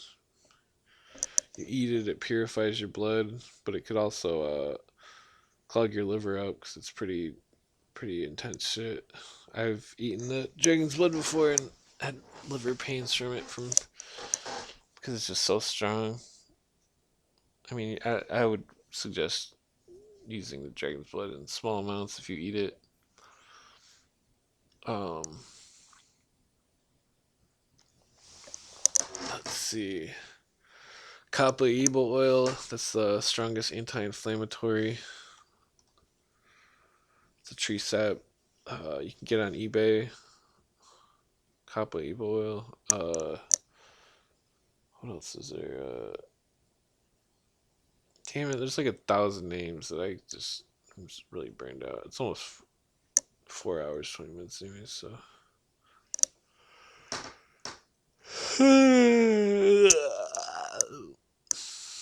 Shout out to Really Graceful, who's a YouTuber, True Stream Media, uh, Mark Dice, Corbett Report, who else? Shit. Um, the International Lay that uploads Stuart Maxwell stuff, Demolition Ranch, Coley and Noor, Second Amendment, Gun Dude, Ron Paul, Liberty Report. Shout out to Regular Car Reviews. Shout out to Stream Media. I already said that. China Uncensored. Shout out to him. Shout out to Rupert Sheldrake. Shout out to Ron Carlson. Shout out to damn, who's that other dude? Graham Hancock. Shout out to Hickok 45. Shout out to Barricade Garage because he's one brother that knows what the fuck he's talking about, just like me. I mean, I've heard him say shit that I've only heard Cooper say, and stuff that I thought only I knew. I've heard him say it. You know, shout out to Geocosmic Rex. That's Ron Carl, Carlson. Shout out to Terry Carter from Arizona. Interesting stuff. Shout out to Tom Green, who's trying to be a cowboy now. Shout out to Anthony J. Hilder. He passed away like a year ago, which was real sad because he actually commented on one of my YouTube videos once. Shout out to Carl Monk, even though I don't believe in aliens, but his information is incredible about the locations of the temples and the geomathematics of it, how the temples have encoded math equations which give coordinates to other temples. Very interesting. Shout out to Henry Lincoln Speaks because I don't know if he's dead or alive, but he's got a girl that he trained as an apprentice to talk about the mystery of the Lawrence Cathedral and the the Templars, the Knights Templars. I mean, I'm part Templar basically. My ancestors were the King of Scotland, Kenneth McAlpine. Um, I'm related to the old Druid King. The I'm related to Eric the Red through the lineage of the Duke of Norfolk. I'm related to Catherine the Great. I'm related to quite a few. I'm related to the first, the last emperor of Germany before World War One. I forget his name and the title, which I just found that one out recently. That's kind of weird. I'm related to a Swiss royal family, the Van Conen, Van Van Grochning family, which had a they oh fuck! Shout out to Article 7. They haven't made a video in a long time. But oh, Political Juice, they're pretty good. Shout out to Portland Psychedelics. It's kind of boring. Primitive Technology, shout out. Uh, Steve, 1989 MRE info. That one's he eats some weird shit, but it's entertaining to know what the MREs are like. I guess. I mean, I've only had an MRE once, but shout out to all these people. Shout out to Jordan Maxwell, who's still alive, rocking it. I mean, I don't like everything he says, but I mean, he's still hitting the hoops. Shout out to Ralph Epperson, one of my good friends. That old son of a bitch. He's one son of a bitch bastard. But man, he's been putting work in. You know, shout out to Sir Spooks for posting ghost videos, which kind of help me relax sometimes, just because you know. Uh, Shout out to Scotty Kilmar, the car dude. Shout out to Awaken with JP, even though I don't know what his political views are, but he's an Irishman and he's got quite the sense of sarcastic humor, and some of the videos are a little bit weird, but some of it's pretty funny, but he's kind of fucking weird. Shout out to oh, I think that's all of them. Freedom Law School. Shout out to shout out to that looks like everything I can shout out to. I'm just trying to help you guys figure out. Oh, Dr. Suzanne Humphrey. Wait, is that her name? Humphreys. Dr. Suzanne Humphreys. Shout out to her. She does videos on polio and vaccines and how vaccines are bullshit. And if you don't think vaccines are, I mean, the first lady that wrote about it was Wallene James. She wrote against the vaccines in a book about, which was on a William Cooper episode. This guy Alex Loglia talks about it, and it's just intense. But this Dr. Suzanne Humphreys is a doctor in modern times, speaking out against the vaccines and talking about how the polio cover up was fucking really DDT poisoning, and for all we know, there could be a nuke war going on right now. There could be fucking. I mean, if you look it up, radiation will it causes lung damage. It causes fucking blood clots. All the symptoms of the corona. I mean, think about it. They want you to wear the mask everywhere. I don't wear a mask at all. Fuck them. But maybe I should wear a mask outside. Yeah, I'm just not gonna be paranoid. Fuck it. If God wants me here, then I'll stay here. If God says I can leave and go be with my homies that are all dead, you know, then I'll let it be. It's whatever. Pray that somebody takes care of my kid. I mean, I can't die. I gotta be there for my kids. I gotta be there for all you motherfuckers, all these motherfuckers. I'm trying to be there. Trying to be that nigga. I mean, that's a phrase that I really shouldn't say, but when you hear it a million times, it doesn't sound weird or anything to say, to me at least. Um, Shout out to Chubby Emu, which his are like um technical videos on medical conditions, which are pretty freaky and made me never want to drink Pepto Bismol again, because I've drank a whole bottle once and thought I was gonna like die, and fucking people actually do die from drinking Pepto Bismol. Oh, 2 bottles of Benadryl. Ugh. Yeah, but like a TikToker drank 1 liter of cough syrup. This is what happened. A man ate 2 pounds licorice king. This is what happened. A man swallowed a fishbone. This is that. TikTok drinker drink 2 bottles of Benadryl. You know, but some of it's pretty scary. I mean, I don't know. You just can't. I mean, I shouldn't even take fucking allergy medicine.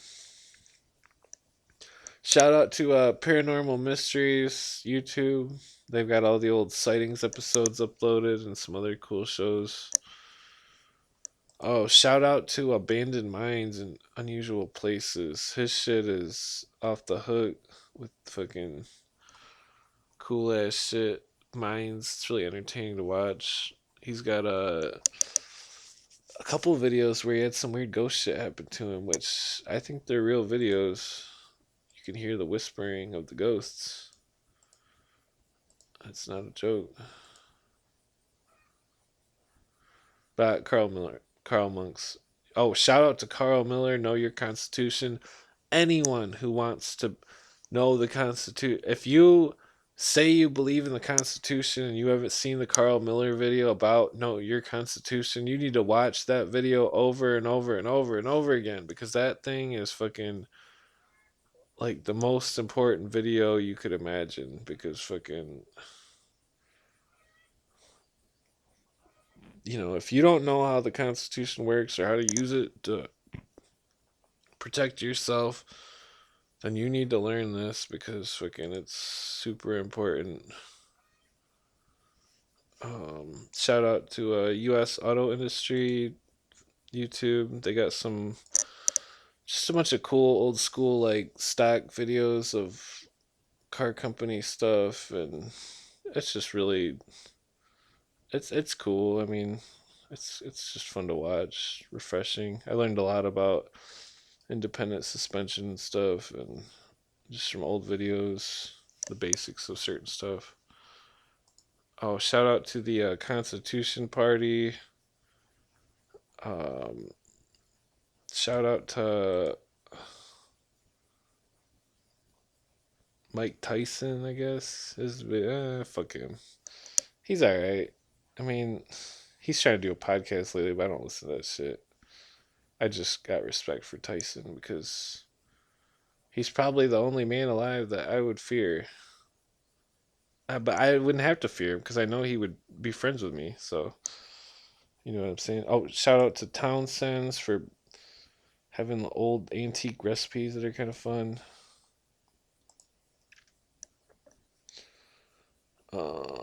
It's a Pretty Vacant Productions.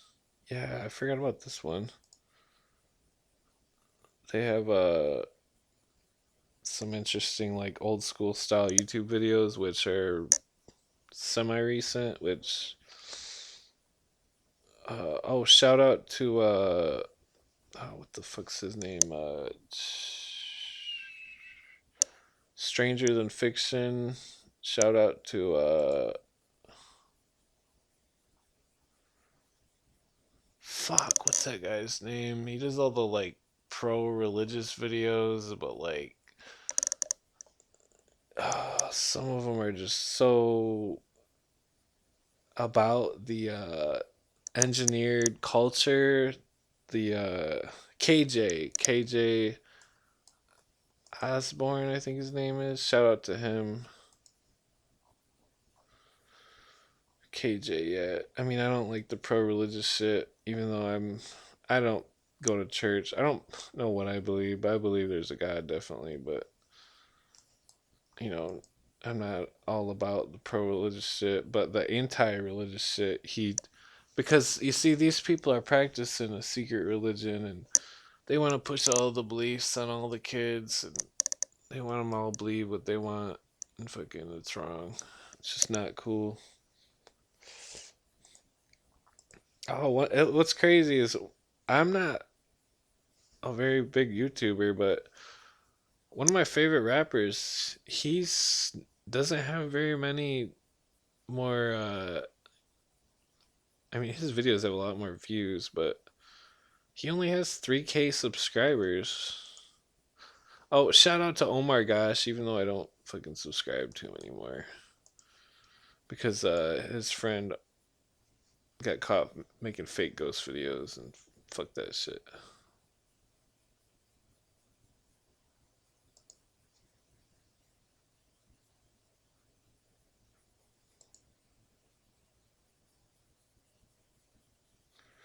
I'm just sick of people seeing this guy on this fucking video, Jazz Marie, comment on my shit saying time to use the guns, and it's like, dude, don't fucking promote violence on my shit. Like fucking, I guess it's a girl, J3SS Marie. It's like these stupid people. They just walk up in this shit and fucking think that they know all about it. It's like it's like some dumb kid that pretends like they're a stoner or something. And they're not.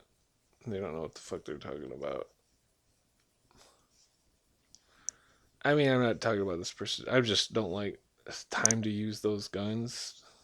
It's like there is no target. There is no war. William Cooper says you don't do nothing unless they fire the first shot.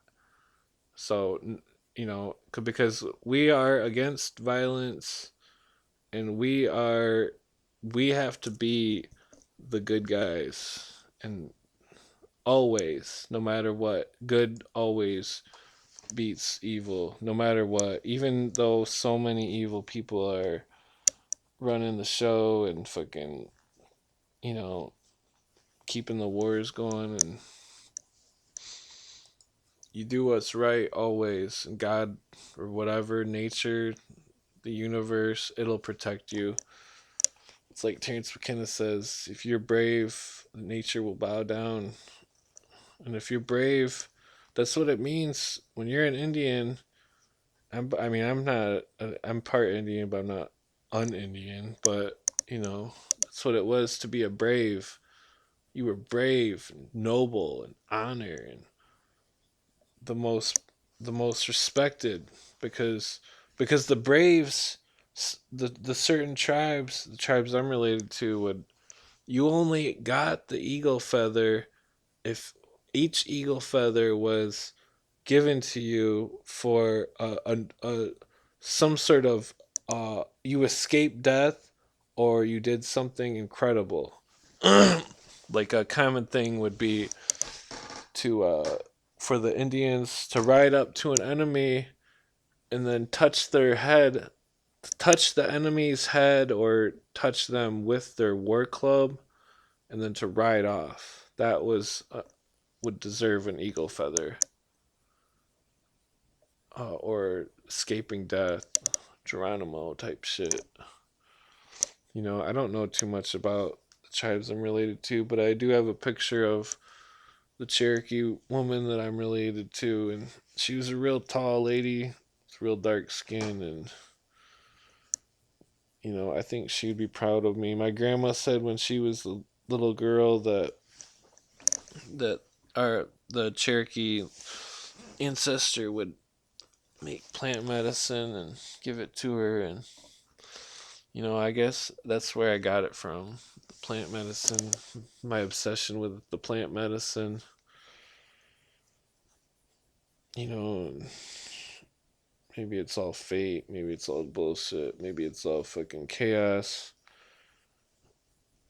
I don't know, but I do know that you always do the right thing. And that's all that matters, the right thing. And you never want to go to the dark side ever. I mean, it sounds like just a phrase or something, but to back to my friend Steve, it meant something to him because he's seen it in Chicago, the dark side of humanity, and the dark side, the evil that's the real evil that's unseen, that and the talking about the a spiritual aspect of it too, because Steve wasn't religious, but he believed in the dark side because it was and I don't mean like Star Wars or something. I mean like some kind of like the opposite of heaven, like a coexisting spiritual plane that can affect this world, like how the spirit world is intertwined with this world. That's why the spirits are on earth, because our worlds are one. They watch us, and we need to do what's right because our ancestors are watching. We need to make them proud by being real, keeping it real, never giving up faith, never letting go of the Constitution, never letting these people win.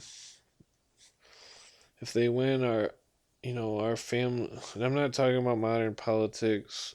I'm talking about some real shit. Not fucking WCW.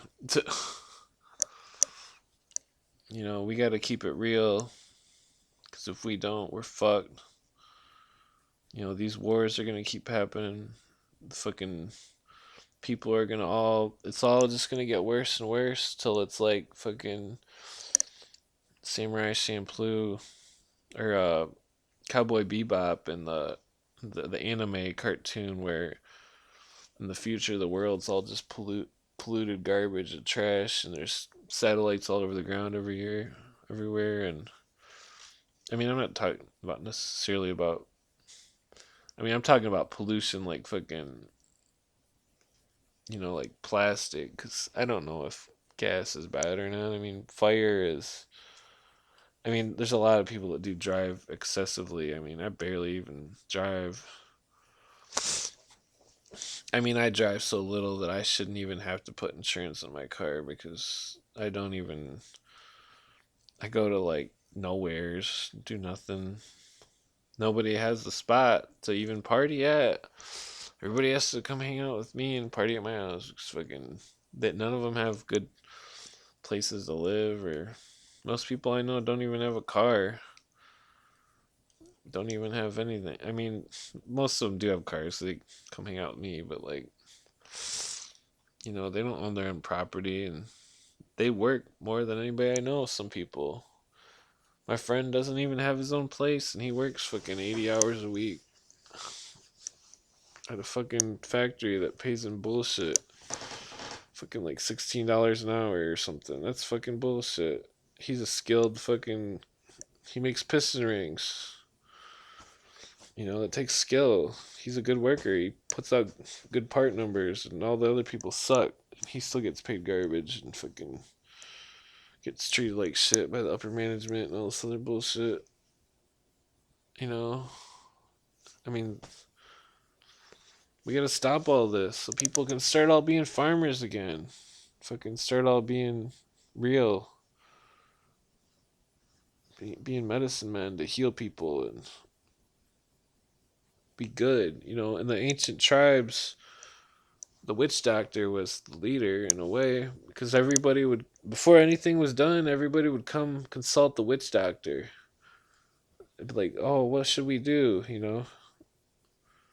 Or like in the Aborigines had the wise man. That's what they called it. The wise man was the witch doctor, and even the Aborigines had ayahuasca. It was a acacia tree mixed with Syrian roof seeds. They didn't find out about it till like 2003. It was a hidden ceremonial practice, and even the Aborigines talk about the dream time, the spirit world, and how the rainbow serpent was the creator of the material plane, not the real God. The real God made everything, and the rainbow serpent made the material plane and was evil, and you know just like the serpent and the certain other like like the Egyptian, for example, Apollo, or not Apollo, Apophis, the serpent, the destroyer of worlds. You know, the serpent, and you know who kills serpents? Eagles. All right, peace out. Peace, peace. Damn it! How the fuck did I go 20 minutes over?